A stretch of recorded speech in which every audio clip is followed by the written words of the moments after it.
Hi guys, look at how cute this sounds. See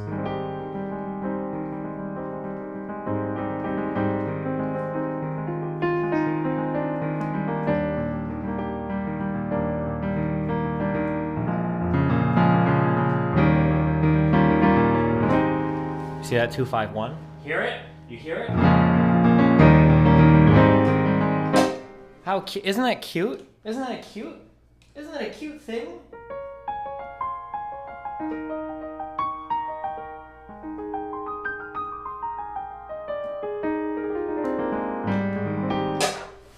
Wow. Are you guys ready to Are you guys ready to build? Are you guys ready to build some trains? Play Claire de Lune? How does that one go? That's a...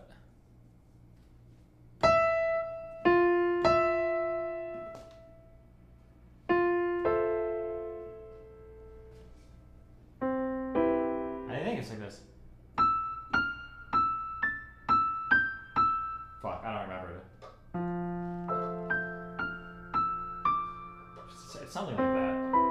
I don't remember it though. Sorry. Sorry. Bro. Bro. Bro. That's not Claire de Lune? Oh, what am I thinking of? Bum, bum, bum, bum, bum, bum. Is that a song? I thought that was the Claire de Lune. Oh, no, it's not. It's probably something else. Oh, that's Gymnopedia. I don't fucking remember. Claire de Lune. Which one is this one?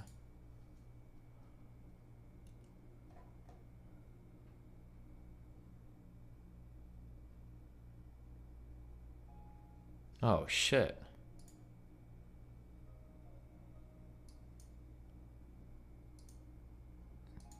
Damn, I don't know this shit. That's like a sus2 chord.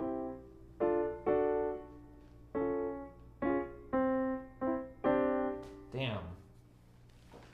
Hold on, I'm gonna spend 2 minutes figuring out just what this one chord is, because I'm a fucking retard.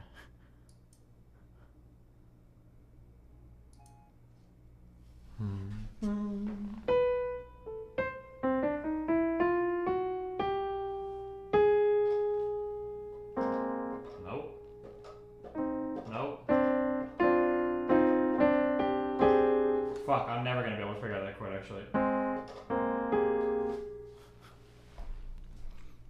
Camera. What do you need the camera for? Just chill. Have a just have a chill stream.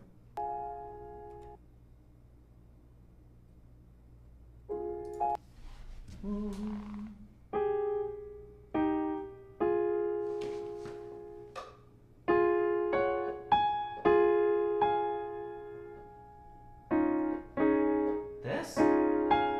Ugh, that's close. Nope. It's not just that, is it?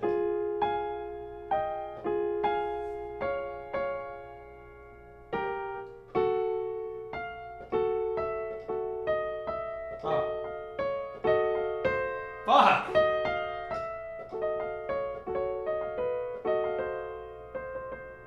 Is it?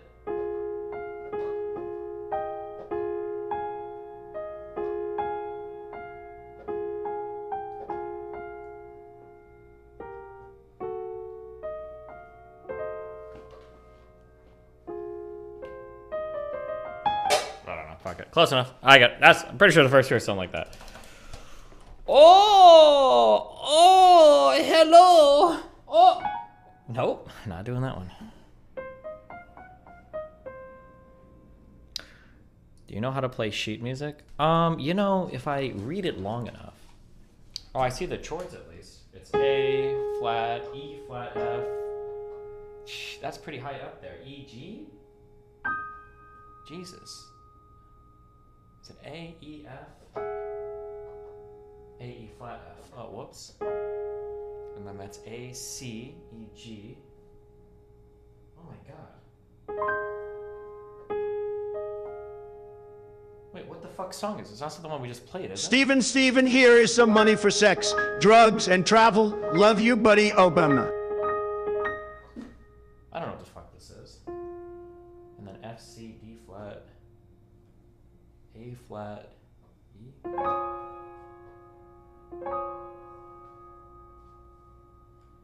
D flat, A flat, B flat. What the fuck are these chords? And then A flat, D flat, B flat, Jesus, F, G flat. What is this song?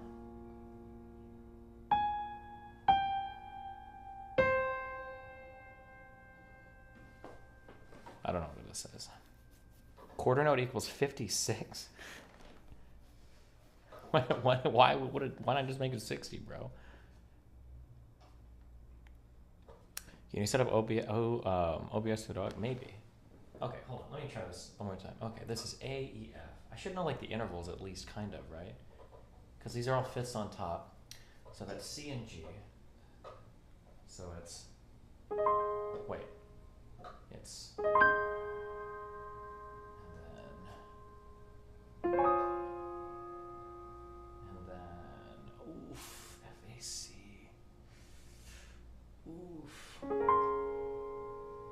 then it's D, F, A, B flat. Oh my God, these are weird. It's that. Okay, I don't know what song it is, but.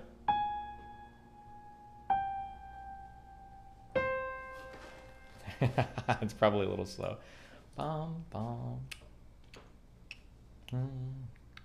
Something like that. Ooh, Halo 3 ODST team. What temp do you keep your apartment at? 69 while I'm streaming.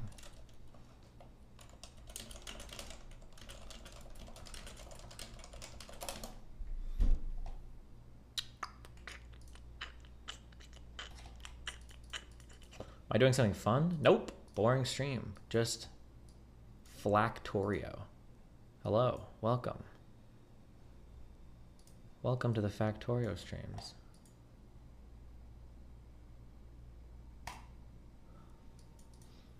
Artosis on EE880. You guys see that movie, Everything, Everywhere, All at Once? It's actually a movie about fucking Protoss. It's like the first fucking Protoss player. Not enough minerals. Reaver drops. Think about it. I want you to think about it, right? How do you get those powers? By doing something so random and stupid and unexpected. Right? Okay, it's better than that. Do you think the person who made this movie did not play Terran on the ladder and did not just think of like how to make this into a movie? They're like, okay, now like do the stupidest thing you can think of, and they're like, whoa, I have superpowers now because I did the most random stupid thing. Everything, everywhere, all at once. Do it all. You mean expand everywhere while attacking, losing my army, and attacking, and I'll win? Yes. That's what we mean exactly, in fact. Yeah, I'm glad to open your guys' fucking eyes about... You're getting grays in your beard? I have no idea. Sometimes I think I am, but then they're just like blonde. I should get them eventually. I don't know, man. I'm sure they're somewhere. I should be having some gray hairs. I'm like 30 fucking 4 almost, right? Usually they... Wait.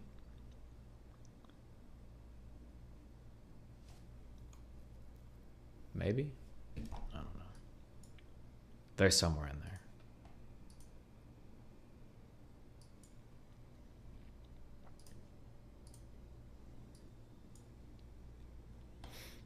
I'll shave somewhat before I go no jumper, okay? You start dyeing your hair when it gets gray. No, I don't give a fuck.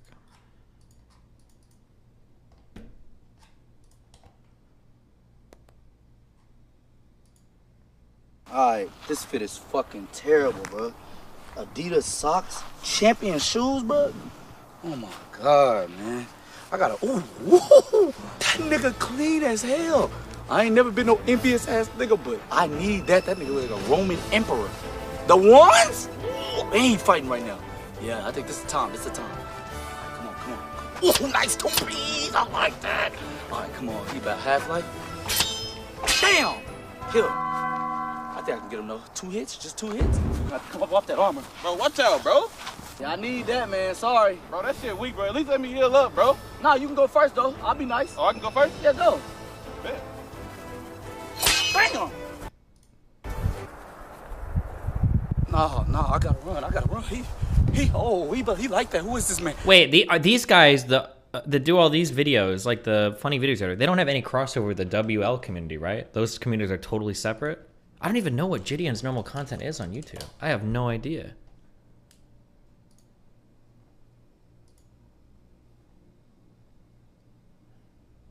I don't think I've ever watched. I don't think I've ever watched a video of his.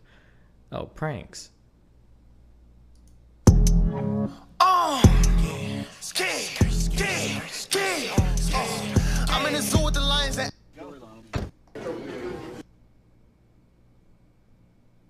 Push and P with Pokemon. Oh man, dude.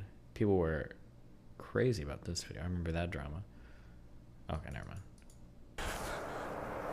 No, I can't run. He's so clean though. If I just get that arm, I could be better than him. Is that Excalibur? Oh, I swear. I know for a fact if I get that, I'm killing everybody. I can see myself now. Stay back, girls. Stay back. You there. Prepare for battle. Yeah, I can't run. I gotta kill him. 2 hits, just 2 hits. But if he hit me, I know him.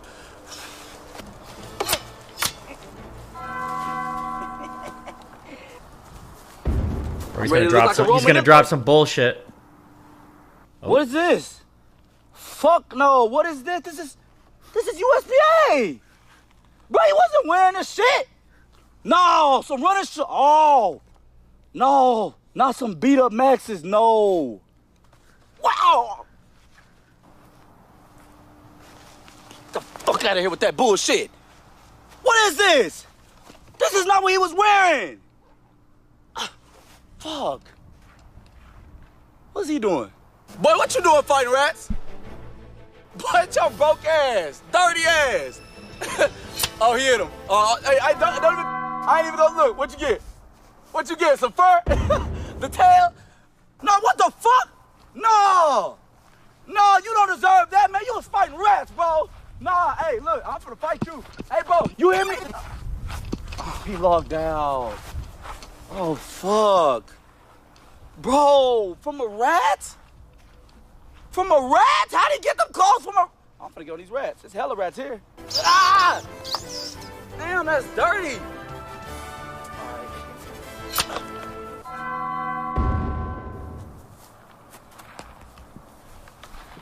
Oh, come on, man. What is this? This whole laid. Come on, give me something. Man, come on, man. Damn. This whole kind of clean though this time. But damn. Oh, come on. Oh, this old ass hair. Oh my gosh, bro. Damn. Hey. Bro, I don't even got nothing, man. No, we gonna see. You ready? You gonna end up with these champions on your feet. I don't have anything, bro. Please don't kill me for no... Oh, yeah. I knew you had something on it. Yeah, the boys. Oh, yeah. I've been looking for this all day. Let's go. What the hell? How many times got one of these yet? Yeah, let's go. Hey. What's good, y'all? This video is sponsored by Final Fantasy Brave Exvius. Now, if you don't know... Damn. I want to get sponsored by Final Fantasy Brave Exodus. Final Fantasy Brave Exvius is. It's a free-to-play mobile RPG by none other than Square Enix, who makes some of my favorite games. And it's available on both iOS and Android. I don't have an Android. Wait, is this some fucking Final Fantasy mobile game shit? Because I will pay the fuck for this shit. What is it? But it's on both.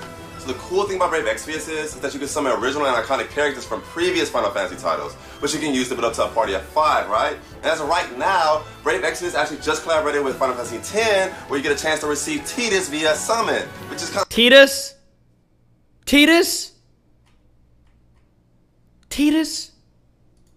crazy because Final Fantasy X was actually the first Final Fantasy game I ever played. I mean, if Tidus wasn't enough, you can also get a free Neovision Summoner unit just by logging in, and you get a daily free 10 summon where you can get free units daily up until October 5th. I know it sounds like free right now. Is there a cloud? What is this called? Final Fantasy Exodus? Wait, XP? What is this called? Shit, what's the name of this game? Hold on. I'm saying? So why not? If you like RPGs or just video games in general, or just RDC, you know, click the link in the description below to download and play. 5-minute beginner's guide. Hello, welcome to the story are pretty self-explanatory. But now, let's just the need to get another physical tank for the foreseeable stats and elemental resistance. Oh my god, it's like Lords Mobile, but for Final Fantasy. Would generally be a far stronger pick than anyone on this list. There are standout Neo Vision Awaken units like Star Player Titus or Lone Lion Squall. Why do they all call him? Is his name really Titus? Was I wrong the whole time? I thought his name was Titus. Oh no.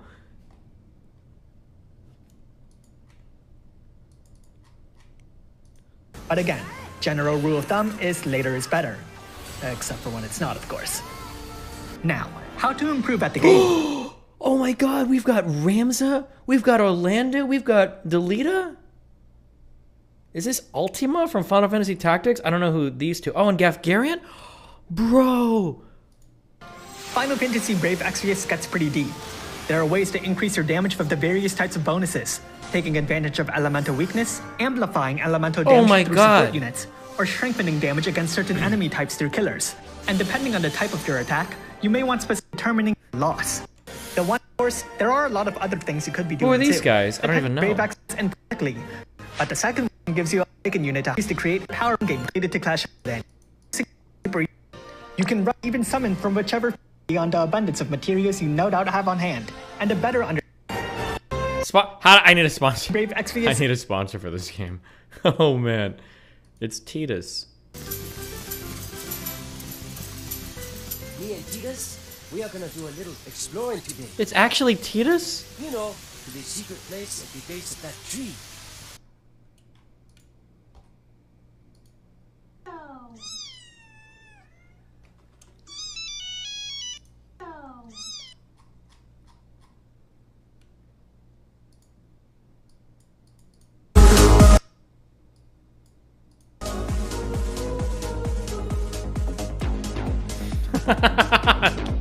This is stupid.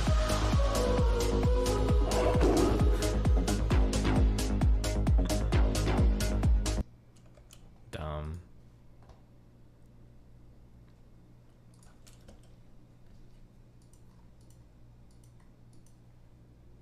Watch this no jumper guy go off on the fresh and fit girl.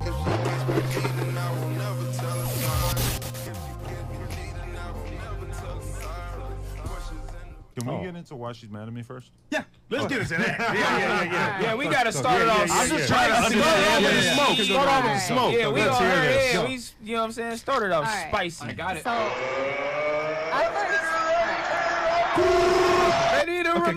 At first, back in the day when me and V first got into porn, we used to watch your podcast. I thought you were cool. That's why I was like, fuck yeah. I told V, I was like, yo, we. Who's V? Violet Myers. Yeah. Cool. I was like, fuck it, I'm finna tweet at Adam. I'm gonna try and get us on his podcast and shit like that. And it worked. It ended up happening. We did the podcast and shit. Had a good time. Went viral. I love the success from it. I don't hate it whatsoever. But what I fucking hated is the fact that I felt you discredited me. Why? How? Whoa. So the fact that you posted this shit on TikTok, like you were posting it everywhere, but yo, like at least like throw my name in there or something like that. And when I asked you to come back on the podcast after the first one had been successful, you just like you threw me off to the side and shit like that. I just ignored you. No, like that shit shady as fuck. How is it shady for me to not want to interview you again? I interviewed you one time, did you a favor, and now you're mad that I didn't want to interview you again? Did me a favor, yo. You didn't even fucking. First of all, you made money off the shit. Second of all, you didn't even give me the content for it. Like yo, that's grimy. I mean, you could go to YouTube and download the video just like everybody else on Earth, right? No. You could send me No, the literally, content. go to YouTube and go to Google and search how to download a YouTube video. It's going to take you like 5 seconds. Boom, you got the video. I don't give a fuck. You ain't finna sit here But and I'm talk to me saying, like this I'm is the fucking same retarded ass shit that people always try to say. Yeah, I interviewed you one time, then you tried to do it again, and I ignored you because I didn't want to do it. And now you're salty. Why? I let you on the fucking podcast one time. I just didn't want to have you back. How did I discredit you? You discredited me. How? Because you didn't fucking advertise my name or anything like that, but you kept reposting this shit. Okay, number one, I don't know if you understand this, but I run a business, so there's people that run my TikTok that I have absolutely nothing to do with, so I don't know what the fuck they're posting. But the part of the podcast that went viral was Violet talking about how she wanted to get shit on. Yes. It had nothing to do with you, so why the fuck yes, would we tag you? Yes, you didn't say a word. I was in the fucking interview. Yes, I fucking did. You were sitting there, but you didn't say shit. Yes, I did. It's not like they tagged her either. Yo, you fucking tripping. I swear to God, yo, I'm about to hit this man with the mic. All right, next. Let's Oh my God! Yo, do you want to know what that is? That is the sound of her realizing that she's wrong and that she's been mad at me about something totally fucking stupid for a long time. I interviewed you once. I let you on the podcast one time. The fact that you're so entitled that you think that you deserve to come back on the podcast again. Guess what? You were boring the first time, so I didn't invite you back because I didn't want you to be boring again. Shut up. Facts. First of all, I listened to the podcast that you guys did earlier, and you know what? I respect the fact that you grinded hard to get to where you fucking at. Cause you know what? I grind fucking hard to get to where the fuck I'm at. But when I have motherfuckers like this discrediting me, okay, I never discredited you. Yes, you did. How? I just explained it. I ain't finna explain it yet. I don't know what the I can't say anything because I don't know what the industry standards are. She sounds like she might have like a legitimate grievance. I'm sorry, grievance. Yeah, general grievance. Grievance. But I don't know what the industry standard is for. Are you supposed to credit people, or are you supposed to link their shit, or what is like the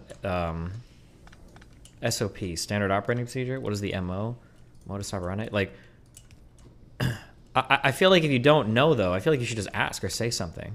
So, like, when I finished the Fresh and Fit, I asked Myron, I was like, hey, are we allowed to post this anywhere? Like, what's like the courteous thing to do? And he's like, yeah, post it, do whatever. I was like, oh, okay, cool. And then I just posted it. But if she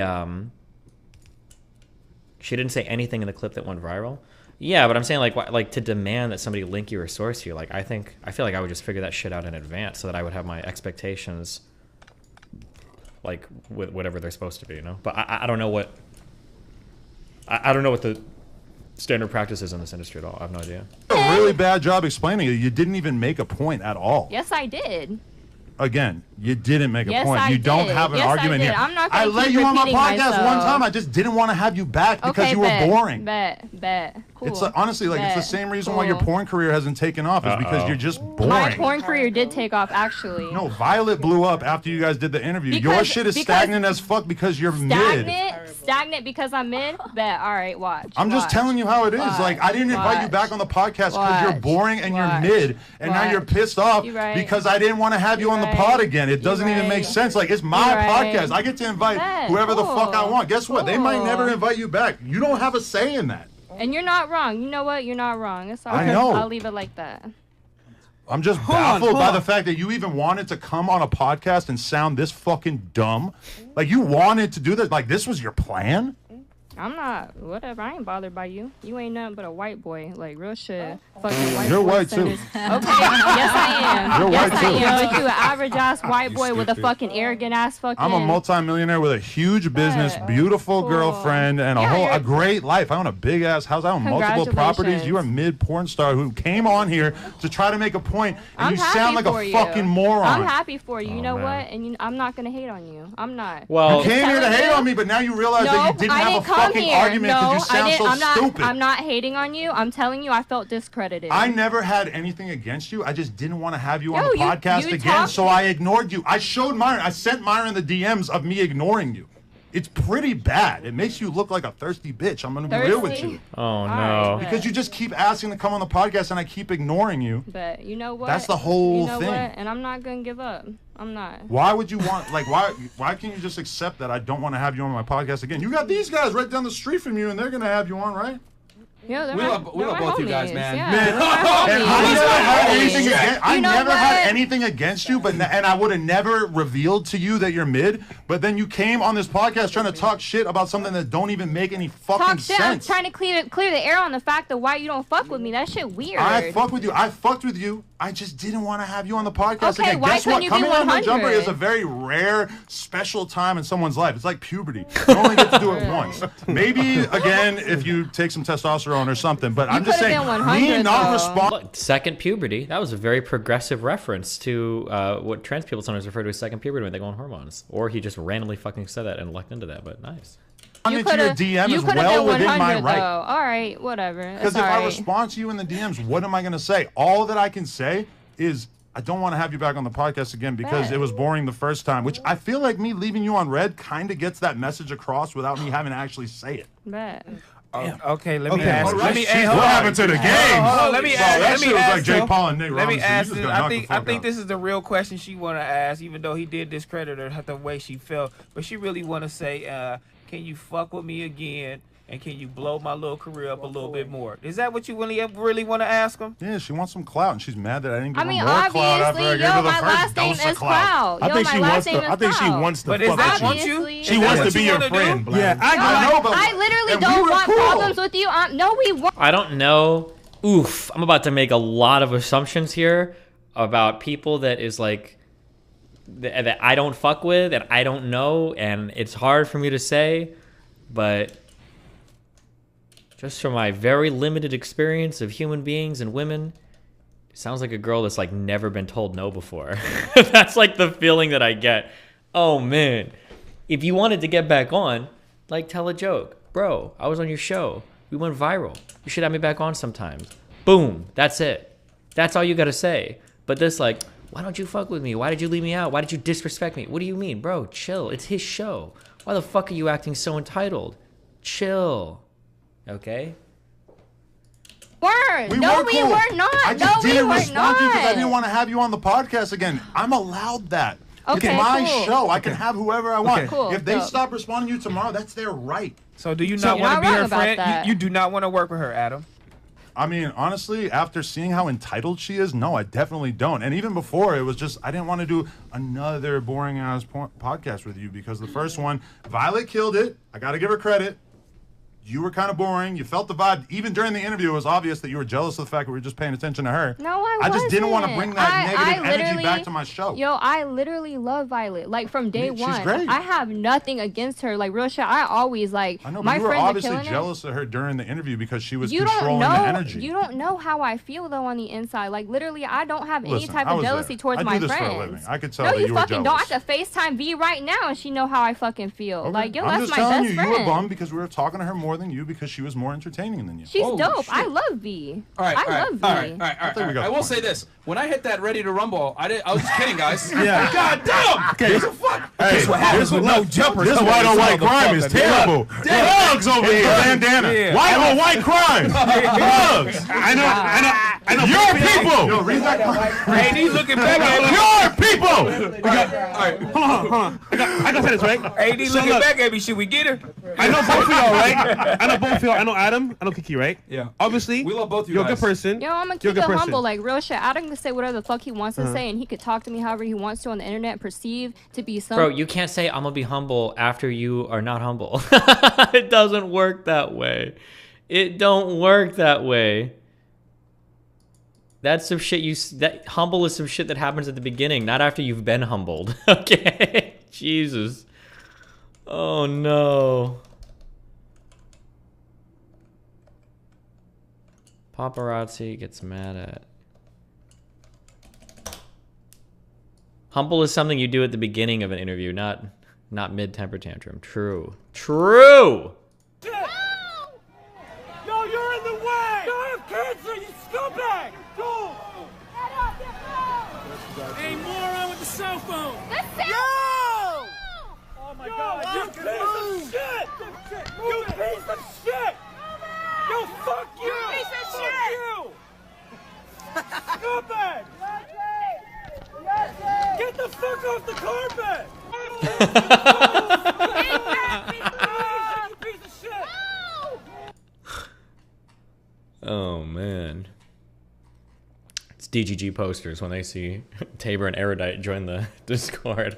Just kidding. Something on when the cameras are on and shit like that. But yo, I'm gonna be the same person on and off the camera, like real shit. The problem is that the person that you are is really entitled and thinks that you deserve podcast appearances when that's not how it works. You don't get to demand to be on a podcast. That is true. I would love to be on Joe Rogan. I'm not going to hit Joe Rogan up like, why haven't you had me on? No, I'm not.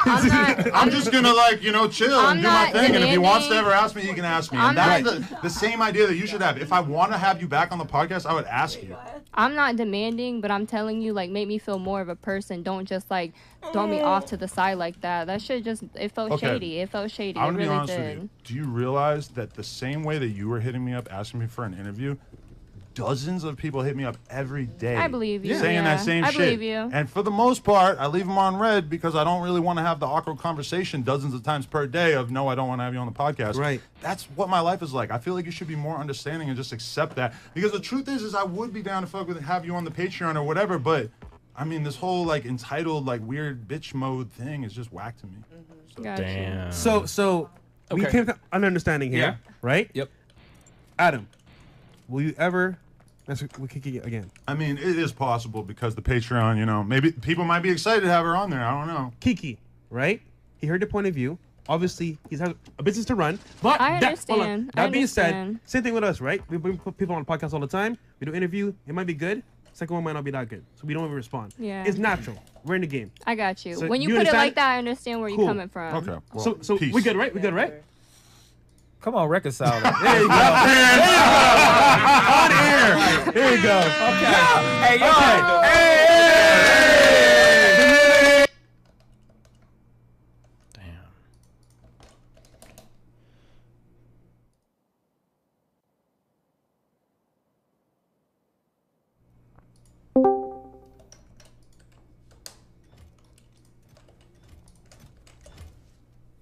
Damn. Damn.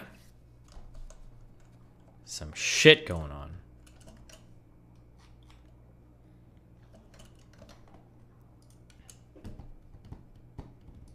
And for one, we ain't just trying to say, nigga, it's just in our vocabulary. That's in my vocabulary. Birds of a feather flock together. I'm not white. Like, what you talking about? I mean, I am white, but I feel like I'm just like, you know, it's just regular. Like, I don't know. What else I'm gonna say? Everybody say I'm not white, but I know I'm white. And then I'm glad I'm white. Yeah, we got the best of both worlds, bitch. We just got the best. Feel me? I use this white privilege too, bitch. Don't get it wrong, ho. Bro, I say that shit on accident. That's just how I say it. Like, feel me? I don't even realize when I say it. It's just regular, like, it's just my nigga right here. That's like saying what's up with my brother. I mean, that's what it is. Like, does anyone ever get mad at you for saying? Yeah, they doing it, and we check their ass too. They got on them. What? They got on them, no, nigga. And for one, we ain't just trying to say, nigga, it's just in our vocabulary. That's in my vocabulary. Birds of a feather flock together. I'm not white. Like, what you talking about? I mean, I am white, but I feel like I'm just like, you know, it's just regular. Like, I don't know. What else I'm gonna say? Everybody say I'm not white, but I know I'm white. And then feel me? What'd you think about Lasanabi? I mean, I don't know that much about him. You're just getting into this. This is so old, True Mama. This is a 2-week-old clip.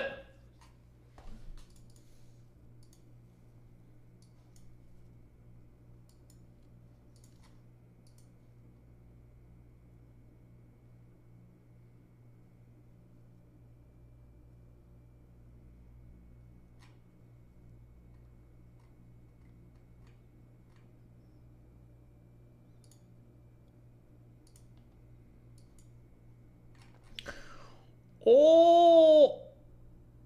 Oh. Oh. What's your thoughts on the Corey Kenshin situation? I have no idea. Who the fuck is that? Who's Cookie Ninja?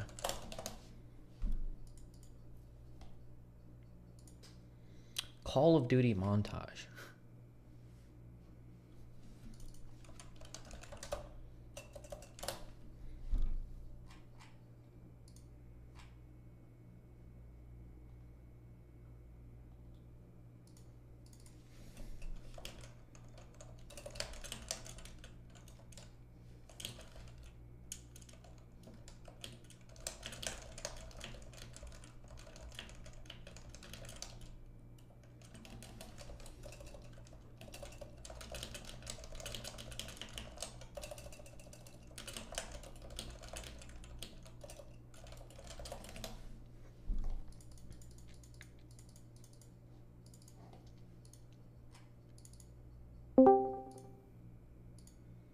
Oh shit, who joined?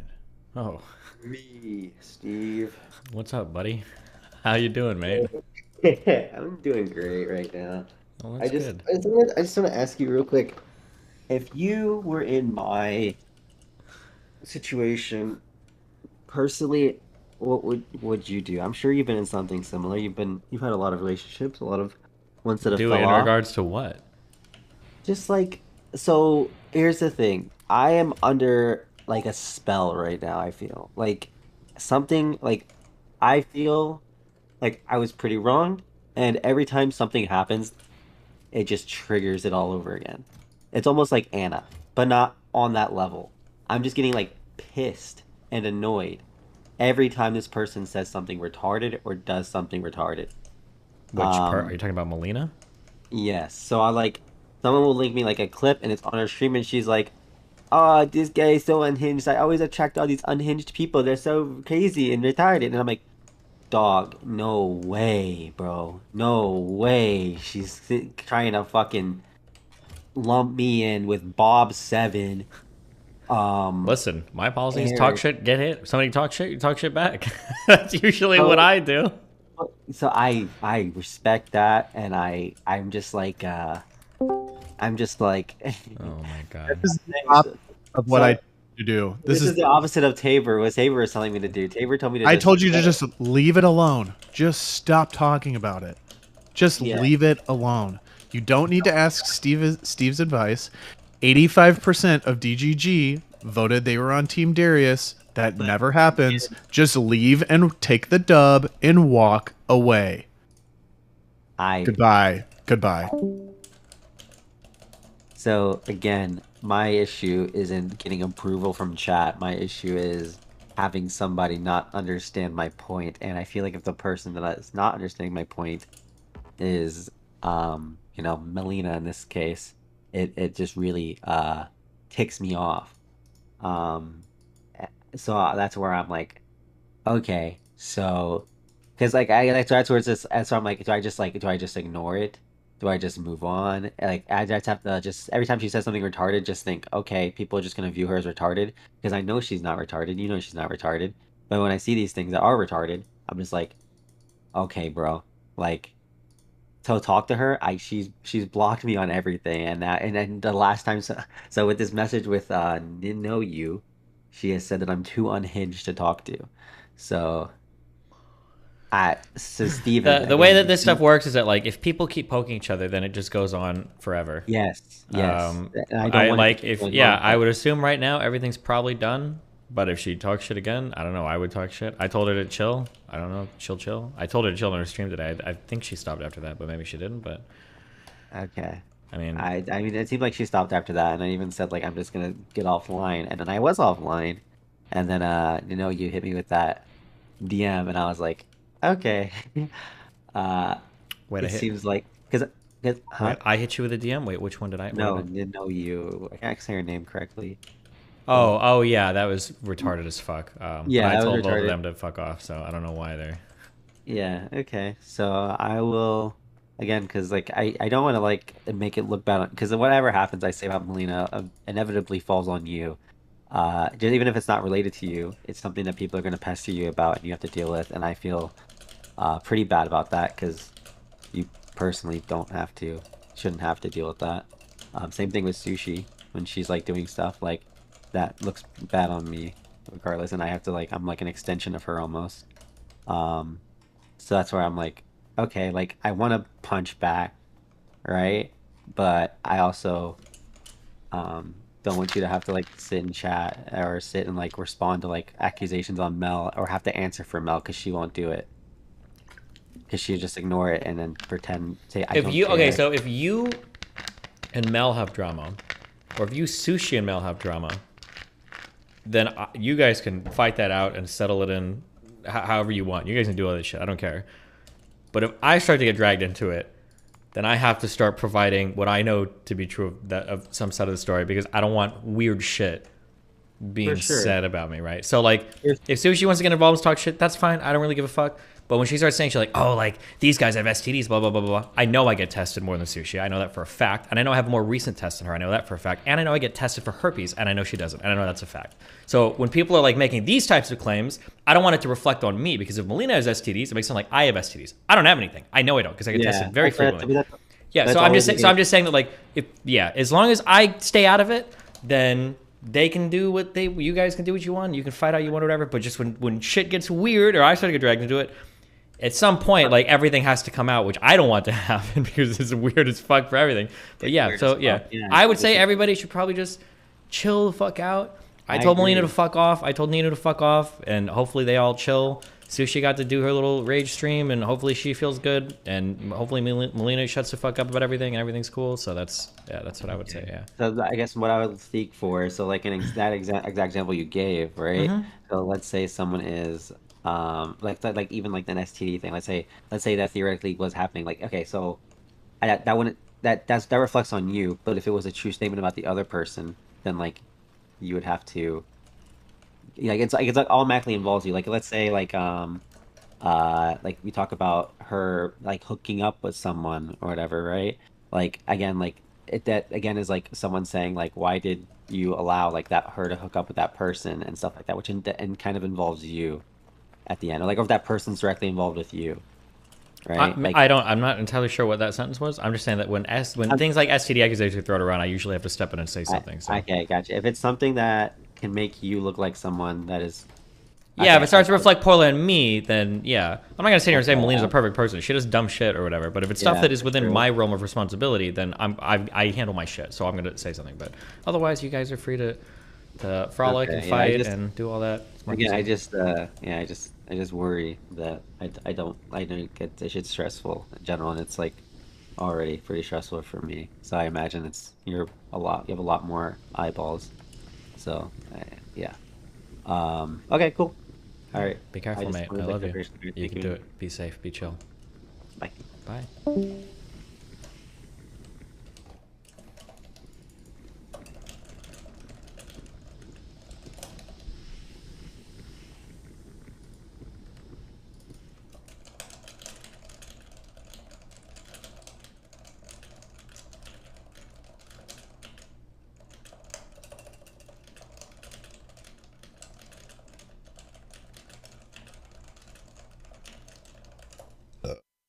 Fuck, sorry. Whoops. You guys just got burped on.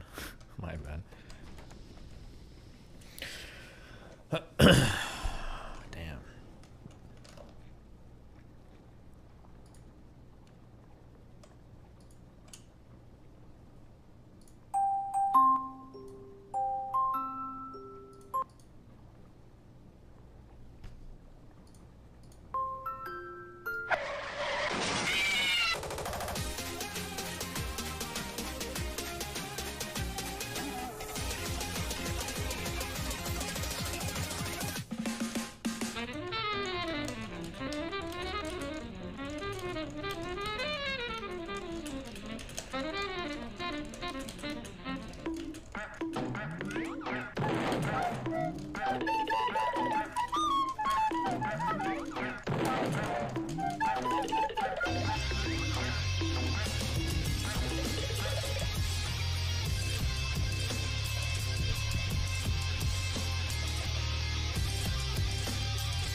Based.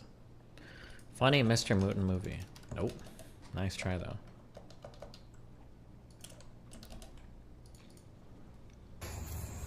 We've already seen this.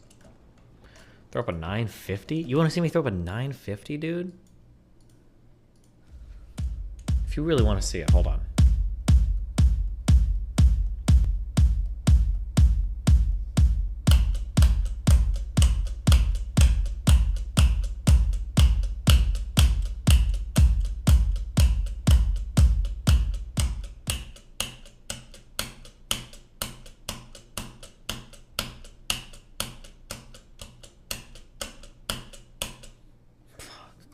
okay? These two just fuck me.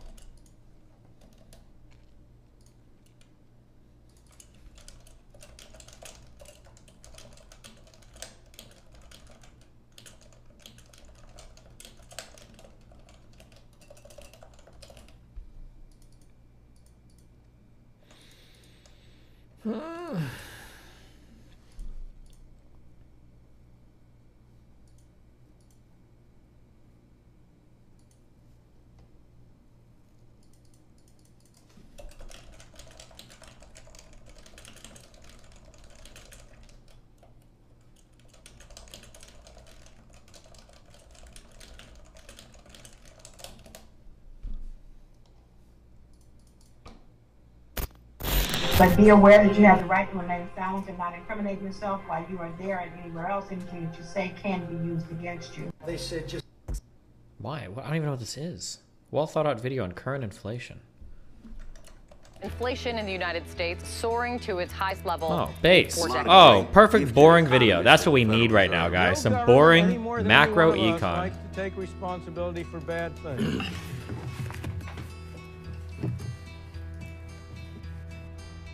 Look, we need to talk about inflation and specifically about why it seems to be such a mystery to economists and central bankers. Stephen, I'm going to keep it a $1.50. I'm down bad. If you could loan me $10K so I can get back to having some sex, drugs, and travel, obemna. And these were the European Central Bank's inflation forecasts. As you can see, they consistently expected inflation to subside, while it only got worse. Similarly, before the pandemic, inflation remained stubbornly low, and the same economists kept predicting that inflation would go back up. This is by no means unique to Europe. Recently, the chairman of the US Federal Reserve Bank, Jerome Powell, shocked the world when he said, I think we now understand better how little we understand about inflation. That's not very reassuring. And since there are plenty of theories about inflation, that got me wondering, why is inflation still a mystery to central bankers? To answer that question, we first need to understand how the current theory of inflation was forged during a great scientific battle. A battle that saw monetarist economists such as Milton Friedman defeat the Keynesians, only to then be defeated by the new Keynesians, which are now battling new theories such as modern monetary theory and the fiscal theory of the price level. Let's start at the beginning. Let's do that, dude. In the 1970s, the world of macroeconomics was basically on fire. Basically? You mean basically? I'm sorry, by a scourge of inflation combined with super high unemployment. But according to the Keynesian economists of the time, this combination should not have been possible. You see, in 1958, an economist called William Phillips discovered that historically there was a remarkably stable relationship between unemployment and inflation. This observation was then incorporated into the theoretical framework that was inspired by the world-famous economist John Maynard Keynes. These Keynesian economists were very much concerned with stabilizing unemployment at a very low level. So it seems weird to view inflation as a consequence of too many employment opportunities. However, it does make sense if you view the rise of all prices simultaneously as the consequence of overall demand outpacing overall supply. After all, if almost everybody is already employed, you cannot really make more stuff. Or as economists would say, supply is constrained. At the same time, with so many workers employed, demand is at an all-time high. And with overall demand higher than overall supply, it makes sense that prices will go up. However, during the oil crisis of the 1970s, the US experienced double-digit inflation while unemployment reached all-time highs of 7.5%. This rare combination of stagnation and inflation came to be known as stagflation. And I know that many people think that economists are not real scientists, but as should be the case in science, the old Keynesian theory not fitting the data meant that the field was wide open for new challengers. The challengers that initially seemed to come out on top were the monetarists, and their champion was Chicago professor Milton Friedman. Can you tell what that noise is? It's the sound of money being printed. The charismatic professor seemed to have all the answers. According to him, inflation was actually a simple problem. Now, the first step toward understanding the cause of inflation is to... I'm sorry, I didn't listen to any of this. I'm sorry, hold on. Mr. Girl's messaging me. Oh, hamster hog. Oh, everybody go, oh, for hamster hog. Oh.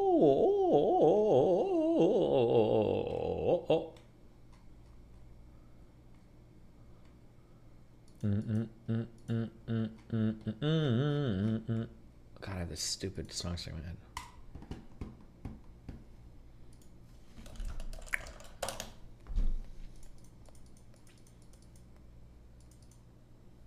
Why haven't you talked with Lauren Stein in a while? I don't know, damn. I think she's streaming less now, isn't she?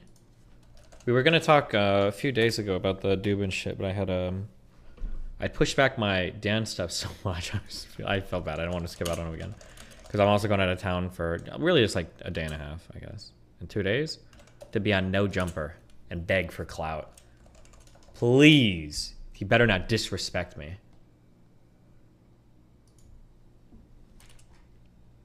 What? How often is she streaming now? Fuck, I don't even know.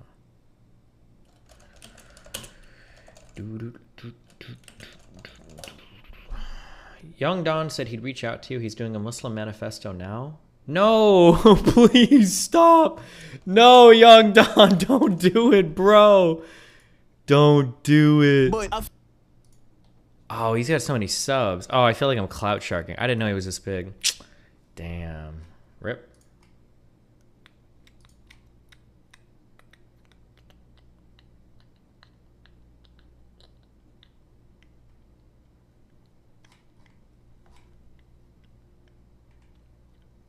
Wrong Young Don channel. Young Don YouTube. Wait, how many? Is he Young Don Reborn? Is it the same one? How do I jeopardize all that? Wait, are these two different people or? But a few fans have ran into me. They Wait, it sounds similar. Am I being racist? The same one, but he just does animation. know where I live, so I'm like, yo, what if this? Does he do all the drawings for this? Bro, have you ever been fat? Yup. I realize the freeze every week to if it weren't still in this picture and the just looking soft. Okay. Sorry. Young Don takes 3 Muslims to church. Oh no. Bro, what are you doing? I see how Sarah died. Okay, don't you think it's a little okay, listen, if he just became fucking Christian like 2 or 3 months ago, he should chill.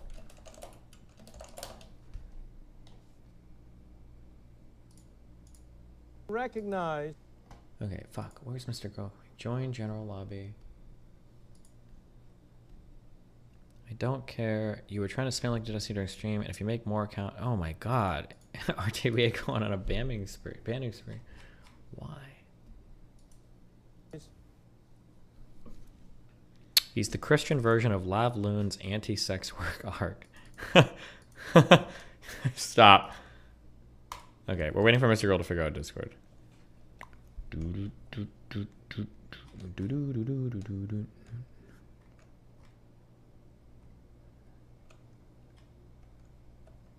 Is there a way to like click on the minimap and go there or no? No, I didn't mean to do that. Oh.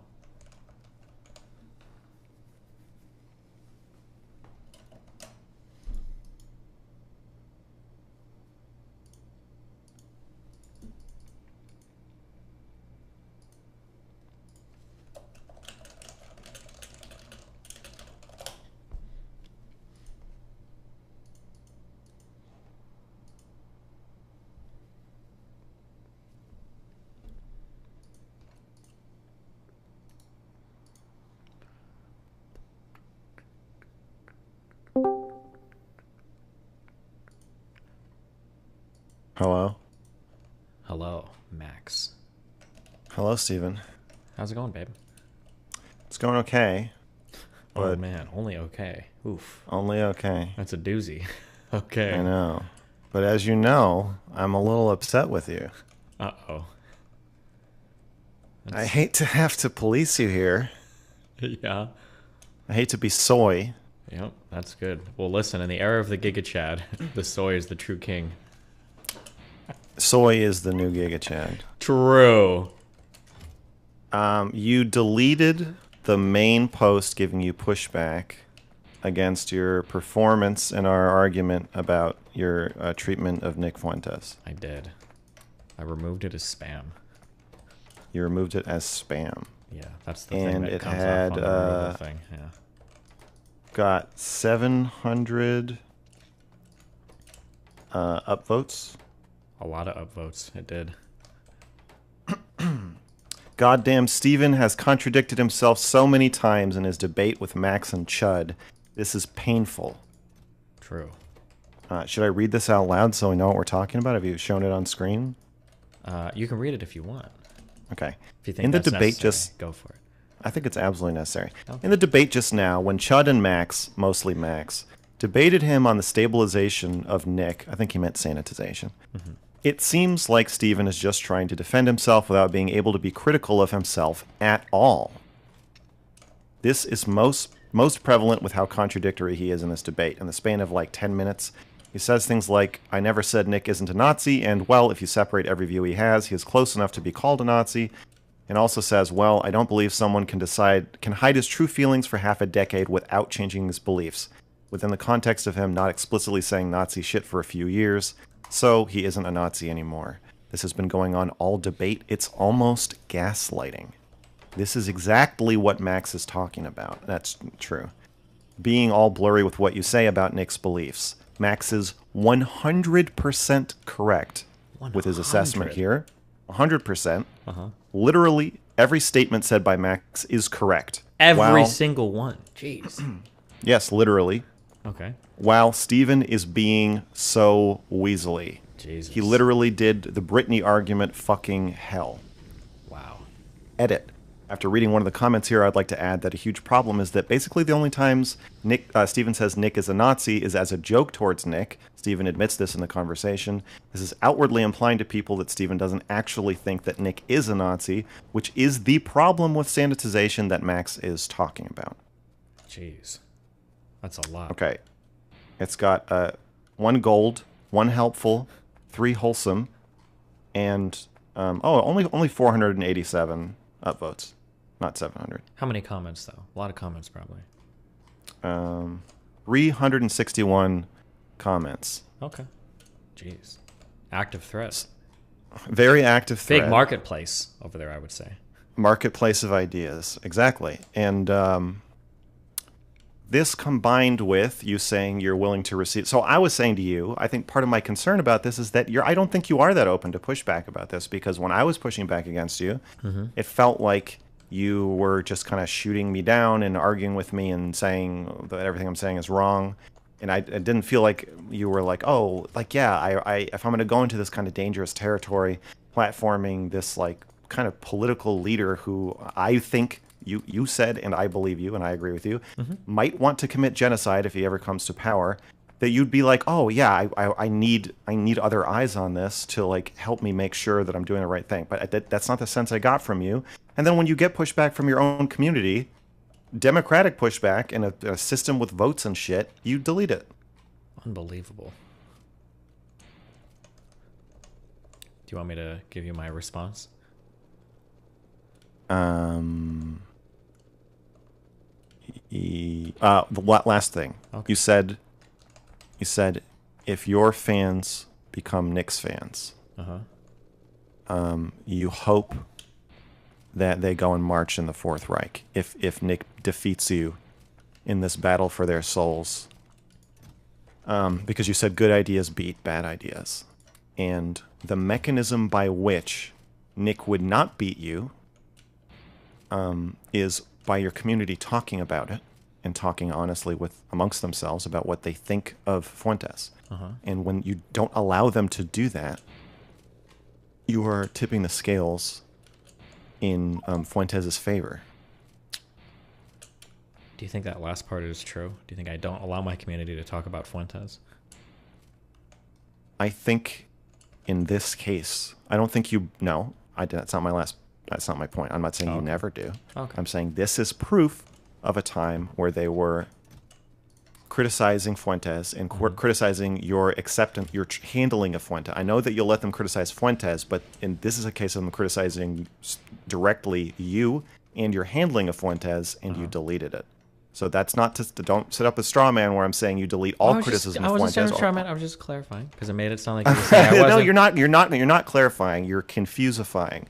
Okay, That's hold on. not Let true. me. Okay, sorry. Hold on. I'll use stronger language because you're wrong. Okay, so earlier it made it you implied that I wasn't giving my community the opportunity to talk about Fuentes. That's not true. No, they've made that's not what I implied. I did imply that. Well, no. You might not have said that, but that's what you implied. We can play. That's not what I implied. Okay, hold on. All I implied is that you deleted this thread. You deleted this thread. I'm gonna roll back and listen to exactly what you said. Hold on. No, it's important that we have the words exactly right. Criticizing Fuentes and criticizing your acceptance, your handling of Fuentes. I know that you'll let them criticize Fuentes, but this is criticizing your acceptance, or criticizing Fuentes. Okay, hold on one second. Do you think that last part is true? Do you think I don't allow my community to talk about Fuentes? Fuentes' favor. By your community talking about it, in this battle for their souls. Because you said good ideas beat bad ideas. And the mechanism by which Nick would not beat you is by your community talking about it and talking honestly amongst themselves about what they think of Fuentes. And when you don't allow them to do that, you are tipping the scales in Fuentes' favor. Okay, you made it sound like when you said, when you don't allow your community to talk about Fuentes, you are tipping the scale Absolutely. in his favor. When you don't allow them to talk about this, okay, at the times that you do that, not saying that is always happening. Not saying that it's always, but in the times that it happens. Okay, that's fair. Okay, in the instances that happens, okay, and this is a pretty big instance because this was after a big discussion about it, after a big argument. Everybody goes to the subreddit who's interested to see what the community has to say about it. The highest upvoted comment about that conversation, or highest upvoted thread with the most comments, was saying that I was right and that the way you are acting about this does provide cover for him. And then you deleted it. And when you deleted it, in that moment, in the instance, in the 0.2 milliseconds that you were clicking that mouse button, you were providing a fucking shitload of cover for Fuentes. Okay. The way that I generally run my community is I'm pretty open to criticism and feedback for most things.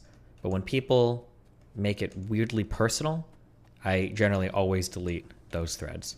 If somebody has something good to say or something critical to say, generally okay with that. But when a thread is called like, God damn, Destiny is being so contradictory and he's being Weasley, usually for those I just delete it. There's plenty of people in my sub that push back and give lots of criticism. They do it, they don't get banned, it's fine. But more often than not, it's usually people typing shit like, I just think that he's being Weasley and he's not even trying to engage a good fan. It's like, there's no like good criticism here. This is trash. And I usually just wipe those threads or ban the people. After me reading that back to you, do you think there is no good criticism in that thread? There might be, but he could have written it a lot better. Okay. Do you concede, or here, I think this, you let me know what you think. The more horrifying people find you or your conduct or your ideas, the more emotionally they're going to react to it. Possibly, but I don't have to tolerate that emotional reaction. You do if you want pushback, because while you and I may be able to keep the rhetorical cool and talk to somebody who wants to kill us or thinks that we are crazy or wants to kill us, whatever, or do whatever horrible thing, we can keep our cool and say, okay, I'm going to engage with your ideas. I'm not going to freak out. Most people, when they get really upset by something that they see happening, especially if they have like a parasocial relationship with you, or if they're a fan of yours or they're invested in your work, they're going to get upset at the same time. And while I'm not saying that you should, tolerate people threatening you or harassing you, or even maybe being extremely insulting, I tolerate that in my community, but you don't have to. I certainly think that saying you are being Weasley in a conversation, while that does have negative connotations, it is also a descriptor of your behavior in the debate. And I just think deleting the whole thing and justifying it as saying that that's an ad hom and that if you tolerate that, you'd have to tolerate any amount of abuse from your community, just shows that you are emotionally compromised on this. Like, you're not up for hearing real pushback that would actually really matter and change the narrative here. And by deleting it, you are tipping the scales. I disagree. God damn, Steven has contradicted himself.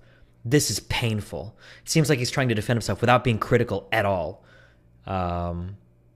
It's almost gaslighting. He literally did the Britney argument. Fucking hell. This isn't good criticism. This is like emotional bait. If he thinks you're gaslighting me, what does he want? If he thinks I'm gaslighting me, then I don't ever want him in my community posting. If you're going to use the term gaslighting to describe a fucking internet debate while being that emotional a post, then go post somewhere else. I don't want you posting my subreddit. That's exactly why I banned those types of people. There's a new rule in your subreddit that no one is allowed to tell you that you're gaslighting. It's not a new rule in my subreddit. When people make posts, it's an old rule. Yeah, if you make a post, that's why there's a comment like 200 upvotes. So the guy's like, 07. When you if you're making a post and you're like, Destiny is a bad faith gaslighter where he's weaseling all, it's like, bro, you're not engaging critically with any material at all. And the only thing like posts like that invite are other people to be like, yeah, Destiny's a fucking asshole, piece of shit, and it's like, bro, there's no engagement here. There's not a good engagement with anything that's actually being said. Okay, in a span of 10 minutes, he says things like, I never said Nick isn't a Nazi, and, well, he is close enough to be called a Nazi, and I believe someone can hide his true feelings or I don't believe someone can hide his true feelings for half a decade without changing his beliefs. And then they describe that series of statements all being made in 10 minutes as gaslighting. Yeah, but they remove the context from every single statement. Well, that's fine. Like, you can push back against it. No, that's not fine. If that's his engagement with the ideas, I just don't want somebody like this ever posting my community. It's just a dumb fuck. And then on the sandwich of this, 500 upvotes of people who don't. I don't care. There's a lot of dumb fucks in my subreddit. I don't care. If somebody wants to make like a good reason post, I don't know if somebody did or not, but there are like plenty of people that make good reason posts. Like, I think Destiny's super wrong here. I disagree with this or that, and they make them and they're fine. But like for something that is like this emotionally charged, that's just like stupid. Like the OP is just a dumb fucking post. Like at best, it's a surface level engagement, and then at worst, comments like, he literally did the Britney argument here. Fucking hell. Like, the fuck? Like, what this doesn't even, like... Do you know what he means? I don't care what he means. That just the fact that he would type that shows that he's, like, not on the level to, like, critically engage with the subject matter.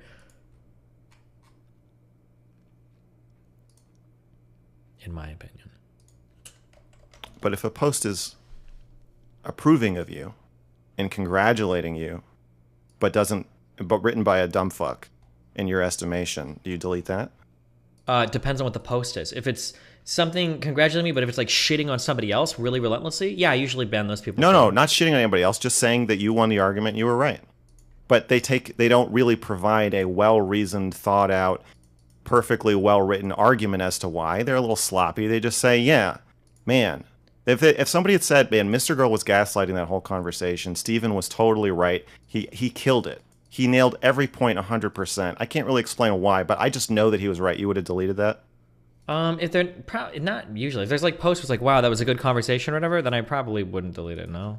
Okay, so the rule is not against being inarticulate or being dumb. The rule is I never against... said I had a rule against inarticulation or being dumb. Okay, whatever. The rule is that if you're going to justification that he is not properly engaging with the material is not real. You deleted it because he fucking disagreed with you. That's... Why are there... Go read my subreddit right now. And how many posts can you find up that are disagreeing with me? Over the past, like, 2 days, there's, like, 7,000 posts, okay? So... I don't wait. No. So, one, you're wrong. I don't just delete stuff because they disagree with me, okay? So Two, there's tons of people... Yes. When it comes to criticism, if you're going to be critical of something, criticism implies critical engagement. If somebody wants to make a post like, oh, wow, like, I think that argument is cool, blah, blah, blah, blah, blah, then fine, whatever, go off. But if you want to be critical, if you want to, like, levy criticism, then fine. But, like, you have to do it in a way that, like, shows, like, critical engagement with the subject matter. Okay. So, what, do you have more? No, that's it. If somebody wants, there's plenty of people that are critical of me on my subreddit. You can argue. I agree. I'm not saying that you never allow criticism of you. I'm not saying. Sorry, that was the implication. When you say that you deleted something because it pushed back against you, the implication is that you delete all criticism. That's generally. I don't think you do delete all criticism. Okay, that's fine. I'm just saying that's what the implication. It would be a workable strategy. There's plenty of official subs where people clear. There's plenty of official subs where people clear all criticism of themselves. Yeah, but your brand is that you are open to feedback. Your brand is that you'll hear anything and good ideas win. And so therefore we have to hear all ideas. We have to have a marketplace of ideas. We have to have pushback.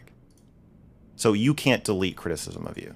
Some creators can do that. Okay, but I deleted this criticism. Yes, you did.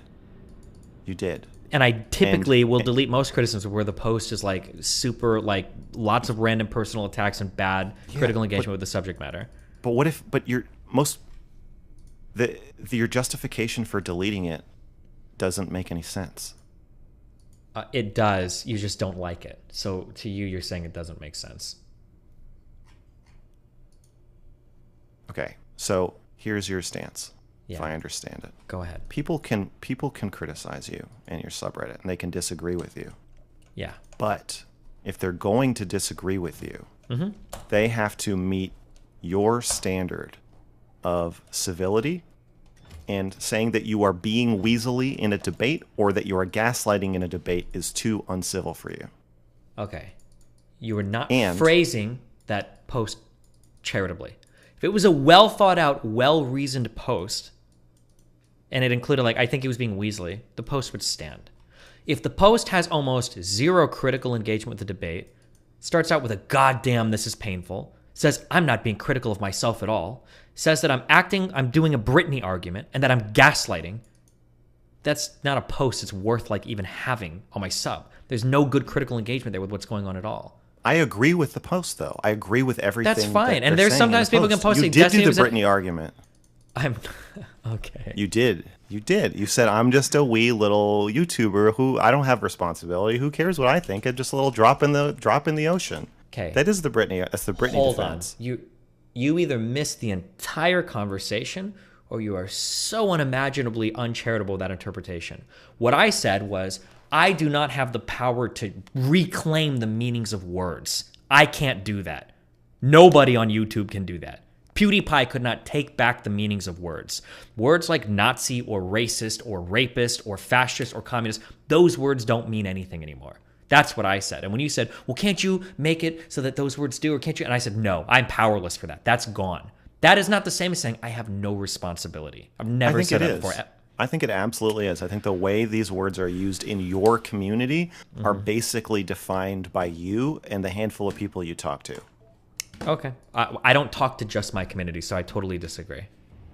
I'm not saying you do talk to just your community. Okay, well, if I can control things in my community, I can't control when I associate with other communities how they take things. So why would I use a word in my community, make it a regular word in my community that means something different outside every other community? Why would I even do that? It's a fruitless endeavor. I don't think it is. Explain how. I think the word Nazi is an important word, and we need it. We need it to be able to identify Nazis. Okay, I think that if you say to your viewers, your core base, when I use the word Nazi, here is what I mean. And you bring up a text definition on screen. You say, this is the definition of the word Nazi. It's a fascist who believes in racial hierarchy. Something like that. And you put it up every time you say it. Then anytime anybody in your sub says the word Nazi incorrectly, you're going to have 100 people jumping down the throat and saying, no, that's not how we use that word here. You could absolutely do that. Why would I waste my time? So the first thing you said was because it's important. It's not important. It's super. It's probably one of the least. Okay, but that's a different. Well, let me finish. Hold on. I wrote down your thing, so now I'm responding to. You said we need Nazi to identify Nazis. That is wrong. Deductively, it is not true. We need Nazi, which is a classification of stuff that implies a whole bunch of different sub qualifiers or whatever, right? You can identify somebody as such by focusing on those subcategories. You don't need the word Nazi to identify a Nazi. You can identify all the bad things about a person without having to use that word. So number one, that's wrong. Number two, if you want to go point by point, we can, but you need to make a much shorter response to me so that I can make a much shorter response to you. If you're going to ramble for 5 minutes, I'm going to ramble for 5 minutes, okay? So we don't need Nazi to identify Nazi, okay? Two, oftentimes when the word Nazi is used, you're actually muddying the waters. You're giving cover to Nazis. The last big panel I did with Vosh was fighting against him, calling Bush and Antonin Scalia Nazis. or it might have been fascist actually. So even using these words, as soon as I use a word like this, what I have to do is I've got to define it immediately, which means I've already lost the power of the word and I'm engaging in more work than I need to. Why wouldn't I just attack? I'm going to finish talking. If you're going to do a thing, if you want to go granular, we can, but you're going to wait for me to finish. Okay, granular. Okay, that's fine, right? So I don't agree that we need not to identify Nazis. I think that using the word just muddies the waters on everything. And then when you're saying, well, when I'm in my community, when you say Nazi, this is what I mean. I already do that. When I'm talking to just my community or when I'm talking to somebody, there are times where I'll say, I think this person is a fascist. And when I mean fascist, I mean he's actually like an authoritarian, ultra-nationalist, populist figure. I will go out and define it. But even me having to do that shows the futility of the word, because the only reason I would call somebody a fascist and then go on to define fascist is because I'm trying to bring in something from the word fascist that isn't implied by the definition, which is some amount of moral normativity. I'm saying they're fascist, meaning I'm saying they're bad, because why would I call somebody something and then tell you what the definition of that word is instead of just telling you the definition outright? That's why I think all of these word games are fucked. Okay, now go. Now, if you want to go like a point by point, we can do it. But if you talk now for 5 minutes, I'm going to give you another 5-minute response. Just letting you know. Okay. Well, we have 2 topics on the table now. Sure. One is, do we need the word Nazi? Okay. And 2 is, do you have a large amount of control over how your community uses words? The Brittany argument that he was referring to is you claiming that you don't, and you just claimed that you don't again. When I pushed you on it, you said, okay, maybe I do, but who cares? So are we talking about whether or not you have control over how your community thinks of a word, which I think you obviously do, but we can argue that if you really want to keep saying you don't, or are we going to argue about whether you should? We can do either one. I've written them both down. Whichever one you want, whatever path you want to go down. Okay. When you said, well, who cares, or why would I waste my time doing that? Do you, to me, it sounds like you're conceding that you could. Do you agree with that? I could make the effort. I don't know if I could effect the outcome. What do you think? I don't think I can. Okay, so you don't think that if you told your community, when I use the word Nazi, I want you to understand this is what I mean, and when you use the word Nazi, I'm going to expect that this is what you mean. You don't think that that would change how people use the word in your subreddit? No, I already do that on my stream. Like I already... Yeah. It happens when we talk philosophy sometimes. Like every single time I bring up begging the question, I explain what it means. This is what it means to beg the question. It's not raising a question. It refers to... So why do you do that? If it's futile, why do you do that? Because for some words, if it's a philosophy debate, and depending on who I'm talking to, it's nice to be more exact with the words you're using. But generally, I'm not. But like when I go off into the world, if I'm like in a debate with somebody, like on a stage or whatever, I'm probably not going to say like begging the question. I'm probably going to say your argument is circular, because begging the question just means raises the question. And there's even if in my own community I fight really hard for a particular term, I've lost control because my community doesn't only watch me, and people that I argue with don't watch me. So I kind of have to just engage with them at where they're at. And language is so out of my control for most people. But in your community, I guess you're just saying that you just don't agree with this. Maybe we're going to just hit a dead end. I think that if you say, hey, the word Nazi is really important, because when you do something like call Bush a Nazi, here's why you shouldn't do that. I mean, I would even argue that you're already doing this. When you argue against the concept of calling Bush a Nazi, aren't you refining the definition of the word Nazi for your audience? I'm just fighting back against them calling him a Nazi, because whatever moral weight or definition they're trying to bring in, there's no shot that Bush or Scalia is a Nazi or fascist. If the word doesn't mean anything, then why did you just use it? I didn't say that the word doesn't mean anything. I said, or let me be more precise. It's lost all meaning, and that's ruined. Yeah, when I say that, I'm incorrect. It is ruined, but it hasn't lost all meaning. That's an incorrect phrasing by that. Let me be more. When you say Scalia isn't a Nazi, you're defining Nazi by saying that, right? Let me be more precise. I'm not saying that the word has no meaning, but that doesn't mean that the word isn't ruined. The problem is that the word has tons of different meanings, but the meaning of that word is usually something that coincides with a feeling that the word user wants to convey about the subject that they're talking about. That's the problem. Okay. So I shouldn't say the word has no meaning, because it clearly has some meaning, but typically the meaning of that word is that it's conveying a feeling about the speaker towards a subject. That's my issue with the word. If you're saying that's a problem with the way it's usually used, are you not right now arguing against that definition and by implication for another definition?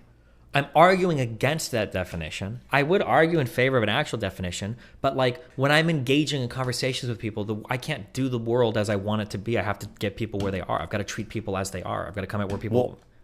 Yeah, but you're in a conversation with me. So right now, it sounds like you're using our agreed upon definition of the word Nazi. I also agree that Scalia is not a Nazi. Sure. I think when you and I are talking, if you were to come on and you're like, I want to have a conversation whether or not I think a person is a Nazi, I'd probably use it in a pretty formal manner with you because we seem to have an agreed upon exact definition of the word. Sure. Okay. So don't you think that through hours or years of watching you, that your fans are very likely, if somebody says Bush is a Nazi, to say that's not true. That's not what a Nazi is. And that the reason they'd be saying that is because they heard you say it. They heard you give a compelling argument for why it doesn't really make sense to call Bush a Nazi. It weakens a useful definition of the word, and it's just turned into a playground insult. Yeah, I do that when I hear people use these terms incorrectly. Okay, so in the process of doing that, you are doing the thing that you're saying you're not able to do. You are changing the way that your audience uses the word. My problem with this is you seem to have very specific, strong convictions about what that word means and how it is used, except when it comes to Nick Fuentes. Then all of a sudden, it's fucking slipping through your fingers, and you're hiding behind other people's misuse of the word to avoid having to just say, flat out, straight up, Nick Fuentes is a Nazi. Okay, so when you say you are changing the way your audience uses the word, that is true. When I hear people use words and I don't think they're being used correctly, I'll typically fight back against the incorrect usages of those words. That's not the same thing, though, as insisting that I use those words in conversations in a way that I think is the correct way to force other people to do it. Those two things are not the same. For instance, if I'm in an argument with somebody and I hear them say feminism or toxic masculinity, and I hear them use it incorrectly, I'll almost certainly call them out. I'll say, well, hold on. Toxic masculinity doesn't mean this. I'll say that, and I'll correct that when I hear it used incorrectly. But that doesn't mean that I'll go forward into arguments with other people and utter those terms and hope that they've got my meaning or that everybody's going to be on the same page with me. I'll call people out when they're doing it incorrectly, but I'm not going to force my usage of it correctly onto other people because it's just going to lead. This is like a lesson that I learned years ago. It just leads to like quibbling and arguing over what the definitions of words or terms are. Sure, but you have to have a definition for yourself in order to say things like Bush isn't a Nazi. I don't think. So when you can say Bush isn't, you know who isn't a Nazi. Bush isn't a Nazi. We know Hitler is a Nazi. But if I say to you, is Nick Fuentes a Nazi? I don't get a clear answer, and that's my whole problem. I have no problem with you saying that Nick is probably a Nazi. I don't have a problem with that. The issue is Nick Fuentes a Nazi? It depends on how specific you want to. What is the definition you want to run with for Nazi? Tell me exactly. Is Bush a Nazi? Bush is absolute. I don't know any definition of Nazi where Bush qualifies as a Nazi. Okay. Is Hitler a Nazi? Hitler was quite literally the leader of the National Socialist Party of Germany. It was called the Nazi Party, and he seems to embody the ideals of the Nazi Party. So I'd say probably yeah. Okay. In your definition, you can use whatever definition you want inside that fortune cookie you've got there, your dictionary. Uh-huh. Is Nick Fuentes a Nazi? It is possible that in Nick's idealized or private version of his world, that he is indeed a Nazi. That is possible. In terms of the positions that he advocates for, I wouldn't say so. But he could be internally. That might be something even that he jokes about or inches towards. But it's not the movement, it's not the things that he advocates for.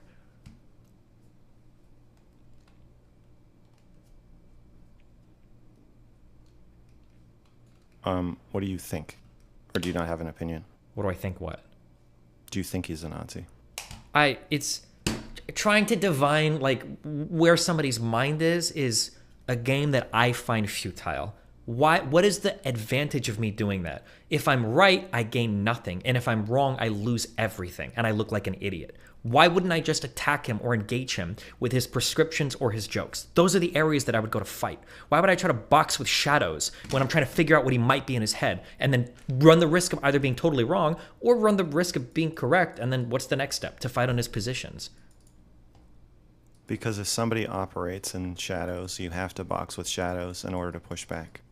That's why. Well, that's... And you also gain a lot if you're right. I don't gain anything. He's never going to expose him. It's not like I'm going to be like, well, Nick, like, don't you think this? And then all of a sudden he's like, I do want to kill all the Jews. Oh, shit, you got me. Like, that's never going to happen. Well, if there's a train who's going to hit 5 people, and I flip a switch, and it doesn't hit them, and nobody ever knows I did it, did I gain anything? I don't know how that's relevant here. Well, what if you prevent bad things from happening by calling him a Nazi and being right. Now, calling him a Nazi and being wrong, I agree that would be wrong. But if you think he's a Nazi, then if you believe he's a Nazi, then you gain a lot from saying what you believe. Like, why? I just don't understand. You're willing to take such strong stances and make such strong statements about so many people, but when it comes to Nick Fuentes, wait, what do you mean by that? Or what do you? I'll make strong statements related to Fuentes. I just don't like using broad labels generally because they're so misunderstood. Like, even in debates when somebody's like, what are you? And I'm like, I don't know. I'm kind of like a leftist. I'm kind of like a sock dem. I'm kind of like a center left. Like, no matter what label I say, I'm going to have to go in to describe, like, well, I'm a sock dem, but I'm not like a crazy progressive. But I am pretty progressive, but I'm not like for the, like the labels you've spent so much time arguing about what the labels even mean. Like, I would rather just attack him on the positions. And if he cowers from the positions, if he is a Nazi, the goal is to get him to admit that he's a Nazi through, like, argumentation or deduction, right? Like the question, like, would you rather date, a Somali woman that is, like, perfectly Christian, Catholic, wants to do blah, blah, blah, or would you rather date, a white person that's, like, a weird LGBT person from San Francisco with blue hair, Forcing Nick to answer questions like that is more revealing of his true positions than just being like, I think you're a Nazi, Nick. It's like, okay, well, where the fuck do we go with that? I don't think you have to say it like that. I don't think you have to yell at him. I'm just asking you straight up, do you think Nick Fuentes is a Nazi? I guess your answer is that you don't know? His policy positions and the movement he leads is not an expressly Nazi movement. I know that. I don't know. In terms of that's why I'm asking you what you think of it. Obviously, I know that. That's the point. That's why we're having the conversation. If it was, there'd be nothing to talk about. I don't try to divine. I don't try to figure out through whatever, like, with the inner workings of a person's mind like that. It's just not something I usually bother with. If I do, I'm mistaken when I do it. But, like, I usually just try to engage with the ideas that people say, and then when we argue, I'll, push them around and see, what breaks or, where they're strong at, and then I kind of figure out from there. Do you agree that in modern times, Nazis operate through confusion, semi-ironic humor, and plausible deniability? Potentially, but I actually bit this argument from you. I think that political correctness ends up being the opposite side of a dog whistle, where people get so scared about seeing dog whistles and everything everywhere that everything becomes overly politically correct in an attempt to avoid the dog whistle. So rather than playing games, in that world where I'm trying to figure out, is he dog whistling? Is he a Nazi? Is he whatever? I would rather just okay, I'm going to meet him where he's at, and he can either own these policy positions or he can own these moral prescriptions, or he can back off of them and reveal his true colors, where he's a Nazi, if that's the case. I think Nick is doing to you what you're doing to me right now.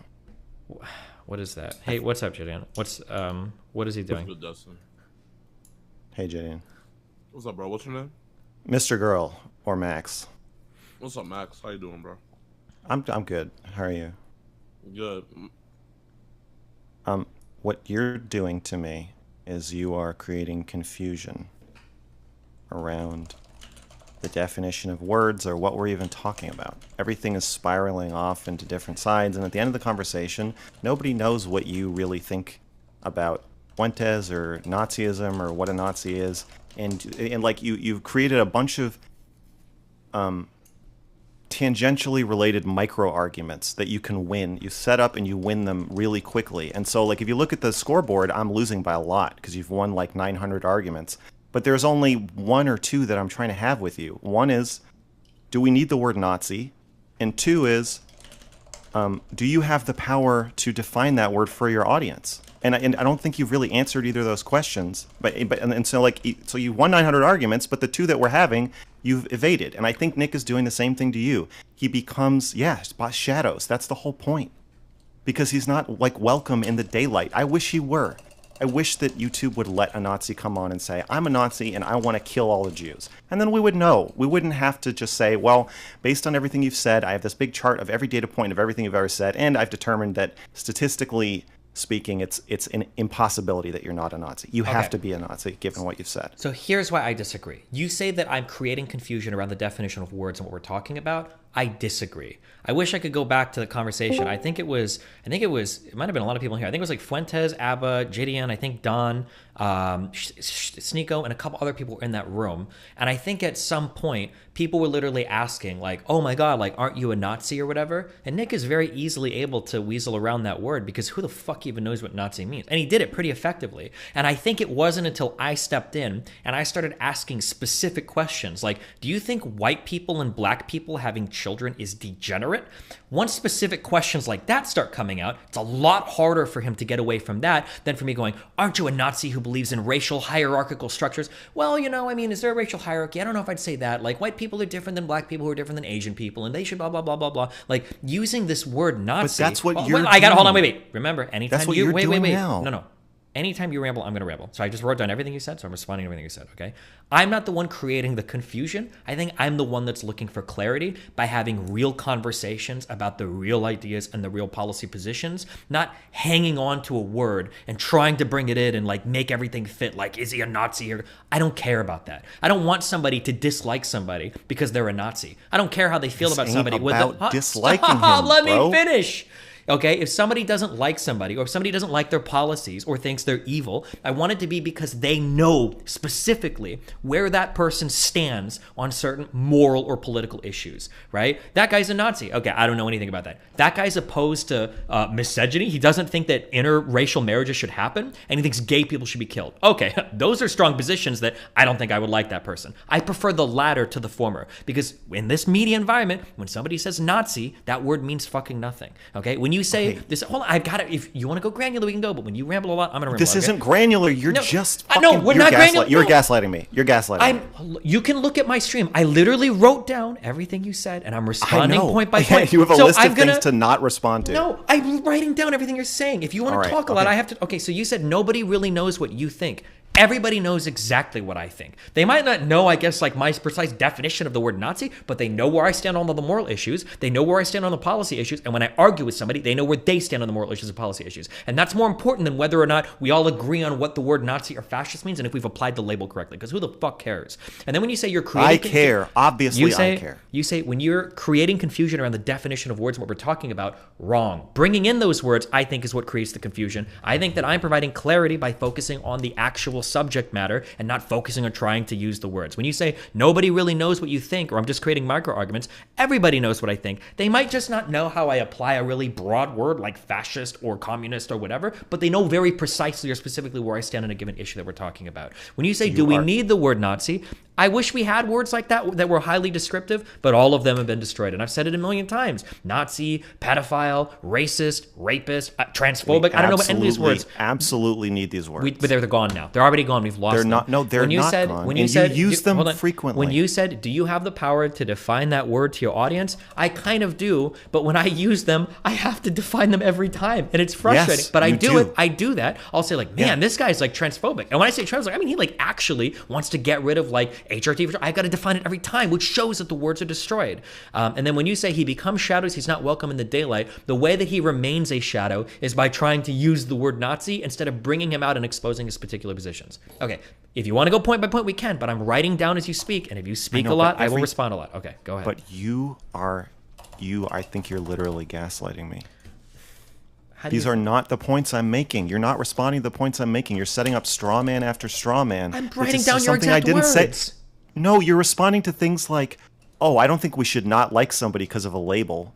I didn't fucking say that. That has nothing to do with what I'm talking about. Obviously, then you also said, I think it's more important to engage with his positions than it is to call him a Nazi. I didn't say it wasn't. I'm not saying one is more important than the other, and they're not mutually exclusive. Another fucking false dichotomy that you smuggled in your response as though that's what I said. I didn't say any of the shit you're responding to. My message is very clear, and I'm going to have to end up repeating myself over and over until you either make it clear you're just not going to respond. Just give me the specific. Okay, hold on. Give me the specific question. I will write it down word for word, and I will respond to it. Give me the specific question. What is your specific point that you think I'm evading or avoiding? Two things. One is that I think we need the word Nazi, and given that you use it and protest about the way it is used, I think you also think we need to use the word.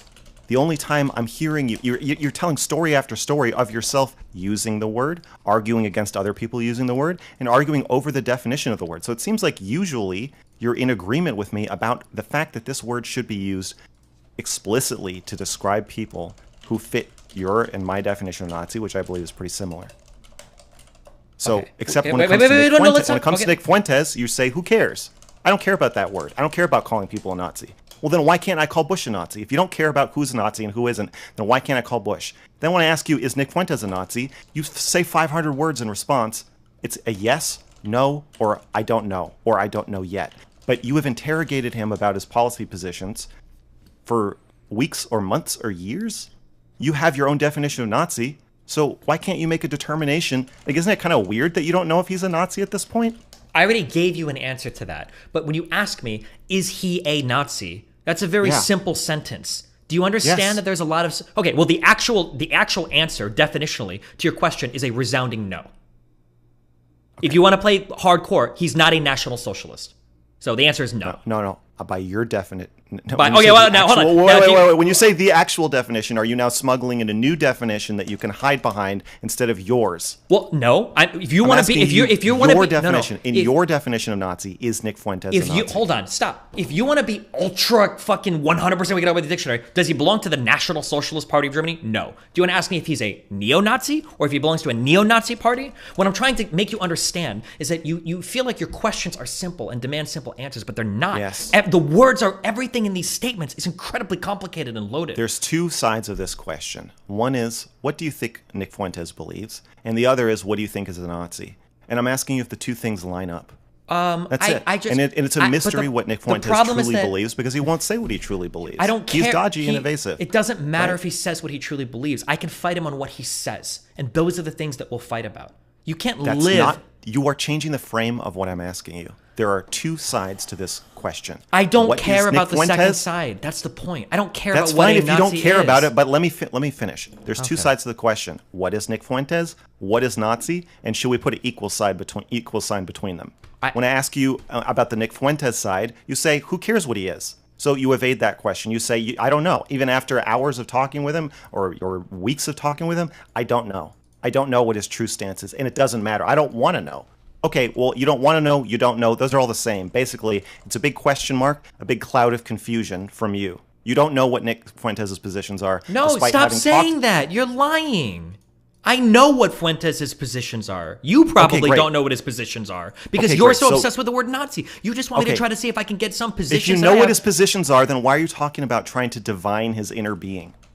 Because you're the one that's telling me that his positions might not be congruent with what's in his head. You're the one Do you think that's an accurate assessment, that his positions are likely not congruent with what's in his head? It might be, it might not, but it's not my job to figure that out. That's not what I'm trying to do unless it's painfully I'm not saying obvious. It is your job. That is your job if I'm asking you this question and you're attempting to answer it, though.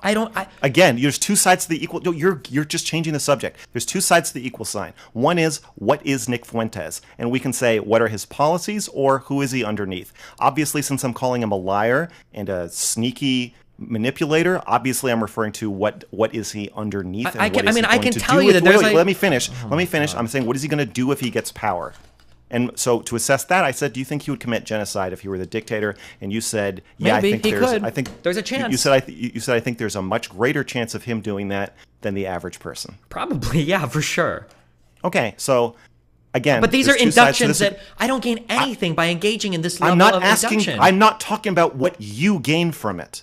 This is a moral imperative that I'm saying you have. It's not a moral imperative. We're talking about language here. Obviously, my claim is that you have a moral imperative to answer these questions and to know the answers to these questions for yourself and to make them clear publicly. And you have a moral imperative to take pushback from your audience when you are risking transferring wealth and power to a literal Nazi. When you are taking that risk, I believe you have a moral imperative to get over your fucking feelings being hurt by somebody calling you weaselly in an argument and not delete a towering criticism of you from your community with 500 fucking upvotes.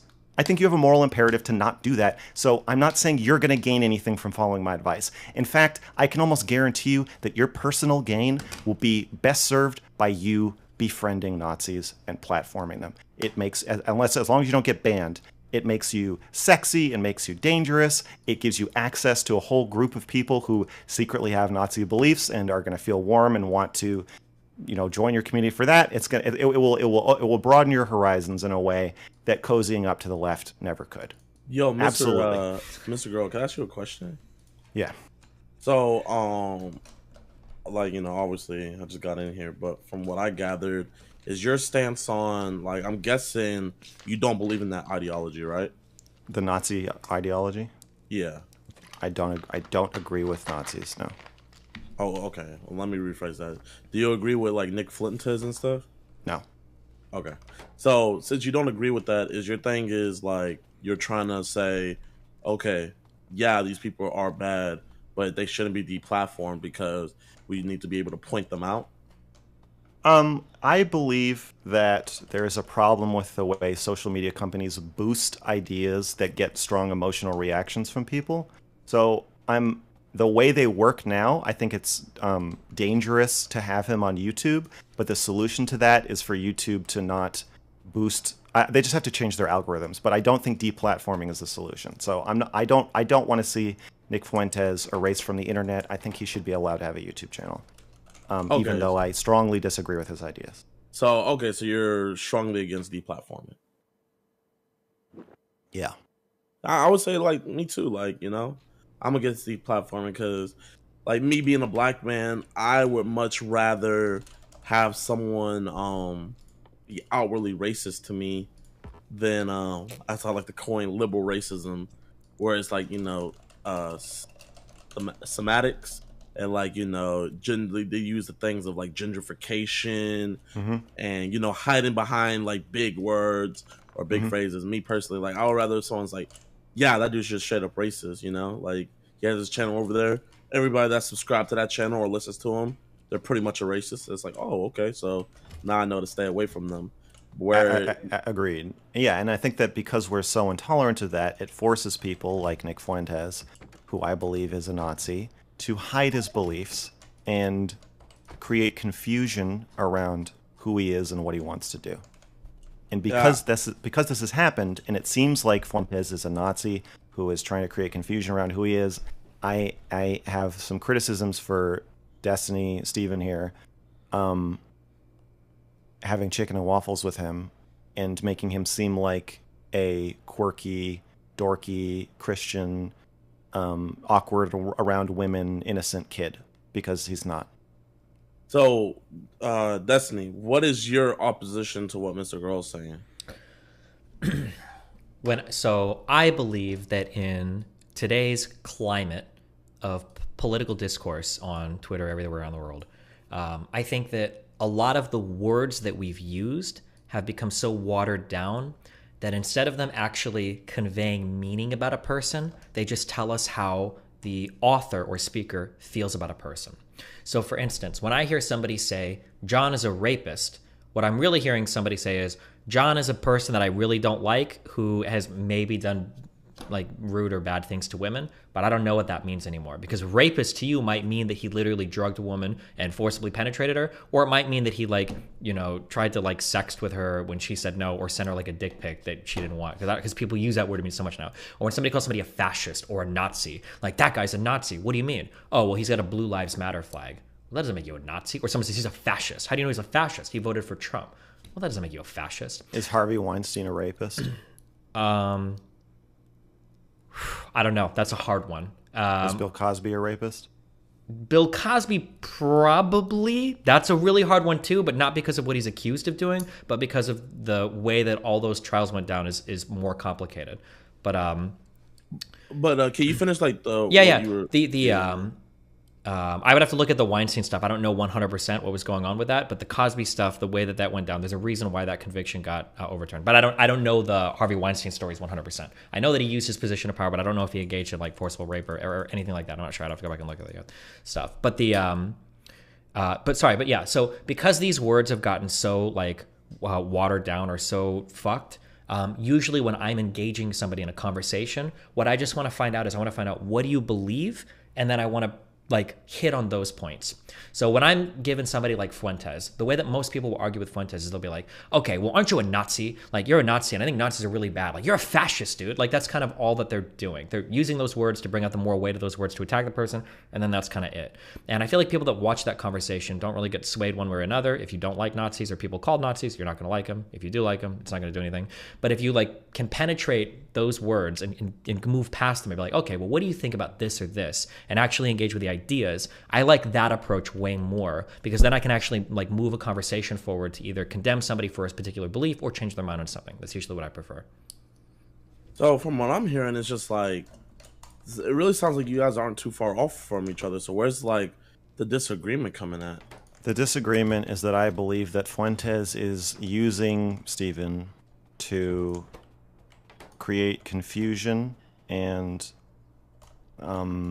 ambivalence in his fans about how they feel about Fuentes, and so they don't know what he believes, they don't know who he is, they don't know what he's doing, and I think that Steven is playing into his hands by being unwilling, for whatever reason, to come up with what he, after hours of talking to Fuentes, to either say, okay, I get who this guy is, or to acknowledge for some reason, I still don't know who this guy is. I've been talking to him for weeks or years, I still don't really know who he is enough to call him a Nazi, or to admit that he's just unwilling to use this word, or I guess any fucking word, and have a strong sense of any definition of any word as long as the conversation is centered around Fuentes. I think that I think he's boosting Fuentes enormously by doing this, and Fuentes is worming his way into Steven's community. No, I feel that, you know. I feel like he's also doing the same thing with Sneeko, you know. Absolutely. One thing I noticed when we had that big debate, like even when Destiny would interrupt him or anything like that, usually when someone continuously gets interrupted, it's like, you know what? Okay, you keep on interrupting me, I'm gone. But like you know, with him being banned and him only having his network, he can only use Destiny's platform or Sneako's platform, because let's be honest, man, who's gonna clip up Nick's shit and post it up on TikTok if it's not from Destiny's stream or if it's not from Sneako's stream? Mm-hmm. Like no one's clipping up that shit from Cozy TV and posting it. So like right. I do really think that he is using both of y'all. That's why absolutely, yeah, of course, yeah. That's why me personally, like, you know, I think I've only talked to him like twice. Mm-hmm. Like it's like, okay, I got the rundown of who he is. You know, I don't like what he stands for, and you know, I don't wish any ill will towards him. But me personally, I don't want to have him on my stuff. So I wish ill will towards his career, not towards him. Yeah, you know, that's fair enough.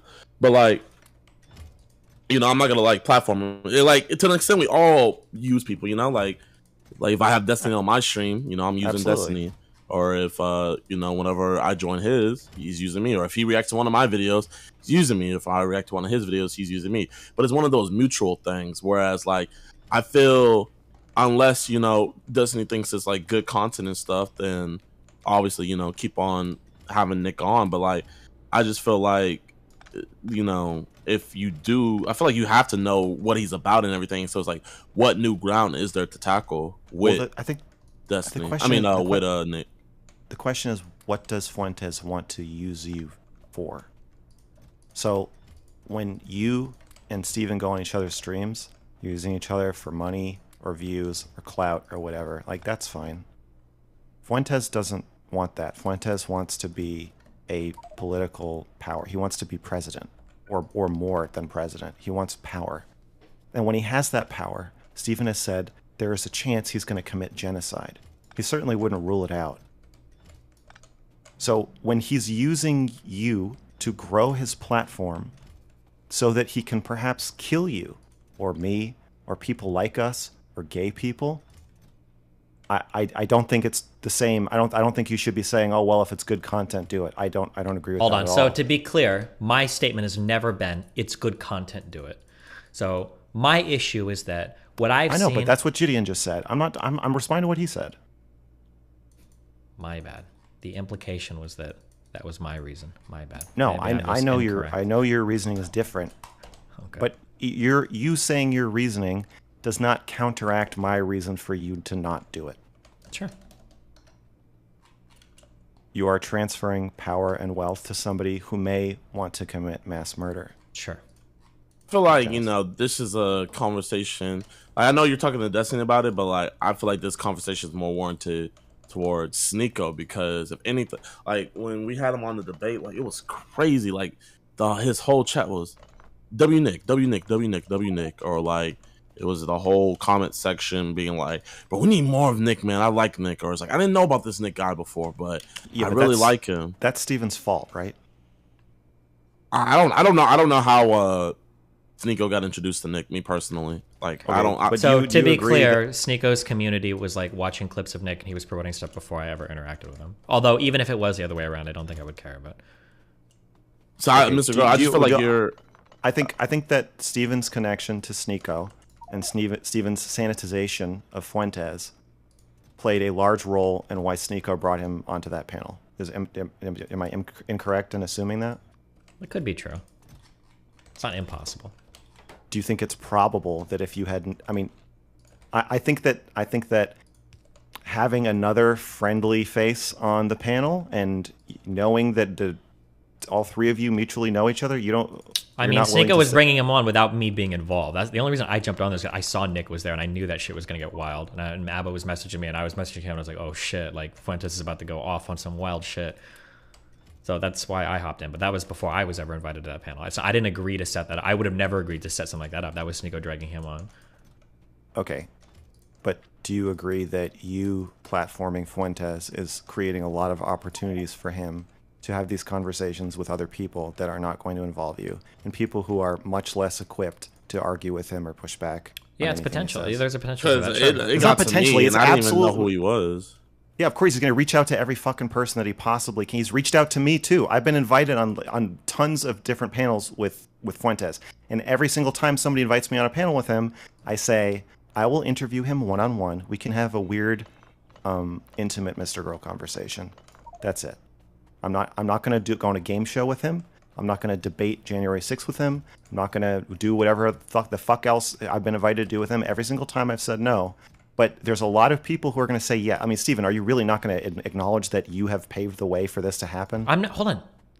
Stop trying to act like I'm hiding from owning the logical conclusion of anything that happens. Obviously, you said it's possible. You said it's possible. That's hiding. That is hiding. I'm not acting like you're hiding. You are hiding, and I'm calling it out. Do you think you've paved the way for this to happen or not? You were dead wrong. I'm just being careful with my language, especially since you were like fucking like vernacularly assassinating me with every imprecise term that I use, okay? It is almost certainly the possibility, okay? It's almost certainly likely. What the fuck does that almost certainly the possibility? That's my next t-shirt. Because the reality is you don't actually know. Hold on, wait, hold on. Okay, let me ask you. Do you know 100% that Nick, hold on. Do you know 100% that Nick would have talked to Sneeko if it wasn't for me? That is not. No, stop. Answer that question. Answer the question. Do you know 100% that Nick wouldn't have talked to Sneeko if it wasn't for me? I don't know that for 100%. No, stop. No. The answer is no. You can't know that. You can't know that. Okay. So don't tell me that it's 100%. So I will be honest. I'll tell you. I didn't say it's 100%. Okay. I said then I'm being clear. Probable. Probable means 51%. Okay.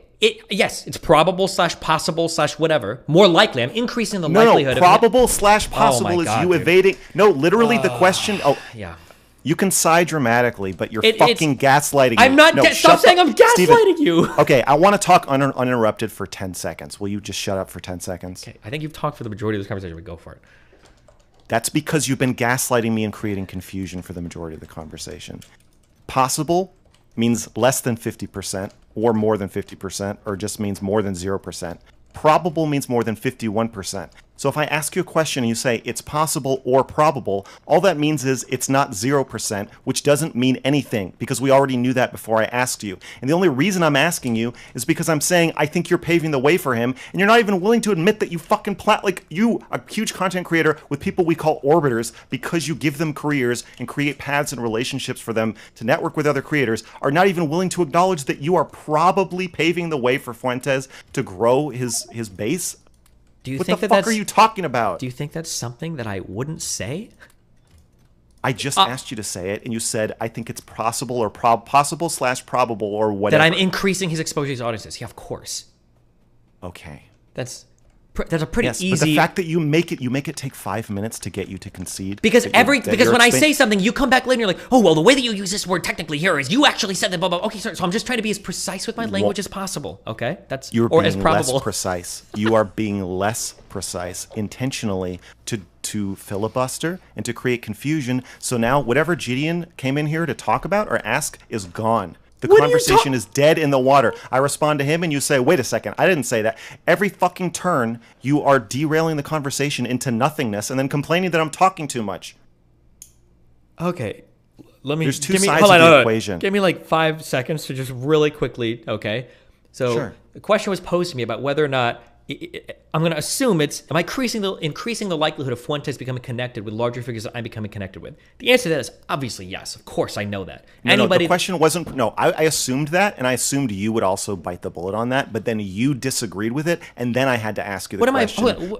Because you stuck your foot out and tripped me while I was in the middle of making a different point. Then we had to have a 5-minute side conversation about, does it help your career to talk to Destiny?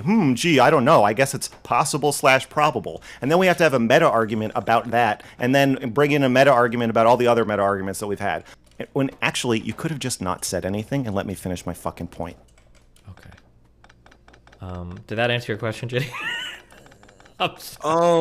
Yeah, man, I pretty much followed it and everything. Do you see that he is being slippery? Who? You talking about Nick or no? Steven is being slippery. Nick, Steven, what's the difference of this? I'm sorry. I just feel like Destiny, you know, because I feel like he's trying to do the right thing. You know, whenever Nick does come on these platforms, he tries to debunk it for everybody. But I feel like also Destiny has to realize that, you know, what might be sound and true for most people, it could sound like, you know, quote unquote woke liberalism, or, you know, someone just has to interject and be like, oh, you stupid lib. And like everything he's saying is negated. So, you know, it's sad, but like, you know, it's going worse today. Like younger kids are more siding with conservative views because, you know, the liberal side is kind of a little bit overbanned right now. And all those conservative views, although some are good, you know, you have the bad ones, like Nick slips under, you know. Wait, Gideon, you're going to catch a stray bullet right now. Because I'm pretty sure you platformed the Ku Klux Klan in your video by giving them a full-on interview. What's the difference between what you did and what Destiny's doing? Have the people that Gideon interviewed from the Ku Klux Klan... I want Gideon to answer, and then you can go. Also, real quick, wait, before you answer that question, because I was trying to trap you right now. It's possible that your thoughts could have changed since then as well. Just giving you that out, but go ahead. No, I'm gonna be straight up. Like, you know, yeah, he's platforming him. Yeah, I platformed the Ku Klux Klan. But my thing is, you know, it's one thing if I go there one time and do it, and, you know, I leave it at that. But what my thing is like, you know, I platformed Nick too. He was on my stream. Like, there's no ifs, ands, or buts about it. My name's in on it, so I could. I think it's worse to platform the Ku Klux Klan than there's Nick Fuentes, but that's just me. But what I'm saying is, it's like if every video I'm over here trying to tackle new ground with the KKK, it's just like I'm just straight up, basically, in part, just becoming a, you know, KKK hub mind just to have them talk. That's what I'm saying. It's just like it's one thing talking about it, but like. If there's new, because like how long have they been beefing for years? Like I don't know how long you guys has been beefing for a long time. No, I'm talking about you and Nick. Like how long have you? Sorry, yeah, probably like 5 years, maybe. Yeah. Yeah, so it's like, you know, if you don't like his views and you don't agree with anything, like what my point is just like, you know, what new ground is there to tackle? Okay, Gideon, I have a couple things to ask you. But hey, Abba, you smart, man. You got me there a little bit. No, he didn't. No, he didn't. Don't worry. He didn't get you at all. He was just gaslighting you. He's just fucking with you. It's a fake argument. So, did any of the people that you talked to from the KKK, are they streamers to your knowledge or content creators? The biggest content I think they make is just them preaching at their church and putting up billboards, so not too much influence. Right. To your knowledge, do any of them want to be, or are they to have a career in politics where they're connected to Congress people and trying to become president of the United States? One of the KKK guy's son is like a district attorney. That's cool. You know, I don't know what other power they hold. Okay, but you didn't really help that guy's career by doing this, I guess is my point. That they're not trying to plug into your social network, right? These KKK guys, they're not showing up on your panels, or you're not seeing them. Like, here's what happened to Steven. He did some content with Fuentes, and then he looks at it on his stream, and he sees a bunch of black guys hanging out, and then so all of a sudden Fuentes is there. Is that shit happening to you with your KKK people? Like, are you seeing like a bunch of people that you know, your colleagues, streaming, and then all of a sudden one of those KKK guys is there, and he's like, "Oh, hey guys, it's me from Gideon's stream. Now I'm famous." Has that happened to you? No, that hasn't been happening. But okay. what I will say is, that's you know, pretty different. like, it is, but I feel like it's a different case though, because, you know, yes, mine's a bunch of old white guys. And, exactly. You know, that's probably why why it wasn't. Yeah, that's why it's not the fucking same. It's not risky for you to talk to those people because you know that you're not actually you're not giving them a career. Most likely, you're not transferring a huge amount of power and wealth and audience to these people, and they don't even want it. They weren't trying to do that. Also, last question: those people that you interviewed, they're not lying about their beliefs, right? They're out KKK members, and they are open about their racist beliefs, and they were open to having them genuinely challenged. I think it's a little different from Fuentes lying about what he believes, explicitly saying, "I'm going to hide my anti-Semitic, pro-Nazi beliefs in jokes so that nobody knows what I'm saying and nobody can call me out on anything." That's not true. I mean, they did soften a lot of their approaches to their racist ideology. They were very diplomatic in their response. One can easily make the argument that the way that they presented themselves in the Gideon video was incredibly deceptive in order to make themselves feel more appealing and neutral when actually they are far more insidious. We have no way of knowing because we can't get into their heads and shadow box them. But that's possible. But have they ever stated publicly that they are going to lie about their beliefs so you don't know what they are? No. I repeat that. Have these KKK guys that Gideon talked to ever stated publicly, "I am going to lie about my beliefs so you don't know what they are"? No. But my mic is overblown right now. I don't know why. Gain is up, volume is low. That's what it sounds like anyway. But all right, is this better? Yes. What did you do? Wait, what did you do? I just turned down the gain. Oh, do that every time. Okay, sorry. Go ahead. Okay, so Fuentes has said that. Fuentes has said, to create plausible deniability for my anti-Semitic and Holocaust denial beliefs, I am going to pretend that I'm joking when I'm really not. Okay, so he's admitted to the fact that he would lie for his own benefit. I don't really care. It doesn't really change anything for me because I feel like everybody would lie for their own benefit in order to further their cause. Okay, so then why do you ever interview anybody? You actually don't see a difference. So if you and I were going to do a stream, and right before I did the stream with you, you saw me say on Twitter, "Hey, I'm gonna lie to Abba about everything I'm about to say because I think no, that's not the same thing. That's not the same thing. What you're saying is that he's saying he's going to lie to me before the interview. Well, the difference between what you're saying right now and what you stated before is people admitting, like, yeah, there's situations in which I would lie to further my political goals. Not the same as him saying, I'm going to come on this interview and specifically lie. In fact, Mr. Girl, I could imagine... Okay, go ahead. That's not the comparison I'm making. I'm saying just because you imagine that people lie to help themselves, that's different from a political pundit whose sole goal in life is to spread his political views and gain political power, saying, not just I'm going to lie about X, I'm going to lie about my desire to genocide people. I'm going to lie about the fact that I am a Nazi, and I'm going to make it into a joke. Do you see how that's different? Interviewing somebody like that and then saying, well, we can't really take what he says at face value versus just interviewing somebody. Maybe that doesn't change anything for you? It doesn't change anything for me because when it comes to the political sphere, I feel like the vast majority of them will lie in regards to their positions on things in order to further their political cause. So for me, if you're asking me whether I think one or the other is more honest, I think most people would agree that they probably would prefer the person who says they admit to lying than the person when the average person lies. You might imagine what they're lying about, right? You can imagine if you could peek behind the veil of the lie, you would see something. For most people, that something is not genocide. What Nick Fuentes has told us is that it is. He's saying, the thing I'm hiding is that I'm a Nazi. So you can say, yeah, anybody could be lying, so who knows? But with Fuentes specifically, the thing he's hiding is that he wants to commit genocide. Okay. All right, so now bring this back to the original Do you care argument. about that?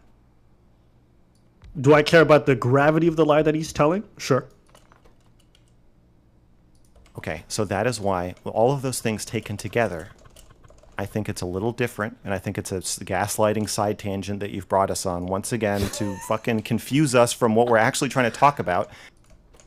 That's why I think it's pretty different for Jidion to interview the KKK in a conversation where he has pretty much control over what's going to happen in the aftermath of this conversation. And me pointing out to Steven, hey, you've kind of set this Fuentes guy free, and now he's inviting himself onto panels with people and reaching out to people that he never would have had access to in the first place. It would have been really weird for you to be on a panel with like, for a Nazi to be on that panel. That would be really weird, but Steven's made it not weird. Now it's not weird to see Fuentes show up anywhere.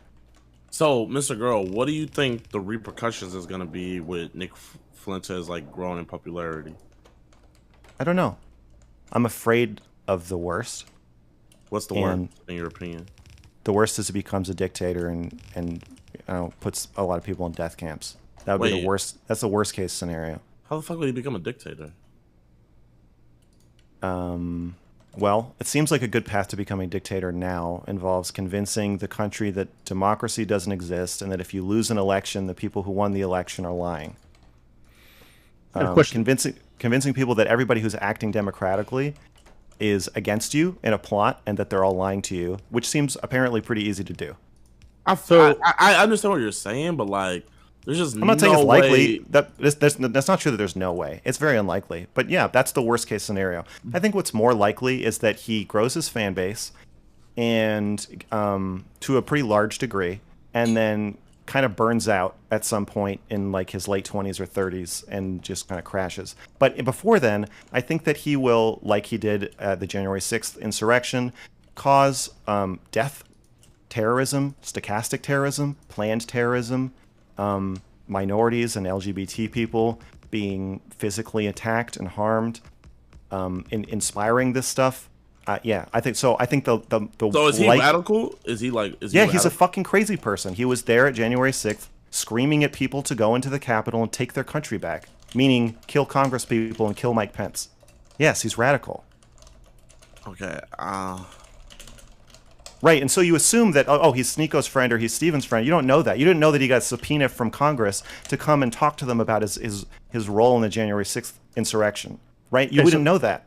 He seems just like, you think he's just another funny conservative, but he's actually a fucking crazy person, and he's been let into your living room by Steven. He's a Nazi. He's a literal Nazi.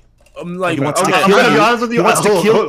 Hold up, Jidion. I want to ask you. I want to ask you a question. When you hear the word Nazi, Jidion, do you get like a shiver down your body? Do you give a shit, or am I the only one who's just like, I hear Nazi, and I'll be honest with you, I don't even know what that shit means anymore. Bro, now when I hear Nazi, I just think of like white people with Confederate flags. Like I don't even. Okay, like, let me tell you what it means. Because I hear him, and listen. Obviously, me and Jidion have had extensive conversation about how bad we think he is. So it's not like we're sitting here not thinking he's an absolute terrible person. Absolutely, both agreed on it. But it's just funny hearing you go off about this and just using the word Nazi. Because to me, honestly, I don't really care about the term. I just want to know what his fucked up positions are, because I feel like that's far more relevant. I just feel like you think like he's gonna be like Hitler and like how Hitler like grew in political power. Yeah, I feel like you think he's the next Hitler, and I don't think he's ever gonna be that. And I think the issue that probably me and you also have, Jidion, is we've heard so many people use the word Nazi for like innocuous forms of like minor or even like non-real racism, that now I hear the word people use it and I'm just like, bruh, like what is this supposed to mean? You guys have butchered this word so bad. I'll tell you what it means. It means that he's a fascist. Yes, I don't know what that means either anymore. I'll explain that now too. It means he doesn't believe in democracy. It means he wants a top-down authoritarian government with himself as dictator. It means he wants to impose his beliefs on you, and he doesn't want you to have free speech. And most importantly, it means he believes in ethnic cleansing, meaning he wants to kill you, kill your family, kill me, kill my family, kill gay people, kill anybody who doesn't fit his perfect idea of what a good genetic specimen of the human race is. See, if you'd have just said that, you probably would have got me to listen a lot more than if you just said he's a Nazi. I really don't care about that word. Well, you should. Well, I appreciate you telling me what I should care about, but I just told you I prefer. Doesn't sound like you do. No, I don't. But the other stuff that you mentioned, that's way more interesting. That's what I'm trying to say. So as a normie, okay, someone who's not part of this debatosphere or whatever you guys got going on. No. I'd rather just hear the policy. The reason you don't want the reason you don't know what a Nazi is because you are a terminally online debate bro. That's why you don't know what a Nazi is. A normal person, if you go up to them on the street and you say that guy's a Nazi, they don't say, "Oh, this word is so overused. Oh my God, everybody says everybody's a Nazi." They know what it means, especially a older person. Like yeah, I would bet $100,000. I would bet $100,000. I would go up to 10 normies on the street, ask them what a Nazi is, and each of them would give me mostly incoherent examples, not examples, definitions of it. I would bet. I will put my life savings on that. The fact that you sat there and said, "Was that?" Yeah, that's obviously true. If you ask somebody what a Nazi is, they're going to say somebody that doesn't like Jewish people. That's going to be or they'll say World War II Germany. That's what they're going to say. They're going to have no idea. World War II Germany is a fine answer. Hold on. No, because that is what I'm doesn't saying. describe I'm saying Nick when Fuentes. I'm saying no, it does. I'm saying look at pictures. Oh my goodness. Like, I know. I'm so soy. I'm so soy, Steven. I'm so overreacting. Hold on. I'm telling you. Let me finish. Hold on. I just said like 4 words, okay? The fact that you would appeal to older people knowing what a Nazi is. When we went through a whole era of the Red Scare, where my mom and dad think that every fucking Democrat is a communist, means that obviously older people don't have good grasps of what these terms mean. Okay? And before we got into this era of politics, when I was younger, Democrats are communists is not the same as not knowing what a communist is. If you ask them what a communist is, they're not going to say Hillary Clinton or AOC. Yeah, they absolutely would. They're going to say Stalin. No, they're going to say no. If you say to somebody on the street, give me your best example. Give me your best example of a Nazi. You think that they're going to say what? Bush? If you ask somebody what is a communist, they're going to say somebody that is for big government spending. That's what they're going to say a communist is. If you ask any person on the street, you are lost in the debate bro sauce, my friend. Hold on. No, this is from my real world. This is before I ever got into online. This is when I was a kid. If you walk up to somebody on the street and you say, Give me who. When I say the word Nazi and you have to name one person, who is that person? Hitler. The answer is Adolf Hitler. And that is a great comparison because he believes the same thing that Nick believes. And in fact, Nick said on a Twitter space 1 month ago that your community is like a group of autists that have decided to embrace being gay instead of embracing Hitler. Is that supposed to have like a big emotional impact on me, or? No, it's supposed to have a big emotional impact on your audience that it doesn't have an emotional impact on you. It's supposed to show you, Jidion, and Aba's audience, anybody who's watching, that you guys are not equipped to deal with this. You don't know what the fuck you're doing. He is a sophisticated political operator who's convinced you that he is just a sweet little innocent incel, blah, blah, blah, and you think your $100,000 in your bank account and you being able to walk around and say, oh, if I ask 10 people on the street, like you know everything and you know the political climate of this country, and you say, oh, he's not like he's going to go to Hitler. You don't know anything about Hitler's rise to power. You don't know where Hitler was 2 years or 3 years or 4 years before he became dictator of the country. He was sitting in a jail cell, embarrassed and alone, with no party to speak of, after committing an act just like the January 6th insurrection. But you guys don't know that. You are so in over your fucking heads that when I tell you Stephen has let this man who wants to kill you and kill your family into your living rooms, your response is to say, oh, well then why did you call him a Nazi? I object to the... You don't fucking care. You don't care. Yo, Mr. Girl, like, I'm not gonna lie, like, if everything you're saying is true and, like, he's gonna be like the next Hitler, like, you know... Maybe just platforming's not the only option. Sounds like you want to go to like war, like no, I don't want to go to. I don't want to go to war. No, absolutely. Bro, I don't want to. I don't want to go to war. I want you to be informed. But like you're saying that he could be the next Hitler. Bro, he's not. A lot of people could be the next Hitler, but he is the only person I know of. Bro, you're gonna have to go get a strap and go. Go have a 1v1 with Nick in Nuketown. I think as a Jew, that is your responsibility to save your people. Why is that, Abba? I mean, considering the history, Abba. I'm just saying, considering the history. I'm just saying. Abba, you can play the race card if you want, but there's a lot more of your people in this country than there are of mine. I'm here to save you. Can we turn the temperature down? I'm in Portugal. Can we turn the temperature of this conversation way the fuck down? Okay. You're in Portugal. So is it? No. I don't want to turn the temperature down, Abba. If you think that a Nazi growing in power in this country is a Jew problem and not a black problem, You are out of your fucking mind. This country is 0.5% Jewish and 14% black. Yeah. But I'm just saying, you feel really pressed about it. I don't feel as extreme about it as you do. That's but because yes, you're naive. Maybe you're way more educated on world history and all these other topics, and so you know. But the moment you told me that you think that people really know what a Nazi is, or they can give you a good definition, or they can tell you who an accurate communist is, and they would say Stalin, I realize that you are very disconnected from the general populace, because regular people would not say that. If you, Gideon can also speak to and this. I think hold that on. I'll just finish, because you love filibustering. So I'm gonna finish. I think Gideon would probably back me up on this in saying that if he asked most of his crowd who they think someone is a communist, they would not say Stalin. Gideon, what do you think? Yeah, man. I don't even think a lot of my friends even know what a communist is. Do they know who Hitler is? Nah, man. Who's that? Stop. He's fucking with you on the last one, but I think he was serious on the first one. No, I'm actually being serious. Like, I don't know who that is. Who is it? Now I don't know if he's joking or not. Abba, is he joking? I actually don't know anymore. Yo, listen, young people are different, man. Young people are different. You be surprised. Wait. I'm pretty sure if I go to most, I'm not even joking. Is he like I'm not even joking. Like Hitler? He's fucking around. He's got to be fucking around. Or is he like, a misogynist? Like, it sounds like he said hit her. I don't know what he said. I respect Gideon just sticking with the troll. But no, Gideon, seriously, I'm asking you seriously. Oh, he's doing the thing you said, like just leave it out there. Don't like apologize. Yeah, exactly. If you learn from this guy on how to tell jokes. All right, I got it, dude. I got it for the future. Yeah. Okay, thank you, Gideon. Yes, I'm glad. See, there's been progress tonight. But Gideon, I'm seriously asking you. Okay, if you went to your audience and you thought you asked them like, who's a communist or who's a Nazi, who do you think they would point to? Who I think they will point to? You said if you had to name one person to represent the definition of the word Nazi, who do you think they would say? Definitely no one in prior history. I feel like they would, in all honesty, I feel like, low-key my audience, they would say, some of like the woke commentary YouTubers are Nazis today. So, yeah. All right. Well, I just don't believe you, but that's fine. No, but I mean, it's not really relevant. It's not really relevant to the point I'm making. The whole point I was trying to make. To be clear, conservative commentators, when I was a kid, used to call them. They would say feminazis. Like that was where I remember learning that term growing up. Like Michael Savage and shit. Yeah, that's fine. Or Michael Savage was I don't care. Anyway, my point is that you have let this person into your circles. If you're Gideon, if you're concerned about seeing this, and you're like, oh, who is this guy? Why is he reaching out to me? As I said, the thing that set us off on this whole tangent is that is Steven's fault.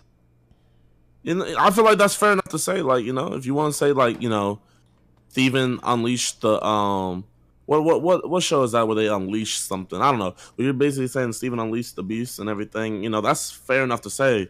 But I feel like you're fearing. Like, I feel like your theory of him rising to power is theory. Like you asked me the worst case scenario. But like, I feel like your worst case scenario is what you think is going to happen. That's why, because I feel like you wouldn't be I don't think that's going to happen. I told you what I think is going to happen. I think a realistic thing that is going to happen is that he's going to grow his fan base, as it's already pretty large. It's going to get larger and include some of your fans. Some of these fans are going to become radicalized. They're going to go try to break into an FBI building or break into the government, and some Secret Service agent is going to shoot them in the fucking face. Bro, but it's going to be your fault for being naive. Okay, but you're saying that that's they're the worst case these scenario. Government places. You're scared about these government places and the Capitol and stuff, but people already are being radicalized or whatever the word is. Yeah, I don't want to add to it. And I think as somebody who has an audience, shot the people up in Buffalo. Yes, exactly. More of that. Yeah, more black people getting shot in grocery stores. Except this time, some of that blood splashes onto your hands because you didn't do a good enough job of stopping it. But my point for all of this is that like stuff like Buffalo and stuff like Trump and stuff like Christchurch, that's all already happening. And it seems like this idea of people die every day. No, people are murdering each other every day. Doing more of it is bad. Or who blood does it go on for all these other? What I'm saying is that our inability to engage with all of this and to just sweep it under the rug and say, great replacement, what's that? That's racist. Trump, who's that? He's a fascist. Nazis, what are that? They're bad people, KKK, blah, blah, blah. Blue Lives Matter, those guys are fascists. Those guys are bullies. That engagement in society is not working. That strategy is not working, and people on the left have lost the ability to engage with the other side. And calling people Nazis and calling people fascists doesn't get us anywhere because those words don't mean anything anymore. I would rather have somebody... The side of Nazis is a microscopically small side. There is nobody even really recognizably representing that side who has a platform except Nick Fuentes is now, thanks to you, the most powerful Nazi in the United States of America. Fuentes was... Have you watched AFPAC? Fuentes already had like a conference with like 1,000 people and like actual Republican lawmakers. How about 500,000? How about 1 million? How about 5 million? You are the one who just plugged as long him as I into get a the percentage YouTube of his algorithm. donations on Cozy, okay? Because if he's getting that many motherfuckers off me, yeah, Jesus let's use Christ. semi-irony. You know what my worst fear really is? My worst fear is... I'm sorry. You implying that I'm going to get him an audience of 500,000 and now you're attacking me for using semi-irony. My bad. Destiny, do you not see what you fucking did? Yeah, you unleashed the monster on us. He's the most powerful Nazi in the fucking world. He's gonna cozy all of us. My worst fear is him and that his shitty ass green screen. Even though you have made a terrible showing in this argument, and that you have gaslit me and made all of these side tangents and jerked me around and created confusion and changed the subject 500 times, and even though I can see you doing it, that I didn't do a good enough job of calling it out because I love you and because you're my friend. And that all of those stochastic terroristic acts are going to happen, and I'm going to feel like it's my fault. That's my worst fear. Okay, well, doesn't that make you a bad person to prioritize your friendship over the fact that you could save hundreds of people? Yeah, maybe. Right. Because I would argue that if I've heard you didn't want to tell your friend the truth, because you didn't want to hurt their feelings instead of saving hundreds of people, I would argue you might be an even worse person. So then let me make it as clear as I can. I want you to go in on Steven. Don't hold back. Tell him everything because you have a duty to no. If you honestly believe the threat is as imminent as you say, you have a moral imperative. I think that's the word you used earlier. I'm learning. To tell him the truth and not back out. So go. Steven. Hi. I think that you're gambling people's lives here. I'm aware of that. Okay. And I think that you have a moral imperative to not delete threads in your subreddit giving you pushback about this. I think you need to take in as much feedback as you possibly can. And I think you, if you're going to engage with Fuentes, I think you should be much more careful, as I've already said. Okay. Destiny, can I say something too? What would you like to say? I, as a proud LGBTQRST VWXY and Z non-binary member, would like to say I feel really at risk right now that Nick is gonna bust inside my house and cozy my asshole. So I hope you can sleep at night with that in your mind. I just so let it be known that I don't support or approve of Jidion's messaging here. Okay. I just want do you see how the irony espoused by you around this topic, the tone set by you in this chat, is I think you contributed more. No, I think you contributed to it more than I did. That's fine. Okay. Well, but you're sure not backing me up. Like, it's fine, but you have people with audiences of millions, black people in this conversation with audiences of millions. Yes. Yes. Black people in this audience, in this conversation with an audience of millions who are more afraid of being seen as soy. But isn't that kind of the problem? They're more afraid of being seen as soy than they are of watching more. I'll respond. Watching more mass shootings where minorities are targeted. Okay, all right, I'll respond. So since you were talking about black people and you're referring to me as part of the ensemble, it's not that we're afraid of being soy. That's never even crossed my mind. Maybe subconsciously, maybe there's some operating that you can see that I can't. But I would say that probably at least, sure. Hey man, listen, you want arms hair psychologist? You can see it, then congratulations. What I would say is that as somebody living in North America and you constantly have the news thrown at you all the time, you're constantly told about imminent threats every single day coming from left, right, center, Nazis, communists, all this stuff, that at some point the terms start to lose meaning and you start to disengage with the conversation, because if you don't try and internalize all these things that everyone's trying to convince you are real threats, becomes too difficult to parse through. And so as a natural reaction to this, when I hear the term Nazi, I shut my brain off just because I've heard it used so many times about things that never turned out to be. Hold up. Shut your brain off. Let me finish. Let me just finish. You should do it in private. Let me just finish. You shouldn't shut your brain off and talk to millions of people at the same time. All right. So, because you're not letting me finish my thought, I'll just speak over you as well. So, as a result, when I'm online and I'm seeing this stuff and people are telling me this is a threat and this is a threat, I have to parse through certain things and be like, I don't really see that as a threat, or I don't see this as a threat. When it came to Nick, that came as a complete surprise. We weren't ready for that engagement. We weren't ready for that conversation. But it's not like we've come out after the fact and be like, Nick's a great person. We can't really have him on. We pushed back on him to some degree on the panel itself. But even after that, we haven't tried to engage with him or try to be crazy about it, because we don't have the aptitudes to talk about the stuff that he's talking about. So I reject the notion that we somehow come online and try to make him very palatable to masses. If anything, you are making him palatable. The first thing you did was come into this conversation and compare Fuentes to Jidion interviewing KKK people, and then argue with me about it for 10 minutes. That is exactly the kind of anti-soy, trying to make yourself look cool, getting a dunk on Mr. Girl, kind of stupid ass behavior that runs interference for Fuentes, because he's not anything like Jidion. You don't even think he's like Jidion. You're not even capable of being sincere about this conversation. You shouldn't even fucking be in here. You should not be talking about this topic if you cannot be sincere about it, which is a lot of my message to Steven. If you find it so distasteful to call somebody out from a moral point of view and say, hey, I think what you're doing is wrong, then you should not talk to Nazis. You are not equipped psychologically or morally or whatever the fuck it is that you're missing that makes you not want to do that. You just should stay away from them. Okay, so the first thing, you said Nick Fuentes, and then I compared it to Gidion's talking to the Ku Klux Klan. Yes, I absolutely do think that the Ku Klux Klan is worse than Nick Fuentes. You may disagree. I don't personally care. If you were to ask me... No, I don't disagree. Hold on. No. That's not what I said. I don't want to hear any more of your fucking lies. I don't want to hear your lies. That's not what I said. You do this thing where you're convinced you were gaslit, and so you try to gaslight me into thinking I gaslit you. Maybe you're not gaslighting me. Maybe you actually don't understand what I said. Or maybe you don't remember what you said because you're not as good at communicating as you think that you are. What I said is that you compared Steven platforming Fuentes to Jidion. No, that's not what you said. That's not what you. That's what you're saying now. You're remixing what you said, and so you can go back and play the clip, but that's not what you said. You compared the platforming of Fuentes when you first came in. We're talking about what you said. Do you remember what you said when you came into the call? You said, "Well, hey, Jidion, if you're gonna criticize Steven for platforming Fuentes, didn't you interview the KKK?" You made the comparison. I'm just repeating it.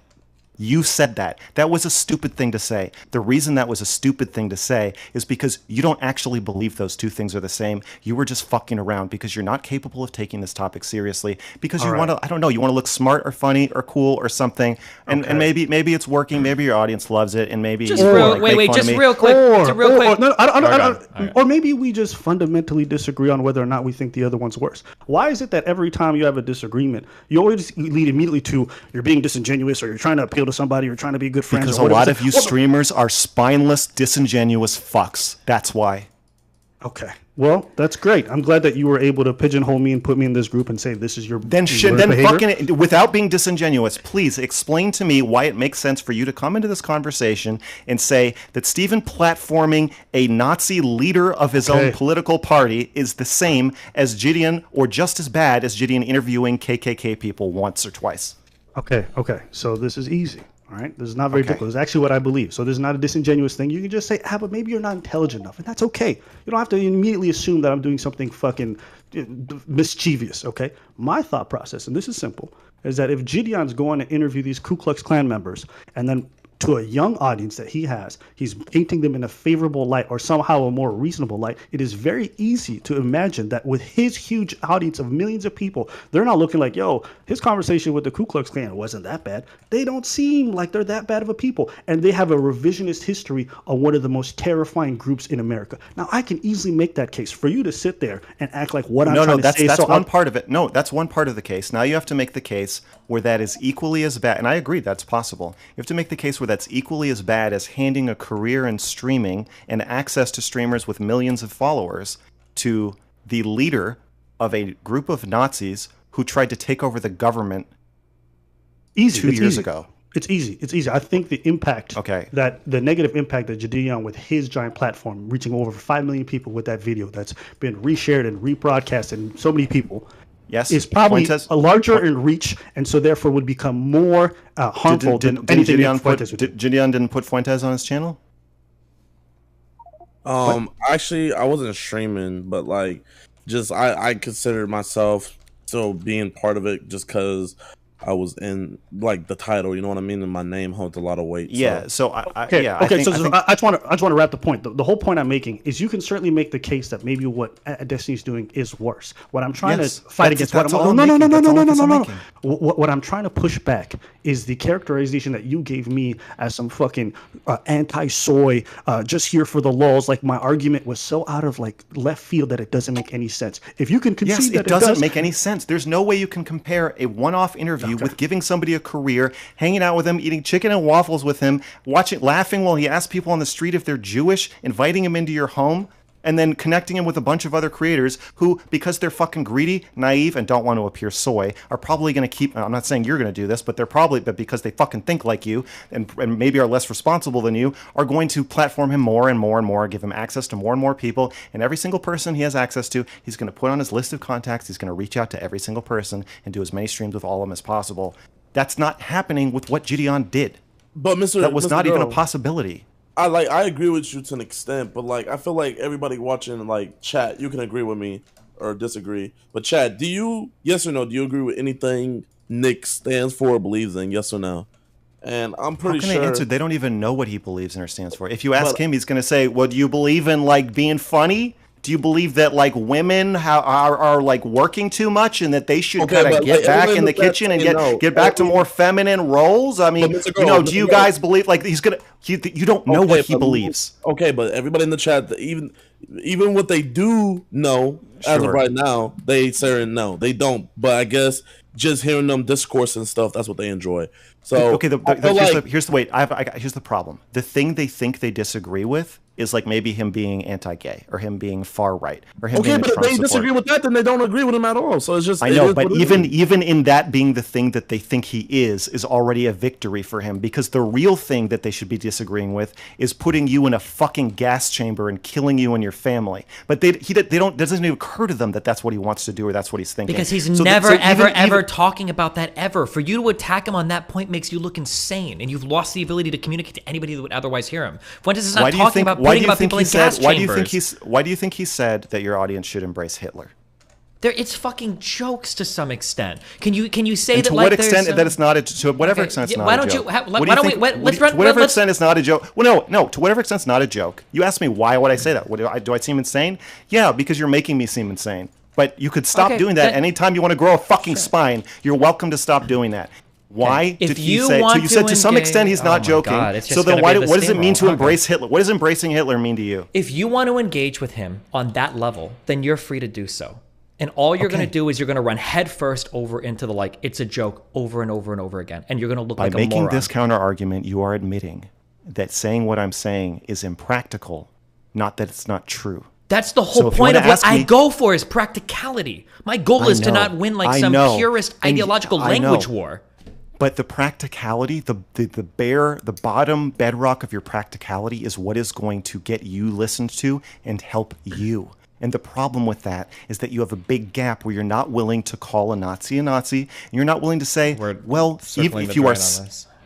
But if you're willing to call him a Nazi, he has called him a Nazi. Dude, yes, he has, and then in this conversation, he said he's not. So he's uncalled him a Nazi. He's called him a Nazi. It's going to depend on the context. Like you are changing the subject every time you talk. If you want me to respond to anything you've said, you need to stop doing that. If you want to have a back and forth, I will talk much less. Please just respond to my points. You asked me why am I saying that he wants to put people in a gas chamber? I can't respond to any of your points because you rambled for like 5 minutes, and even though I've been trying to write down what you're saying, you can't respond to my points because you're too fucking scared to. Even though that's why you can't respond. Bro, I've been doing this shit for like 7 years for politics, 12 years for streaming. So you would think that you'd be able to respond to this point. I'm permabanned off of Twitter. I'm not scared. So am I, motherfucker. I'm not scared. So am I. I'm not scared. Okay. Okay, then So whatever the fuck the hold on. reason is. Stop saying I'm scared. The reason is because we have an ideological difference. Okay, it's the same reason why I'm even talking to you in the first place. Because before anything ever happened, everybody on the internet was calling you a pedophile. But I was one of the few people that don't engage, and I don't engage with that word that way. I don't care if somebody calls somebody a pedophile. What I want to know is what do people believe. That's the only reason why I've talked to you. So you can say on one end, I'm taking people like Fuentes and I'm giving them a career. He's already got a career. He's already had AFPAC. He's already had Republican lawmakers. But on the other hand, there's other upsides to what I do, which is arguably giving you a career, which actually is a one-to-one thing, which is living. And the only reason that was the case was because the only reason that was the case was because I have my policies on language. I'm not going to look at somebody that's just called a Nazi or a pedophile or whatever and go, oh, well, that's it. I'm just going to throw the word around and engage with it. I'm going to talk to the person. I'm going to engage in a deeper level with their ideas. I'm willing to end my career to also end Fuentes's, and you're not. Yeah, I'm not willing. Why would I end my career? I mean, I think that's a bit dishonest. You weren't even gonna fight Destiny on the fact that he was saying some extreme stuff because y'all are friends. Now you're saying you're gonna end your career? Come on. What do you mean I wasn't going to? I said I'm worried I'm not doing a good enough job of it because we're friends. I've been fighting him on it. Yeah. Why did Destiny call you a pedophile? No, I didn't. But that's what people would say about him. Wait, what happened? You can go into that if you want. No, we're not gonna sidetrack it. You can do your own. Well, hold on, wait, but real quick, because that sounds ambiguous as fuck. It's nothing to do with like children or anything. It's just there was a very edgy movie. Have you ever heard of the movie called Cuties? There's like a very edgy movie. He did kind of a review of it that like dealt with like the actual substance of the movie, and a lot of people when they see that they get instantly uncomfortable, like, oh, he's a pedophile. So for a long time, that's what like everybody kind of like had called him. He's like, oh, he's a pedophile, and that was it. Did you give a good review of the movie? I don't want to talk about it right now because I feel that this is again another smoke screen, another tangent. Okay, no, okay, my bad for Gideon, if you want to talk about Cuties, because he just threw that out there, and I was like, "What the fuck?" Like, yeah, I know that's what he does. That's why I know he did it so that you'd have that reaction, so that we wouldn't talk about. I didn't have a negative reaction. But to answer your question of why I am bringing up gas chambers is because Fuentes said he wants your fans to embrace Hitler. That's what Hitler's known for. I don't know if you know that, as for putting people in gas chambers, invading other countries, and killing innocent people. Then you said, well, he's somewhat joking. To the extent that he's not somewhat joking, that's your answer. That's why I'm bringing up the Holocaust. That's why I'm bringing up genocide. Because he said he's going to joke to cover up his intentions, and then his joke is, I want your audience to embrace Hitler. It's simple as, man.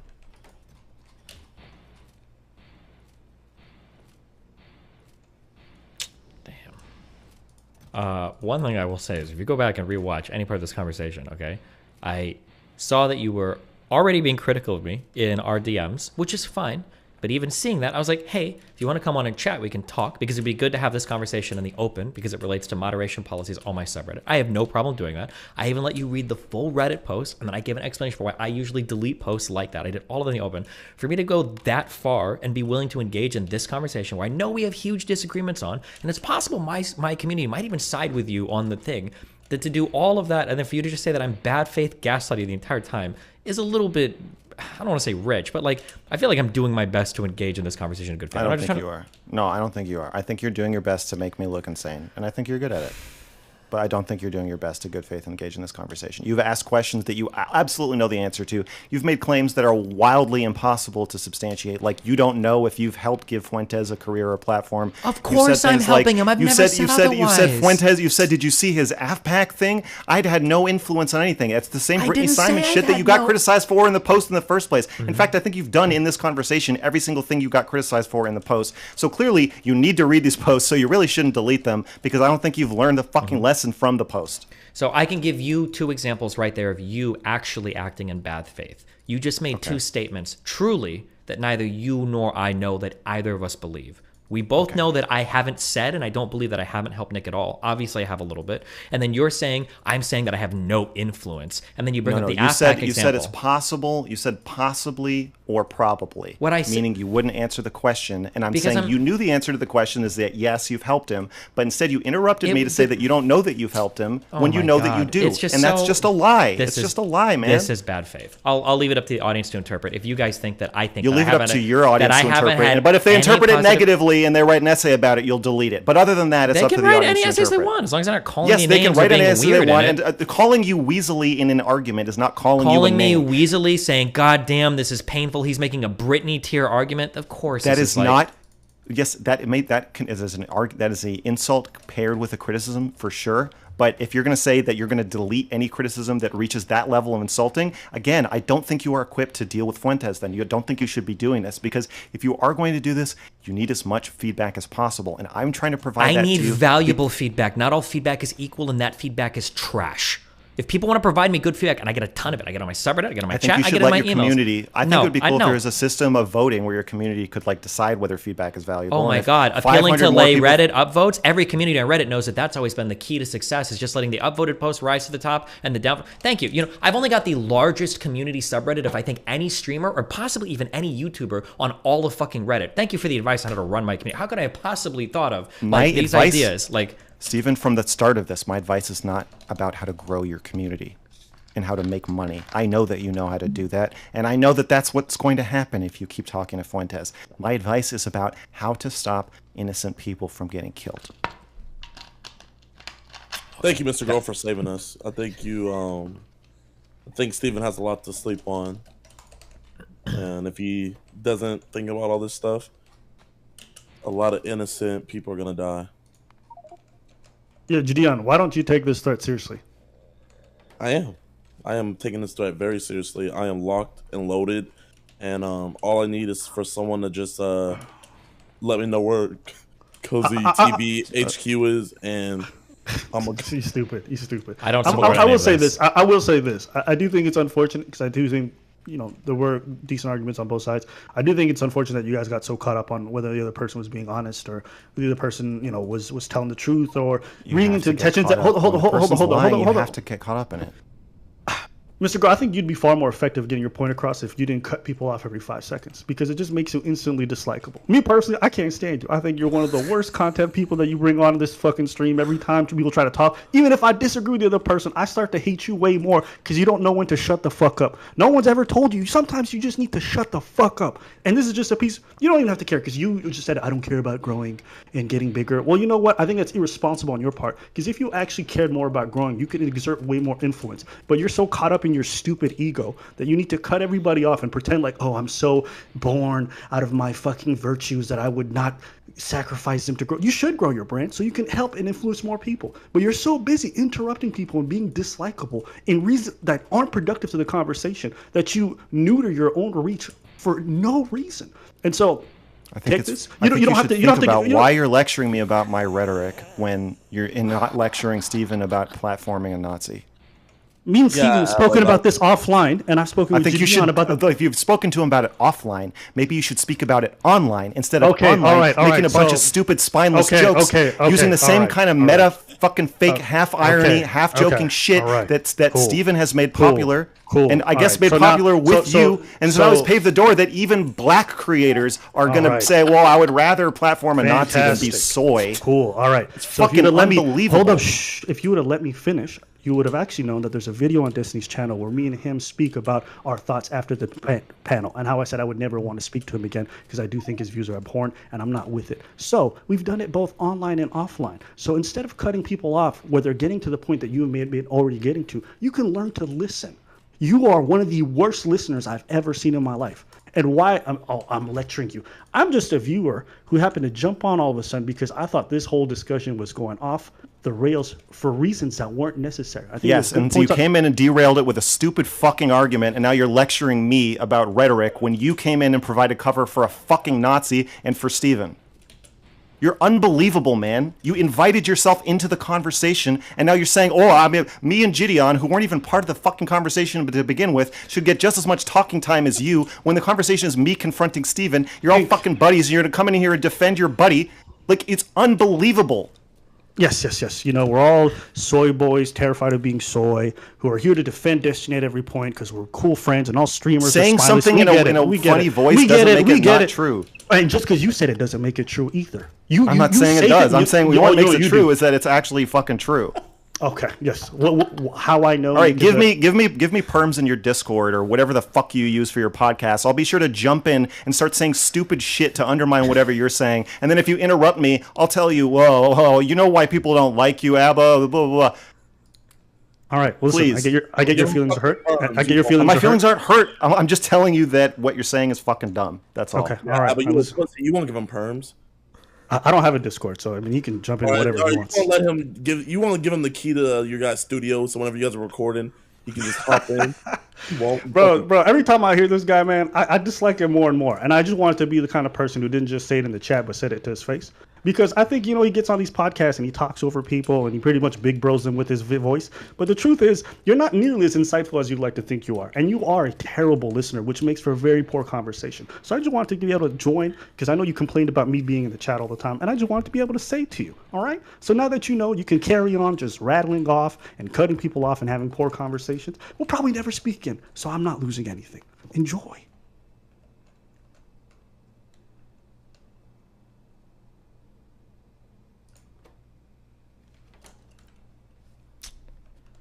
So yeah, when we pulling up to Cozy. Shut the fuck up, okay?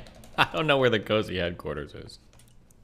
Fucking Sneeko. But Mr. Girl, the point I was trying to get across earlier is, I feel like the energy that you're exerting to Destiny, if anybody should be exerted to, it should be to Sneeko, because I feel like the dangers that you see in Destiny is so minuscule compared to from your perspective. He'd probably say the same thing to Sneeko, to be fair. That's what I'm saying, but I'm saying this energy that he has Sneeko's not gonna listen. Sneeko's not gonna listen to me. But it's a conversation to be had. So I mean, if you want, sure. If you want me to talk to Sneeko and try and be all serious, and Sneeko can make funny faces at me and call me a retard and act like I'm an idiot and he's sure, fine. I'm happy to do that. I'll get you guys together. What's your Instagram? My Instagram. Or Twitter. I don't know what you Twitter, use. Mr. Girl Returns. MrGirl. Where'd you go?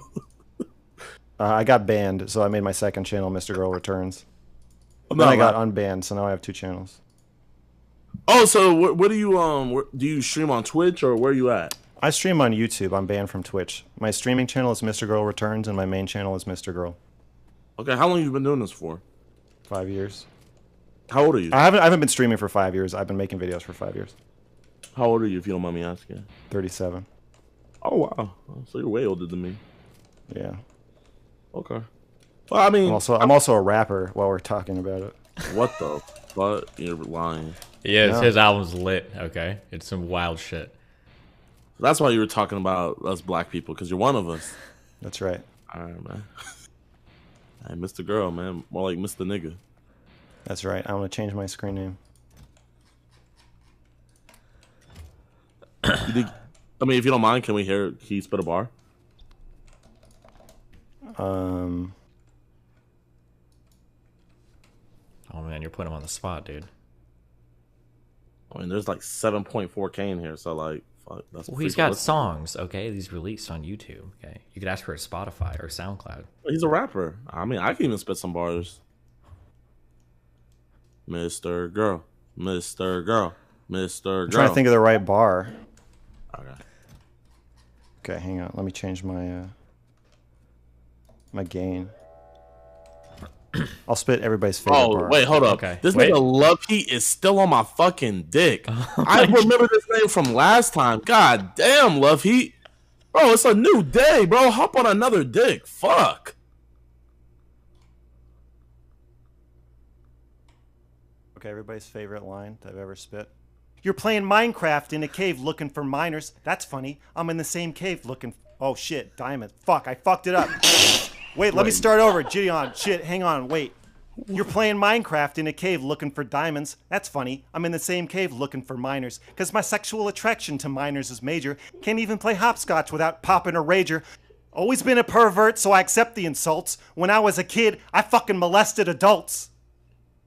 Wait, what the fuck? Wait, hold up. Nah, what the? Okay. Mr. Girl. That's my first live rap performance ever. But what is the name of that song? What is the name of that song? I can fantasize about whatever I want. What the fuck are you fantasizing about? Whatever he wants. I just told you. Okay. I feel like this is coming back to cuties. So it is. Is this like? Please tell me this is like a joke, right? It's like memeing. Gotta listen to this song. God damn. Yeah. He's got a song called "I Kill Pedophiles" too, so it's okay. All right. Oh, that's true. I do have a song. Yeah. So we fantasize about minors and we also kill pedophiles. So you know, it evens out.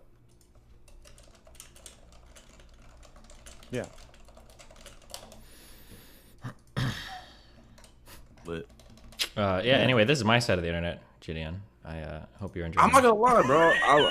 I don't think this is, you know, I don't think I want to introduce my audience to this side, but I love hopping into it. You know, I mean, I don't think your community fucks with me that much, but no, my community fucks you. They're W's in the chat. Yeah. With Dion. Am I with Dion or La Dion? You're with Dion. And they're using that W and L shit now for all the drama that happens with me. Melina was fighting with people earlier, and they're like, yeah, W Lena or L Lena or whatever people are.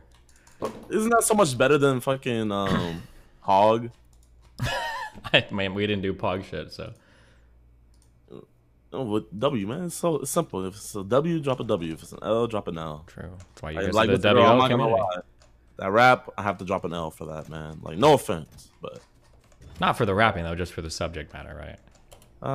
For both. Wow.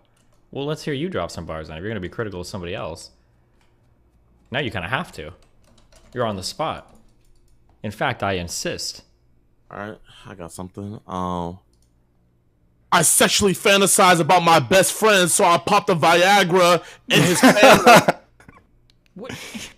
Now he has a raging boner, and he doesn't know why. I flick it all the time like a door stopper. Bring, bring, ding, ding, dong, dong. I was just off the dong. Dang, you didn't even write that? I didn't write that. Man, I'm glad we could bond over music. True. That's what brings us all together in the end. Hip hop. All right, well, Steven, you got anything else? No, that's all I got. I don't hate you. I'm not mad at you or anything. I don't know if sometimes you think I walk away from these arguments really upset.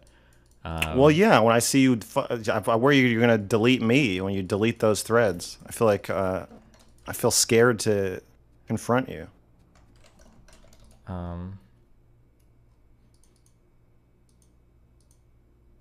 Okay. Well, I'm not going to delete you. Don't worry. I'm not going to delete you either, buddy. Thanks. Yeah, I am mad at you, but I still love you. Okay. I love you too. Be careful, babe. All right, you too. Bye, Gideon. Nice meeting you. Nice meeting you too. Man. Oh, man, that's... You came in at a heated moment. I know. I honestly wasn't gonna say anything. I didn't even know you knew I was in here. I just joined. I was just because I wanted to like listen, you know, not just watch the stream. Gotcha. That was something. It would have been crazy to get a cameo from Nick. That would have. Why do you want to drag him in here? Because he wants to chat. I do not want to talk to Nick. Okay. Abba, stop muting yourself. Unmute yourself. Mr. Girl's gone. You see, isn't it crazy how Abba muted himself when Alpha was in the building, but then once the Alpha leaves, he wants to unmute himself? Is that what's going on? It's crazy, right? I mean, I said my piece. I wasn't going to say no more. I'd have looked like a fool if I was like, that's all I got to say. I'm like, actually, I said my piece. I'm good. I don't want to derail the whole conversation. I'll let you have your moment with rap. Shit. Your whole community is saying bring Nick. No. Well, I don't want to force either of you into that conversation if it's awkward. But I think it'd be good content for you. So me and him can head out and we can let you do your thing. Yeah, that's all I'm here for is the content at the end of the day. Listen, there could be an army of Nazis, but as long as they're like tier 4 sub to me, it's all good, all right? You know, I got big companies to work with, so I gotta, you know, I like. You got a bright future ahead of you. Don't let me sully your name, okay? Yeah, you know, I gotta sell out to the Matrix just a little bit, you know. So everybody in the chat, drop W stream right now. W stream. You don't have to worry about Destiny ever biting you in the ass later with like articles, because Destiny's a girl's name and girls are never problematic. Shut the fuck up. Yo, Alba, text me your number. on a. You want my phone number? Yeah. You got WhatsApp? Bro, Oh my fucking, God. I'm not foreign. The fuck? Uncultured. All right, we'll get off. Destiny, have fun. Have Bye, fun. Destiny. Bye, guys. Oh, I didn't leave. I thought I left. Damn. Oh, Jesus.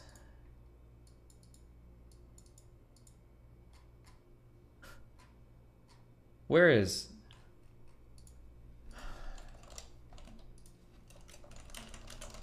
Are you awake, Eric? Hold on. Destiny. Meanwhile, in the E-Holy Wars, Yang Dong explains that Muhammad is wrong about sperm production and testicles. Bro, I don't even know, man. I'm gonna do this real quick, and then we'll chat with Nick for a minute, I guess. Nick is on a DGen sleep schedule, so he'll be awake no matter what.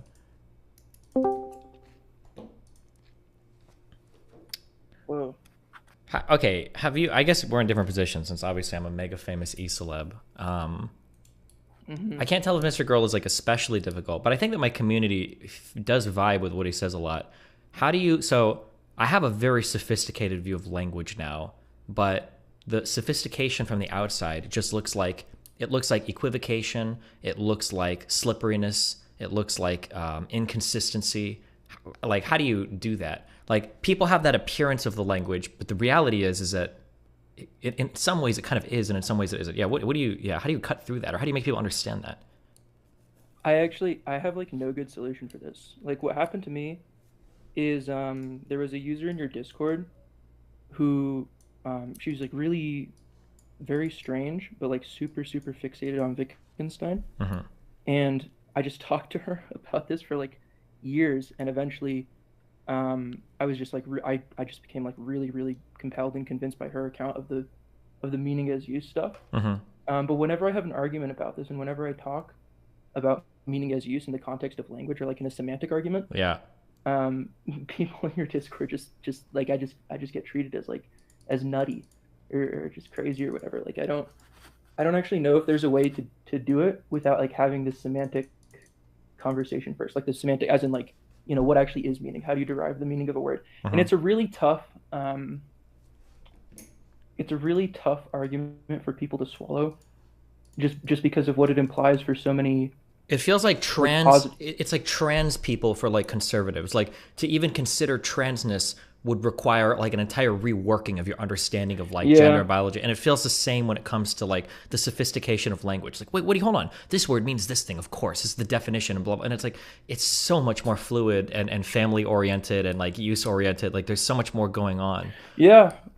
I mean, cause once I understood, or once I adopted the position that like the meaning of a word is exclusively and entirely circumscribed by its use, so much stuff in politics started to make like a lot more sense to me. But it also became like a lot harder to communicate with people. And I mean, like, it sounds like you got an email that was like really helpful. And for me, it was legitimately just like arguing about this like over and over again. Like the first conversation I had, because like the Wittgenstein thing is not just about, it's not necessarily just about language. It can also be about like whole categories of practices, or like things that you do or activities that you do or like emotions or actions. Or it's not even, and to be clear too, it's not just Wittgenstein. There's like a whole bunch of shit. Is it called semiotics and other like theory of language stuff that I've read about that like goes on to kind of say that like people don't understand how sophisticated language is. Like when I lean into a room and I'm like, hey, are you hungry? There's so much that I'm implying there that to take that as the sentence itself would be ridiculous. People would actually think you're a sociopath.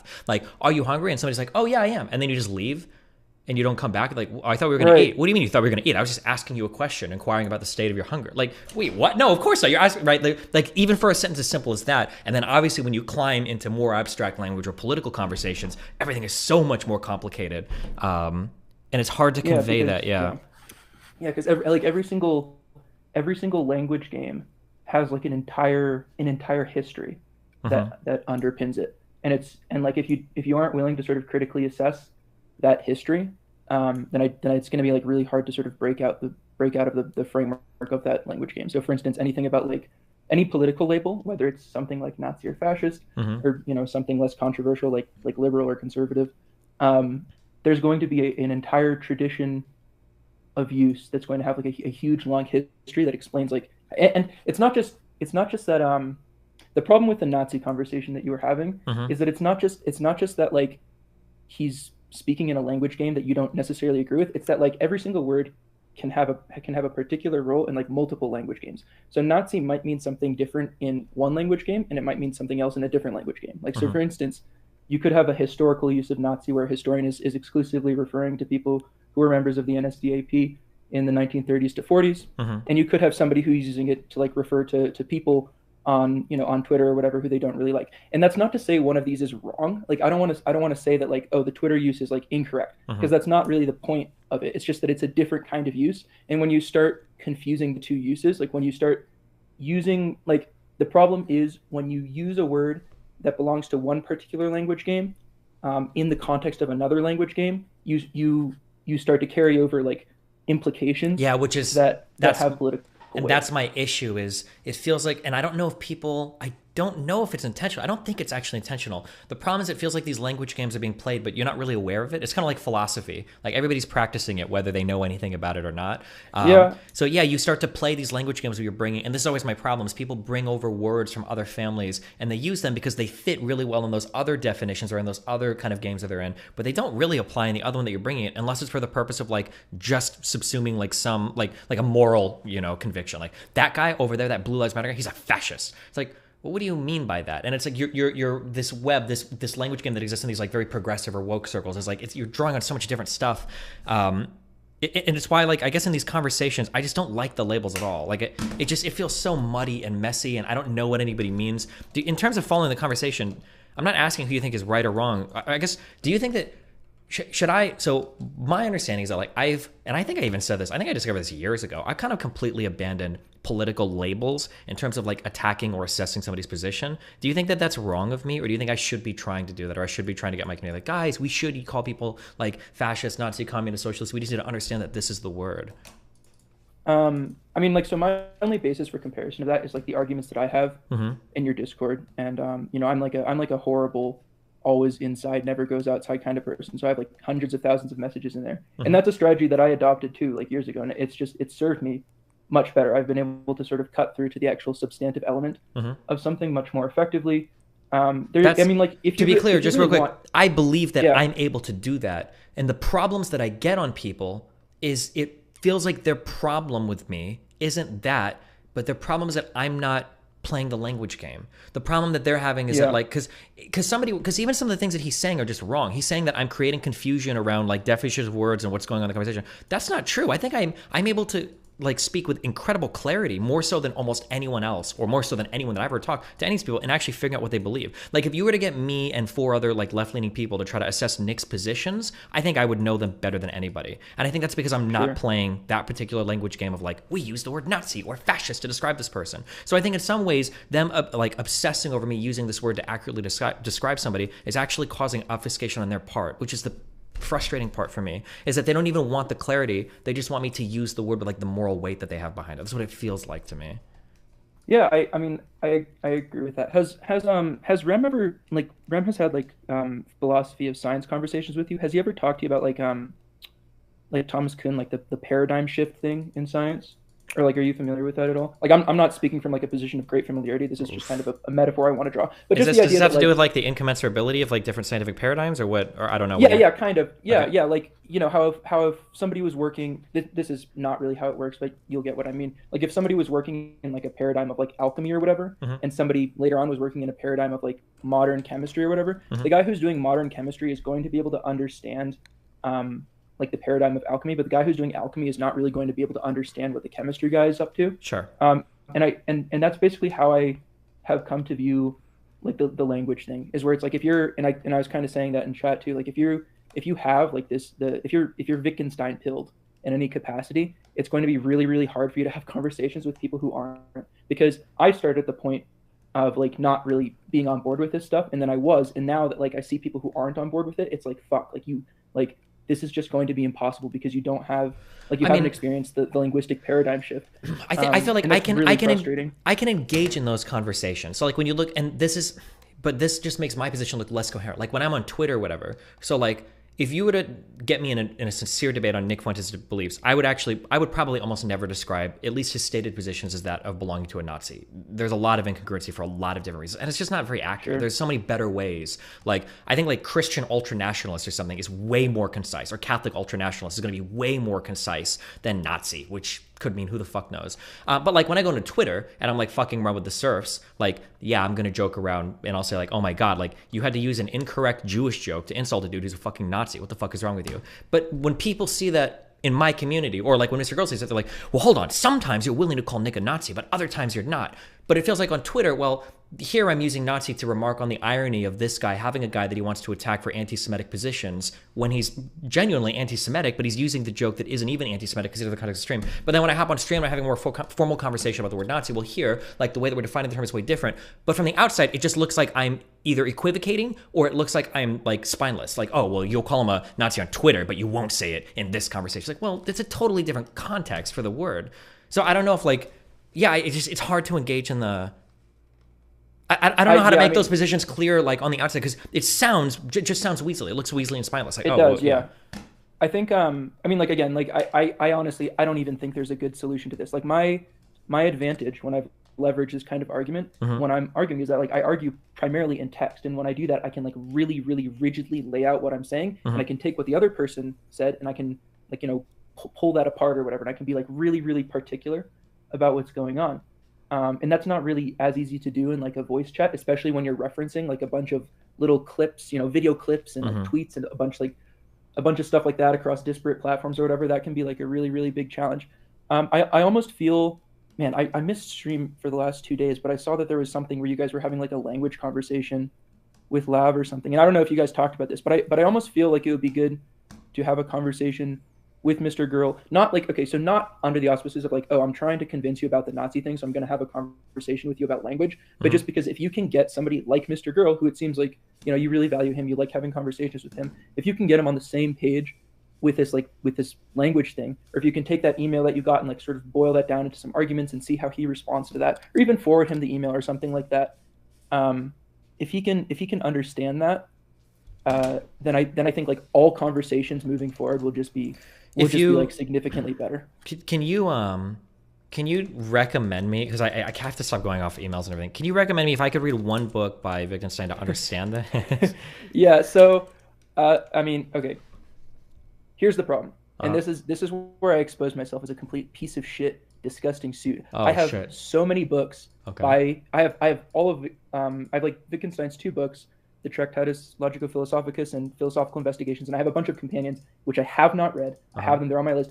All of my knowledge of Wittgenstein comes from either secondary things or from speaking to this person in your Discord who I hold in like really, really, really high regard, and who has spent a lot of time on Wittgenstein. So a lot of my knowledge is secondary. But if you want like the meaning as used take, then the book to read is Philosophical Investigations. That's what people seem to be recommending. Okay, is this going to be painful? It's a long ass book, and it will be very painful. It will be extremely painful. And I know, like, here's the thing. I was going to read, like, TLP, his first book, which has a theory of language that he later goes on to discard. It's like, so I was given a GitHub link to, like a branching tree structure for how to read this, because you can read it sequentially, but you can also read it, like, sort of hopping around the book, sort of schizophrenically. Okay. And so yeah, like, his stuff is not easy to read. He is not, like, easy to read. I almost think, like, man, it's really hard. Like I get it. Wait, hold on. People are saying it's 130 pages. That doesn't sound that bad. Tractatus Logico-Philosophicus might be. I'm pretty sure Philosophical Investigations is. I mean, I don't know. Look it up. Maybe I could be wrong. My copy seems pretty thick, but I don't know. Maybe it's got like footnotes or some shit like that. If it's shorter, if it's only 130 pages, then fuck it. Yeah, I think it's worth reading. Oh, 120. Like, okay, this is fine. Okay, cool. Got it. Oh, is it? Okay, perfect. Yeah, there you go. I don't know. My version might have some extra bullshit in it. I think the way that I'd really go about this stuff is just like having a lot of conversations with somebody who is like a really hardline Wittgensteinian is what helped me to understand the perspective. Like if I take like meaning is just how a word is used. If I just take that principle and I apply that like absolutely to every single conversation, things start to become like really, really interesting. I think things start to become really, really interesting when it comes to like trans stuff, for instance. I'm not gonna like get into all of this, but just like the idea of like, oh, how do we define a woman? And this is a thing that I didn't see. I don't remember that philosophy guy you had on stream who also spoke to to Vosh. The argument, what is a woman? Well, like all words, its meaning is exclusively circumscribed by how the word is used. Yeah. That's not an argument that he brought up in his paper. That's not an argument I've seen addressed anywhere. And I was talking to this person in your Discord about that, and I think the take that she had is basically like philosophical tendencies don't necessarily rise and fall in like a logical fashion. It might be more like fashion trends. And he kind of fell out of style as a lot of sort of like a lot of philosophy focused on gender was coming into vogue. So he was never really like contemporary with some of that philosophy. So that might be a reason why it hasn't seen as much application. But like to me, the argument of meaning as use applied to gender, or applied to like, oh, what is a woman, is like the most, like once you know that rule, is like the most obvious or like perfect thing in the world. Yeah. Like it puts everything into perfect absolute alignment. Yeah, and when you start to be more fluid with your understanding in so many different contexts and scenarios, you can understand it too. But if you don't have that view and you're not aware of the language games, and somebody's like, well, what is a woman? It suddenly becomes like the most complicated question in the world. Like it's incredibly complicated. And the analogy that I would try to use to make people understand is like people are like, oh, well, what is a woman? Well, you should be able to answer that instantly. It's like, okay, well, what is a table? A table is much more simple than a woman. But defining what a table is really difficult. Does it have 4 legs? Does it have 3 legs? Well, what about the arrangement? What if it's missing one? What if it's a chair? Does the height of the table matter? That's actually just something as simple as a table or a chair can be an incredibly complicated thing to define. Yeah. But it's all in the use, right? But yeah. And like the thing about that is like there is a huge, of course, like especially in debate, especially in politics, there's a huge presumption that like a definition must be this sort of rigid thing from a universal frame of reference. But like why on earth would that be the case? The case really like the actual fullness, the actual full plenitude of the meaning of a word is contained in its use. You're never going to get more than that. You're never going to be able to get something more complete than just examining how it's used. That last philosopher dude I was talking to brought up that really interesting point that like Wittgenstein had a challenge to that. There was like I don't remember the names of any people, but somebody's like, oh, like, do I exist? And like his thing was like, oh, well, do I have 2 hands, or do my 2 hands exist, or whatever? And I guess it was either Wittgenstein or another language guy pointed out that like the question itself is absurd, because to even begin to engage with the question means that you must utter some words that make all the necessary presumptions for that statement to be true. So it's a meaningless thing to ponder. Like, if I exist, do I have 2 hands, or whatever? It's like, well, if I is a subject, and you already are declaring that I is a thing in the world, and you're talking about your hands, like you've already made all the necessary assumptions for the statement to be necessarily true, and to try to engage with it in any other manner is entirely futile, because it's like it's pretending that there's some other universal way that you could define these words that only have definition or meaning through the use thereof, which it was an interesting way I adore that stuff. Another thing that I think applies to a lot of the stuff that you're talking about, which is something that you've spent I don't know, I think like a lot of time on, is all of the Baudrillard like simulacra stuff, because a lot of the times, like, when you're having these conversations, the political words that people are throwing around could also be understood as like signs that are completely evacuated of their practical content and don't really refer to anything except themselves. And I guess to dive a little bit deeper on that, I recently read Simulacra and Simulation as part of a book club that was in a Discord server that was a split off of your Discord server. And if you're more interested in that, you could try reading literally just the first chapter, because like the entire book is like a lot of little sort of vignettes where he analyzes contemporary cultural goings on. So it's not necessarily the most useful thing. But like just the very first chapter, the procession of simulacra, and you can just find a PDF somewhere, is pretty short and might give you like some vocabulary to ground that out better. But like I think both Wittgenstein's language games and the concept of like, the sign divorced from the thing that's sort of meant to be symbolizing are both really useful to talk about these things. And I don't know how willing somebody like Mr. Girl would be to have like a conversation that is more like out in the weeds of like semantics. A funny thing, like I used to think semantic, oh, this is just a semantics debate, as oh, you can just dismiss this, but like, but the semantics actually is so like important. It's actually it is the most important thing. Like the word itself almost doesn't even matter anymore, which I think is proven when you look at things like slang and whatnot. Like the words can actually become totally fucking irrelevant, but you already know kind of what's being because it's not even it's almost not even like a spoken word thing. It's almost like a ritual action that's just part of like a sort of big like series of practices, like a big ritual, like a language game. You're literally playing a game that has all these rules that are implicit, or that you kind of get initiated into just by sort of playing. Like you're never told what words mean growing up. You kind of just begin to understand the contexts as you are initiated into them, as you're initiated into each particular language game. And of course you can go to university and learn new language games, like words might mean something different if you're a physics major versus if you're studying literature. But yeah, I think it would be interesting to see if somebody like Mr. Girl would be amenable to a conversation like this, not just for the Nazi stuff, but just in general, because I think this is such a useful framework. And I would recommend everybody who's listening to this to like really go out and look into that and see if it's something you agree with, this idea of meaning as use or Wittgenstein's philosophical investigations. I just have to. Really I need to integrate it. Like everything. I need to integrate it better into my own, have a better understanding, so that I can explain it better. But For sure. because the problem is, I've already tried to explain it once on stream, and it honestly just sounds weaselly. It just makes me. Yeah, my introduction to this was I was trying to get across the idea that of meaning in art. And I was like really struggling to do this against this person who was coming at it from like a Wittgensteinian perspective. And it's like because the meaning in art has to be sort of it has to be interpreted through this lens of meaning as use. So in order for like art to actually have a shared or common meaning, it has to be expressed through like one of these language games. I don't know. It was something. It's like quite a while. It was quite a while ago. But as soon as because like the meaning of really everything is just expressed in terms of how that object is like made use of, or like what it is actually like what people do with it. It's the same thing with like a tool, like a shovel or something. Sure. Like what is the actual function of this item is going to be represented by the way that it's used in a particular context. Like it's silly to say like, oh, you're using that tool wrong. Like a group of people who've been using a particular tool in a certain way for like 1,000 years. Like, no, they're not using it wrong. It's just that's the way that it's used in this particular context. And that's the same thing that I think is really important to stress with a word like Nazi. I think it's like really easy to say like, oh, all these, they've been like completely evacuated of meaning, and like, it doesn't really mean anything. And I know this is kind of in contradiction with what I was saying about the Baudrillard stuff, but from the Wittgensteinian perspective, it's not that these things like don't mean anything, or that like we completely diluted it or it's ruined it. It's just that it's just a different language. Yeah, and I caught that in the middle of my convo with Mr. Girl, and I actually, when I was going over a Reddit post last night, I realized that I have to stop saying that these words don't mean anything anymore. That's not true. That's actually unbelievably incorrect.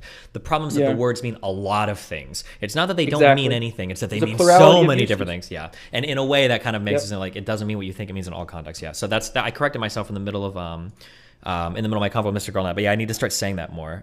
Yeah. But okay, I'm gonna rest real quick and chat with friend of the stream, Nick. I guess I'll be back 1 second. Okay.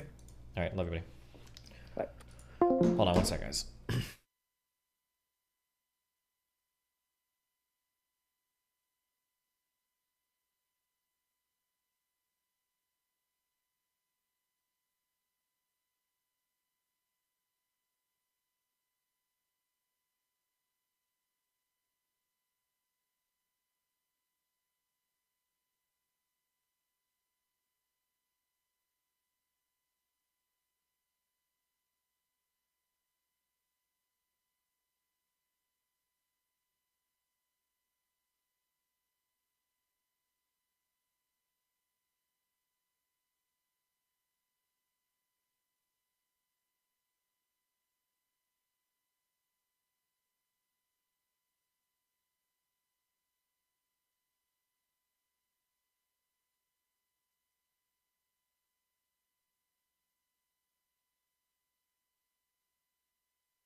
Hey, what's up?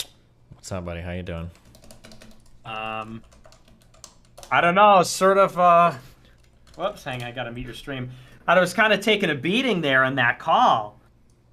Well, I mean, you're a pretty divisive figure. Yeah, what the heck, man? That guy really doesn't like me. Mr. Girl? Well, I mean, he's Jewish. He has a good reason not to, no? I don't know, I guess. I don't know, it's just... I understand why people don't like me, but then there's like you said, then there's just like crazy. Wait, do you understand why people don't like you? Why do you think? Yeah, totally. Or for his argument, why do you think he doesn't like you? Well, I think that there's very common with Jewish people this sort of like histrionic, like pathological paranoia, where it's like, I mean, at the end of the day, I mean, probably you or he or most of your people don't watch my show every night. You know, people hear a clip here and there. Like, I know when he says, oh, Nick says that he's willing to lie, he's talking about a clip from like 4 years ago where I said that I use humor, like, for persuasion. That I use humor to, like, lessen the blow of my more shocking beliefs. But it's like, if you watch my show every night, the farthest it goes about Jews is that they're not Christian. And I talk about how, you know, Jewish people are organized and in positions of power, and that Jewish people don't share Christian values. But then okay, so well, people... let's be a little bit more fair. Okay. So okay. The issue is that you are. I think it's fair to say your movement is far right. That's not controversial, right?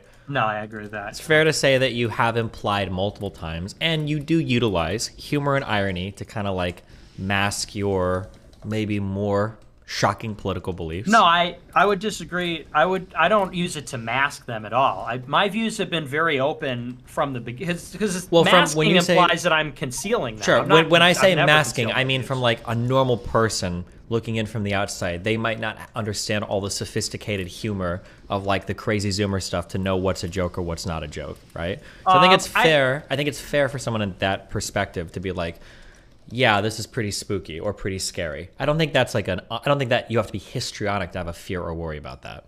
I'm not saying that he's histrionic for having that fear. I'm saying that this is like a very common thing where it's like, any time you have like, there's like, the ADL will go into 4th grade classrooms and say that if you like bully people, it could lead to another Holocaust. That's what I mean. There's like this pathological paranoia. Yeah, but I mean, like you can.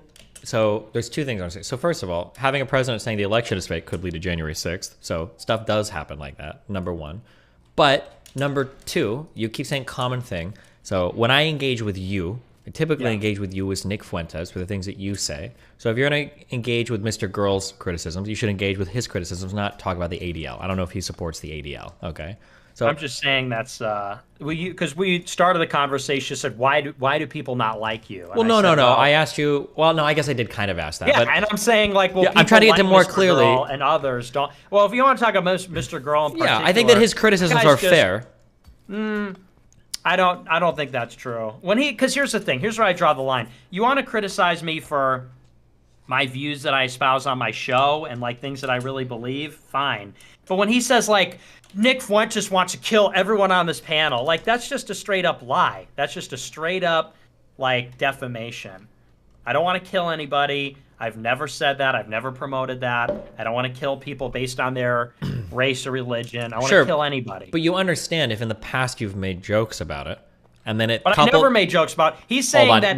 Dude, you and me have made Holocaust jokes on stream, okay? So obviously you joke about it. Okay, but what is the joke? Is the joke, haha, I'm going to kill Mr. Girl's family, LOL? Or is it but like that's the issue, somebody is that... Somebody super chatted my show and said, oh, this Cookie Monster made cookies. Oh, haha, that's amusing. LOL. Yeah, I'm not asking you. I'm not asking you to evaluate this with a relatively sophisticated understanding of the Zoomer humor that you guys employ. I don't mean that derogatorily. I just mean like there's a certain type of like meta ironic humor that is like kind of the hallmark of like Zoomer humor online today.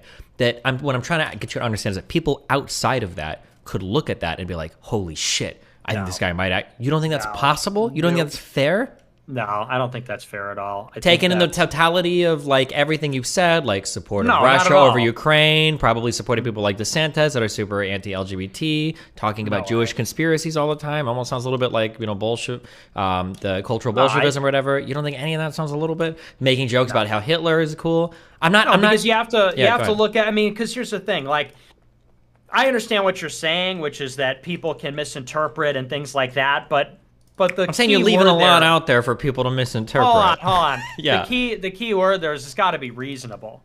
I'm a reasonable person. I understand reasonably why people might extrapolate certain things, but to go from like because I watched that whole stream that he did just a moment ago, and he said Nick says that he'll use jokes to mask his views, which I know exactly what he's talking about. That is like a 10-minute clip from 4 years ago. He said, well, he said this, and then in a Twitter space, he said that Destiny fans are people that became gay instead of embraced Hitler. So taking these two things together, that means, and to me, like, that's not reasonable. Like, I don't think any reasonable person would take those two things from years apart and put them together in that way and say, therefore, I think it's hold reasonable on, but to say... you say that, hold on, but like, what is our understanding? Let's hold on. How is that? That just doesn't make any sense. What is our understanding of the average person's engagement with politics? They could be shown a single clip of somebody and be fully convinced that that person is a Nazi, What's a transphobe. what's the argument here? Can I? What are we arguing about? Sure. So on a macro level, what I'm saying is that I think reasonable minds could be shown some collection of your content and think, that's really fucking concerning. That's all I'm saying. I'm not saying that you are this thing or you believe this thing. Okay, yeah, that's fine. Yeah, people could be. Okay, and I'm only saying that because when I asked you to kind of steelman his fears, you were like, well, he's a histrionic Jew. It's like, He is. He totally is. But the thing is but we just agreed that reasonable minds could have a lot of concern, which I think is fair. Yeah, but that's different than saying Nick Fuentes is going to kill my family after he becomes a dictator. That's true, but reasonable minds could come to a conclusion like that given a certain selection of your content. And I'll be honest, it could happen with mine too. Could happen with mine too, right? I've said a lot of edgy but it's shit. one thing to say it's concerning. It's another thing to say he's going to become a dictator and genocide everyone who doesn't look like him, and he's secretly like that. Sure, but I think here's the big thing, and this is something I learned a while ago, and Vosh's community took a huge L, and Vosh himself did when I had this argument, is you and him in a way occupied similar positions when it came time to lying to advance a political agenda. And I'm not saying that your position is identical to his, but it almost feels like you think that there's some form of like humor or irony that can be used to mask types of belief in order to further your political ideology. And Vosh got caught up in an argument with me where he essentially said the same thing. Oh, I think I'll lie to advance a political agenda.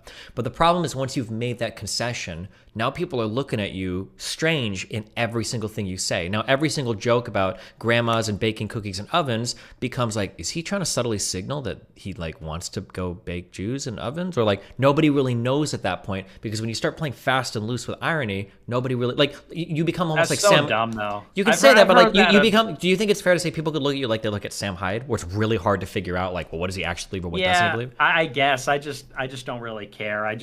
That's fine. You can not care. That's okay if you do not care. I'm not telling you should. You could just not care. But again, when I say I don't care, you have to understand. What you're essentially saying is like, are ignorant people going to misinterpret it? Like, not okay, ignorant people, yeah, reasonable minds. We said reasonable minds. Dumb, ignorant, sensitive bitches are going to be like, wah. Now you're memeing it away. You're doing the meme right now. I'm not memeing. That's not a. How is that a meme? I'm being straightforward. I'm saying because dumb, earlier you ignorant agreed with me that reasonable crybabies. minds could watch your rhetoric and be like, "Oof, this guy's a little bit yikesy." Reasonable okay, but minds. you're conflating two things. You're saying are people going to watch my things and say it's concerning versus going and saying your blood is on, dude? Because you're just like totally, you're misdirecting what he said. Like you're conflating. Are reasonable people going to be concerned versus what this nut job just came on here and said, which is, Steven, blood is on your hands because it's stochastic terrorism and he's going to be Hitler too and genocide my family. Like, and like that's outlandish. That's all I'm saying. Well, but I mean, like, well, but hold on. The connections are there. No, I think that's dumb. If a reasonable mind, I'm not gonna play his game. I just think that's dumb. Okay, you can think it's dumb, but I mean, I think I do. I think it's extremely dumb, and I also think it's uncharitable. I think it's uncharitable, and I think it's dishonest. Well, why would anybody extend any charity to a self-admitted political radical, right? Like, you're not looking for charity from other people. I don't imagine. Are you? Do you think you're going to get charity from anybody? Of course not. Well, do you know what I mean by charity? Do you know what I mean by charity? Like when I people say making a good faith effort to actually understand the context and meaning of Yeah, what you're saying. I and not think just, yeah, that- that's never going to happen. It doesn't happen to me. Why would it happen to you? Yeah, okay. You're more extreme than I am, sure. right? Yeah, and I'm saying though that we should strive to be charitable, and I think we should strive to be honest about what people are saying. I mean, yeah, we're obviously engaged in like combat. We're also engaged in trying to discover the truth. And I think if you're going around telling people like, I'm a brave truth teller, I have a spine, and I'm gonna warn everybody, it's like, well, I think you kind of need to be honest. I think you also need to be charitable to the people that are promulgating this stuff, and not assume like everything that person says is a lie. Everything he says is a lie, and he wants to kill everybody, and he's an evil maniac. Like, yeah, you know, so you're having a debate. You're having a debate with. I don't disagree with you on any of this. Okay, so I don't know who you're debating right now. You're shadowboxing. I don't necessarily think that these are where your views are. I'm just explaining why I think reasonable minds could have these views. You can go argue against them if you want, but you're arguing on behalf of reasonable minds. No, I'm just presenting their side of the I'm story. shadowboxing. So wait a second. So you're telling me, well, I agree with you. I don't know who you're arguing against. You're shadowboxing. I'm just arguing on behalf of other people who, like, come on. Hold on. Wait, what do you mean, boo? Do you think when I engage with you, am I here screaming like, Nick, you're a fucking Nazi. I'm going to talk to you about you and kill? Yeah, of course not. So I'm obviously not representing what I believe, because if I believe that, I would just call you a Nazi and hang up on you. So I don't obviously believe that, right? But it's not, well, I shouldn't even say this, but it's not intelligent of you, or it behooves you to take time to understand why reasonable minds might say it's a little bit concerning that this guy's, talking about Nazi jokes and talking about how he uses irony all the time and he's got like a weird history. Like, reasonable minds could come to concerning conclusions. That's all I'm saying. And not everybody's going to extend charitability to you, because nobody does it to anybody on the fucking internet, especially someone that political radical. You don't need to tell okay, sure, yeah, I understand. Okay, well, but just don't call everybody histrionic. He is histrionic, dude. He is histrionic. That's a definition of histrionic, of a guy coming on here and squealing about. It's definitionally not histrionic. He's gonna kill my family. Okay. Well, but I mean, like, bro, you're a far right dude that makes Hitler jokes, and he's Jewish. I don't think there are many steps away to be like, that's a little bit concerning. I just watched that whole stream, and like, I don't think he wants to kill my family. Yeah, because it doesn't normally work the other way around. You're not a Palestinian. I'm just kidding. That was too far. I'm just kidding. No, but like, it doesn't go the other way around. He's not, obviously. What do you mean? Like, he doesn't think you're gonna kill, because Jews don't usually kill Nazis. What do you mean? Well, I'm saying the guy's going to come on the show, right? And he's going to say, well, Nick's a Nazi. He's going to kill my family, blah, blah, blah. And, like, even though he's saying all these, like, nasty things about me, which are dishonest, like, I'm also, because I want to achieve understanding and I want to understand the truth, I'm not going to say, oh, he wants to kill my family. I'm like, no, like, he probably doesn't want to kill my family. Like, the guy's just clearly, like, not stable. Like, that's just not. Well, but look at what fuck, hold on. I don't know how much. It's late for me, so I don't know how much work I want to put in this conversation. You are doing exactly what he's doing. I don't think it's that. I don't know why it's that. You are doing exactly what he's doing, right? I would argue to him. I don't want to have this argument because I don't know how much he wants to apologize. But I argue with him is that if he wants to engage with you or the people that follow you, he needs to make the effort that I make to understand your perspective and the perspective of your followers, which I think I've made I think I could explain your political positions better than most people that engage with. I think I make that effort. Yeah, I agree with that. But when I ask you to turn around and engage with his effort, you just call him a Nazi. Except instead of Nazi, instead of calling him a Nazi, you call him histrionic. You're doing the same thing that he's doing. No, it's not. It's the exact same thing. You're refusing to engage with his positions. He's calling you a Nazi. You're calling him histrionic. It's the same thing. It's the same thing. I could absolutely engage with this position. I'm just saying he's histrionic. I could engage with this, but I watched the whole stream. He said, and I told you, because I watched it, exactly what he said. I said that his argument is that I'm hiding these secret views. My entire shtick is a facade. My entire thing is an act. Everyone is being tricked in my quest for power, so that I could unleash something that I've been hiding all along, which is some kind of genocidal 20th century ideology or something. That's what he said, and even repeating it sounds silly to me. So you can say that, but you understand this is exactly what Hassan did to me, right?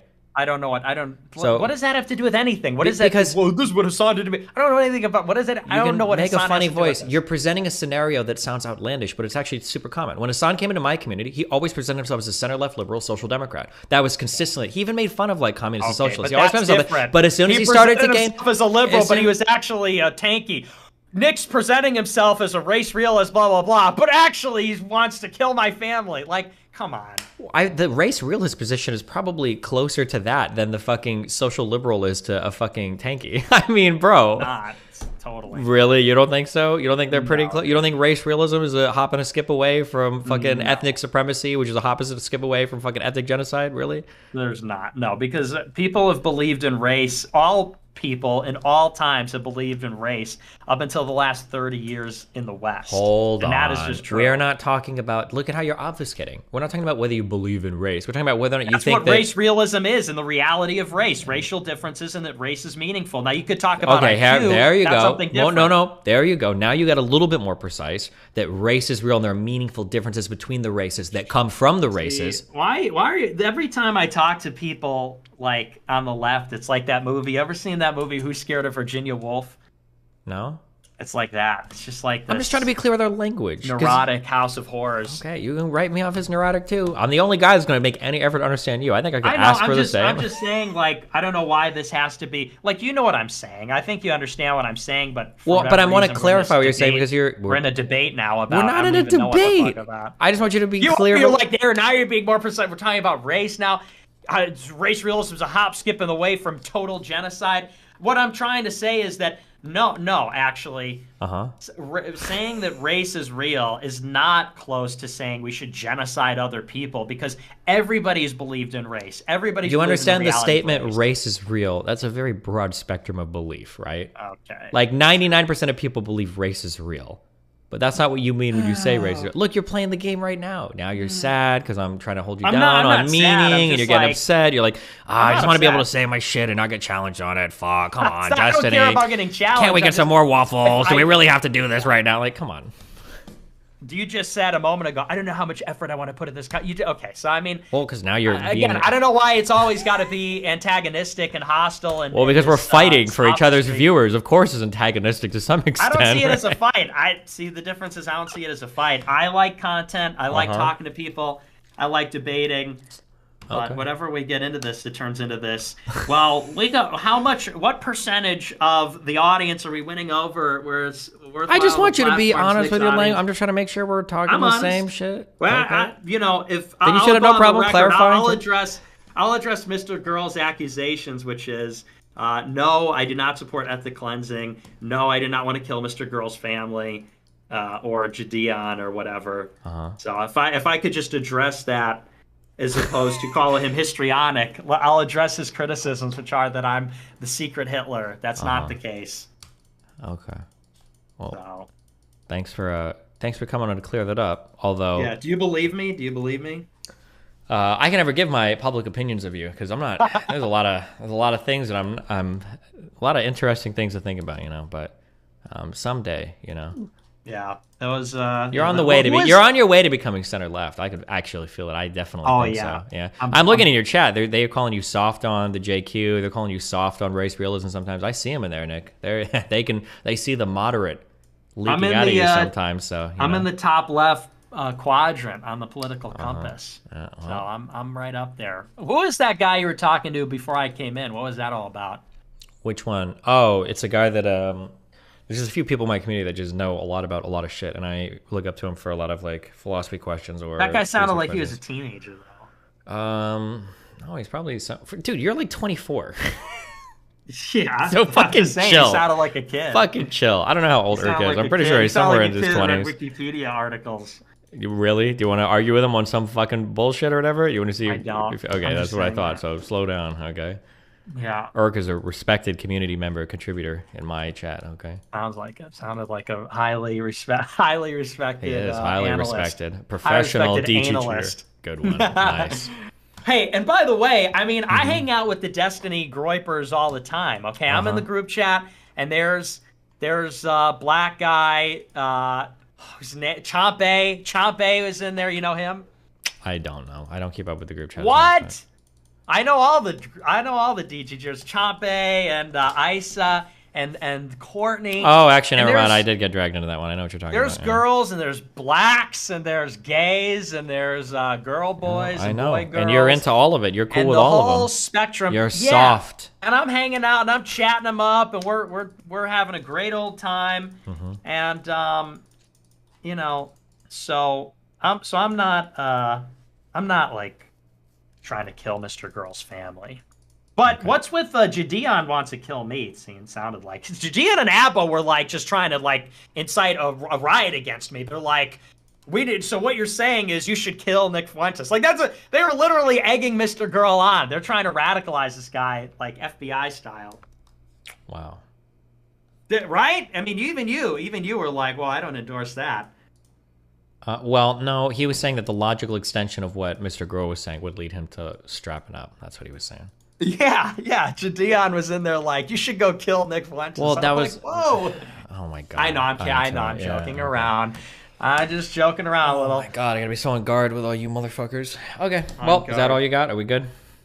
Well, you're kind of rushing me out, but all right. Well, Yeah, I'm tired. We don't all sleep at 7 a.m. like you do, okay? Which is I'm sure, non-Catholic. I'm pretty sure having a good sleep schedule is somewhere in there. Fucking Jesus Christ sleeping through his own crucifixion probably wouldn't look too good. Okay. That's you would know. You went to the Jesuit school. You know all the.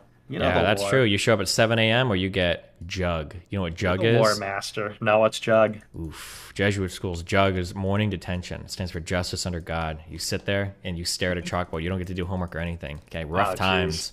Rough times. I would be getting jugged. I'd be getting major jugged. Major jug. Yeah, you're right. I'm trying to fix a sleep schedule, but I'm manic. I'm eccentric. I like the night. Okay, the moon. Chthonic energy, lunar chthonic energy. It sounds a little astrological. It sounds a little satanic. I don't know how I feel about that one, but it's the sort of magic of the night. Yeah, it is. It's wrong. I know it's wrong. Okay, I'm just saying. Not all witches or not all women that roamed at night were witches, but I bet everybody roaming at night was a witch. There's a saying in there. I don't know what it is. I'm going to bed. Fuck you. Good night. All right. Good night. Good night, King. Fuck. Not all night roamers are witches, but all witches roam at night. Something like that. Some saying that. You guys will figure it out. Okay. I'm finally getting my space shit set up. I need to figure out how to do cargo rockets. I probably have to use this delivery. It allows delivery contained resource to be a delivery cannon. It's probably you use delivery cannons to shoot materials into your thing. Probably goes to like a landing pad. And then you use probably robots to auto-deliver shit. Is probably what you're supposed to do, huh? I imagine. But, okay. Jesus. Hold on. Let me throw up a quick 900 before I'm done. Hold on.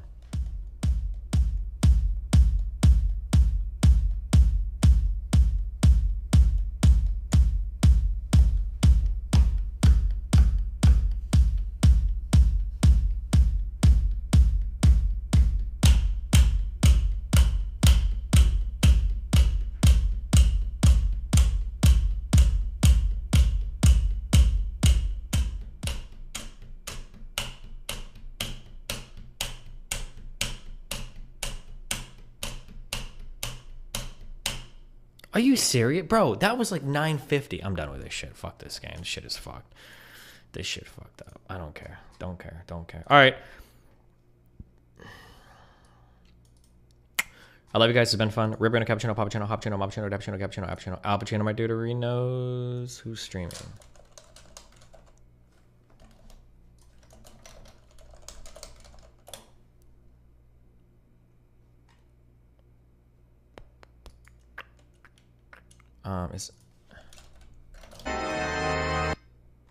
Oh god, this young Don shit. Dude, this guy's gonna get himself killed. Oh my god, dude. I think I saw Jidion in the chat. Thanks a lot. I appreciate you for joining me. Oh fuck, he's still. What's up, buddy? Hey, Destiny. How you doing? Why are you platforming someone that's trying to delete my family, delete me, and delete the whole black community, and take over America, and then take over the world? Why are you platforming someone like that? Okay. Why? Listen, Why? Do you understand the concern on his side, at least? It doesn't matter. I see it before it happens. Call me That's So Raven. I can see the future. It's, well, I mean, there's a legitimate concern there, right? Because they're like, I'm sure you must have thought about this, right? Because I'm sure people blew you the fuck up for the Nazi, or not the Nazi stuff, the KKK stuff, right? Listen, the KKK has nowhere near the power as a Nick. Nick, you know what? We might need to raid his cozy headquarters to see he doesn't have weapons of mass destruction. We don't know.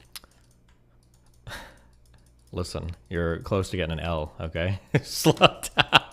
I need to go to sleep, okay?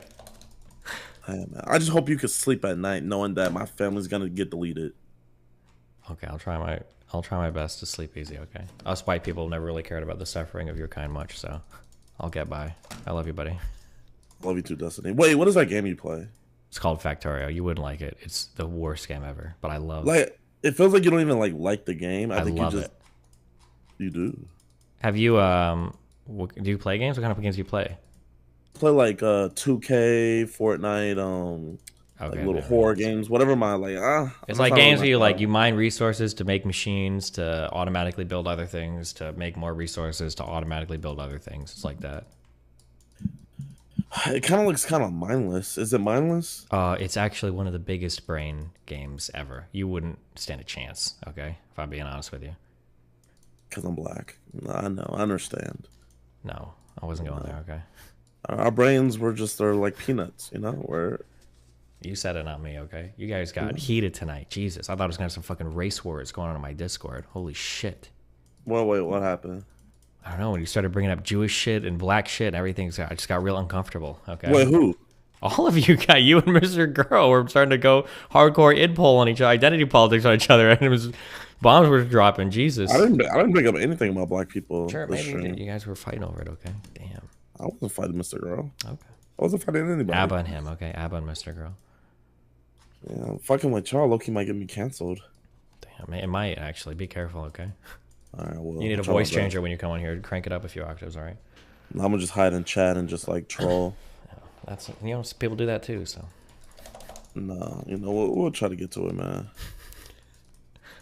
Okay, I'm going to bed, alright? I love you, buddy. Alright. Stay safe. W-Stream, like the stream right now. Get the stream to 2,000 likes. If you guys get the stream to 2,000 likes, I will do a giveaway on Destiny's Twitter, and I'll give someone $100. So get the stream to $500. So like the stream. You know what? I want you to have 2,000 likes on the stream. So like it right now. Tweet out right now. Be like, wait, aren't you banned? Wait, you said you're banned on Twitter.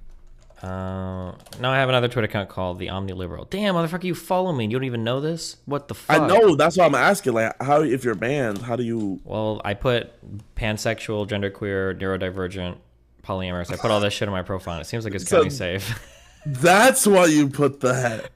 I mean, it's stupid, but it seems like it's working. So are you like perma-banned?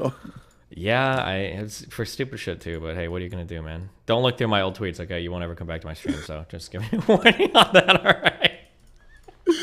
Oh, man. Listen, dude, I was creating some wild shit, but you were still fucking 12 years old, okay? You wouldn't understand back then. Twitter was a different place, okay? Alright, they're kind of going crazy. It's not like 1.9K. Okay, my bad. I wasn't expecting you guys to actually do it. So, since you guys actually did it, get it to... deal's a deal. Fuck, man. $500 is a lot of money. Are you gonna tweet? What do you want me to tweet? Just tweet out, I'm doing this because the black man said so. Or, I want to see more BBC. Tweet that out. Okay, there's a lot of reasons why it's not a good idea for me to tweet that out. Why? You don't want to see more BBC? You don't want to see more big black creators? Oh, you don't want to see more big black creators? Okay, Destiny. I see it. Who's a real racist here? Yeah. Okay, I got it. I tweeted it out. I got you. I had to throw a clarifying tweet under it. Okay. Jesus. Okay. All right. Can I go to sleep now? Am I good? Yeah. I'm gonna pick a random person and get $500. Good night, Destiny. Thanks. I love you, buddy. Thanks for stopping by. I'll see you later. Okay. I love you guys. I'm going to sleep. Jesus Christ. When you are okay, I need to start enforcing this more. Okay. Because I banned like 1,000 people. Not really. Probably not. Probably only like 200 people on my subreddit this day. If you guys want to be critical of me or other people on my stream, okay, you are always fair to do that. Unless it's about League of Legends, then I'll probably ban you no matter what. Okay. You're always fair to do that. Just do it in ways that is like engaging with what's being said. So if you type something like, I think Destiny is a piece of shit because he let Darius come on and a bunch of people dogpiled him, and I thought that was like really fucked up. That's fine, sure. But if it's like, Destiny is a manipulator and he gaslighted Darius just so that he could simp for his fucking wife, and I think that he was trying to get Darius to fucking kill himself because he was so like, when you're typing shit like that, bro, I'm just gonna ban you, okay? Chill, okay? Just, you can fucking do whatever, just don't be unhinged about it. Okay, just don't be unhinged about it, and don't ever criticize my League play, or I will fucking end you. You can move the camera instantly to any place on the map by going to the map on M and then put the cursor on the spot you want to click on. Thank you, Basan. You've typed that like 50 times in YouTube chat. You've been so persistent, and I read it out loud just for you so that you could see that I have seen you type that like 50 times in YouTube chat. Okay, thank you.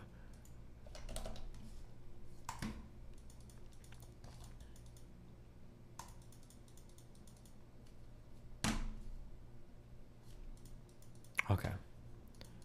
I love you guys. It's been fun. Rip into cappuccino, cappuccino, cappuccino, cappuccino, cappuccino, cappuccino, Alpuccino, my Deuterinos. I will catch you guys next streamer. I don't think she's streaming right now, right? She's not. Okay. Rip on dinners. I'm casting you into the ethers. I'll be back tomorrow. Normal time, I think. Hopefully. Bye.